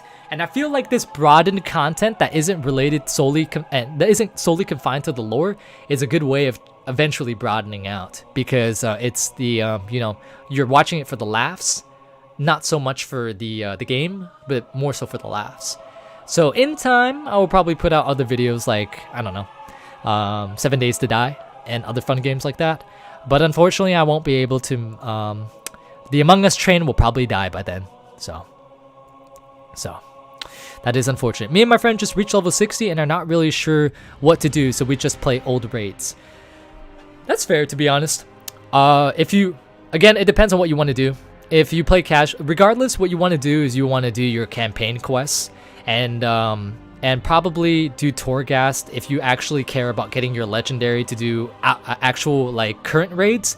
But again, that's a different thing. I would just ask yourself what you want to do too. If you want to do endgame stuff, then start researching what you need to do, and that's definitely Torghast, renowned stuff, and just mythic dungeons. That's basically the 3 things. That's it. That's it. Yeah, I'm in his boat, but can't do endgame crap, so letting my account expire. Oh, I'm sorry, Sushi. That sucks, dude. I'm sorry. That's awful, dude. I can't decide on a main. I've been looking at my screen for the past 2 hours trying to figure out what I want to play. Well, let's see here. Let's see. Warriors are boring as fuck. Don't play them. Hunters are good, but also boring. Don't play them. Mages are good, and can be sort of complicated in PvP. Fire's really good right now in raiding and PvP, so that can be an option if you plan on raiding as him. Rogues, a very niche class, right? Sub, it can be very boring or very fun depending on who you are as a person. If you like the playstyle, then and if you like pressing 2 buttons as your AoE rotation, then sub could be fun. Outlaw is also really performing well in both dungeons and raids, so I would also recommend going rogue as well. Priest, I think, what is it? Discipline, is Discipline parsing the highest in Mythic right now? I think Discipline is like the best ranking for Mythic right now. So Discipline is, I believe it's pretty good for raiding. I'm not entirely certain. Shadow is pretty decent, and if you like talking to the void and having tentacles everywhere, then I would recommend. Warlock, if you like talking to like minions and having like all these minions right here, look at all that. If you like having your own personal imp simp army, then go Warlock. You can control the Fel, you can control shadow magic, you can lob giant chaos bolts at people that apparently do no damage now. So I would also recommend going Warlock if you debate on going to caster. Paladins are completely face roll. You guys want to know the rotation for playing a paladin? I'm not going to do it right now, but imagine if I just slammed my head against my keyboard. That is the rotation for doing a paladin, and you do really good damage. So I would recommend paladin, and they could tank, heal, and DPS. Druid, are you a furry? If you're not, then don't play Druid. Shamans, enhancement's really fun. Ellie's really fun. Resto's pretty good. I would say go Shaman.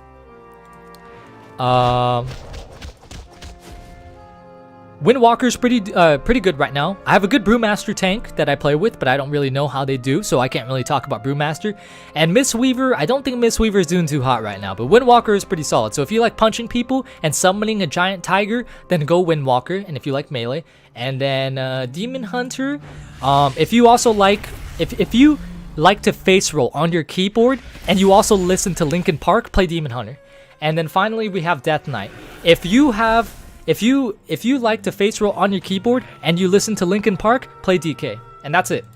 That's it. So did I help you on choosing which main you wanted to be? Oh, DKs also have cool transmog too, so that's another plus. That's another plus. Why the warrior hate? It's I just don't like warrior at the moment. I just don't like it. Discipline is always a strong rating class. Currently not the best parsing on all bosses, but some of them Hunger and Devour, it is doing insanely amazingly. If you like to do DPS as a healer, then I would highly suggest going Dis. Dis is always nice to see. In PvP, it's always fucking good. Usually fucking good. And I think it's pretty good in Mythic Plus, right? But I could be wrong. Could be wrong. Could be wrong indeed. What alliance race should I play as a warlock? I gotta look at all of them again. Can Dark Iron... Ooh, Dark Irons could be warlocks. I would say probably a human or a Dark Iron. I think those two are pretty sick. But I don't know. Dark Irons, I feel like they should be warriors. I feel like Dark Irons should really be warriors, maybe rogues and DKs. And I feel humans could be anything. And I really, if I were to play a warlock, I would be a human on the alliance for sure. But on the horde, I am. Oh, that's not the right character. I am a powerful, strong, sturdy, undead male. I'm going to sneeze. Fuck. Oh man, ow. I've made Pally since the beginning of Shadowlands, and now I'm thinking of what I should pick as a second main. Well, I play right now Pally, Rogue, and DK. So I would recommend going like a DK too. I think that the class fantasies of DK and Pally are honestly amazing. On one hand of the spectrum, you're a master of the shadows, and you're a master at shadow magic and necromancy. And on the other hand, you wield the light in hopefully positive ways and strike your foes down by mashing buttons on your keyboard with like your forehead and also using the light, yada yada. So yeah, I think Paladin and DK are both really cool to main, but they might get a bit repetitive considering the fact that they're both mashy melees, so who knows. Unholy or Frost DK? Unholy, brother. Unholy. Unholy. Fuck his opinion. If you like to grab some KFC chickens, go play Bounce Druid. You would love it. Yeah, honestly, dude, don't take any of the shit that I just said seriously. Well, some of the stuff that I said, well, honestly, the stuff that I said, I did kind of mean it, but at the same time, don't take it seriously and just do what you want to do. So, yeah, you're right. If you like being a chicken, then go ahead and play a druid. I mean, I do have a druid right here. His name is Rabid Robert, and I haven't really, haven't played him much, but he's level 29, just waiting for me to level him, and I will probably never fucking do that, so probably never do that. Both are wheelchairs? Yeah, they are. Yeah, they are. Honestly, man, Pallies might be more wheelchair than fucking DKs, because DKs you got Death's Advance and you have Wraithwalk. DKs, all you have is like Divine Steed. So you're definitely right that they're both wheelchairs, but it's kind of crazy to see that Pally might be more of a wheelchair. 100%, I can't do DK though, not aesthetically pleasing, might go Dis. I have a Holy 204 and I just don't enjoy nothing but pressing 2 buttons. That's fair, to be honest, that's completely fair.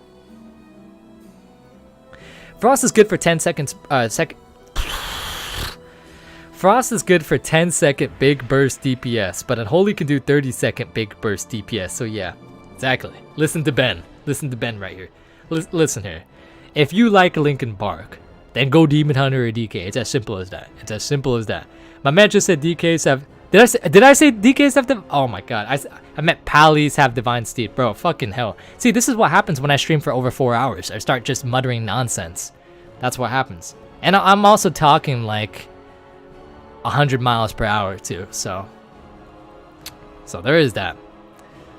There is that. Maybe I should head off. Bro, I'm like starving. It's already 2 a.m. Alright, muchachos. I think it's about that time.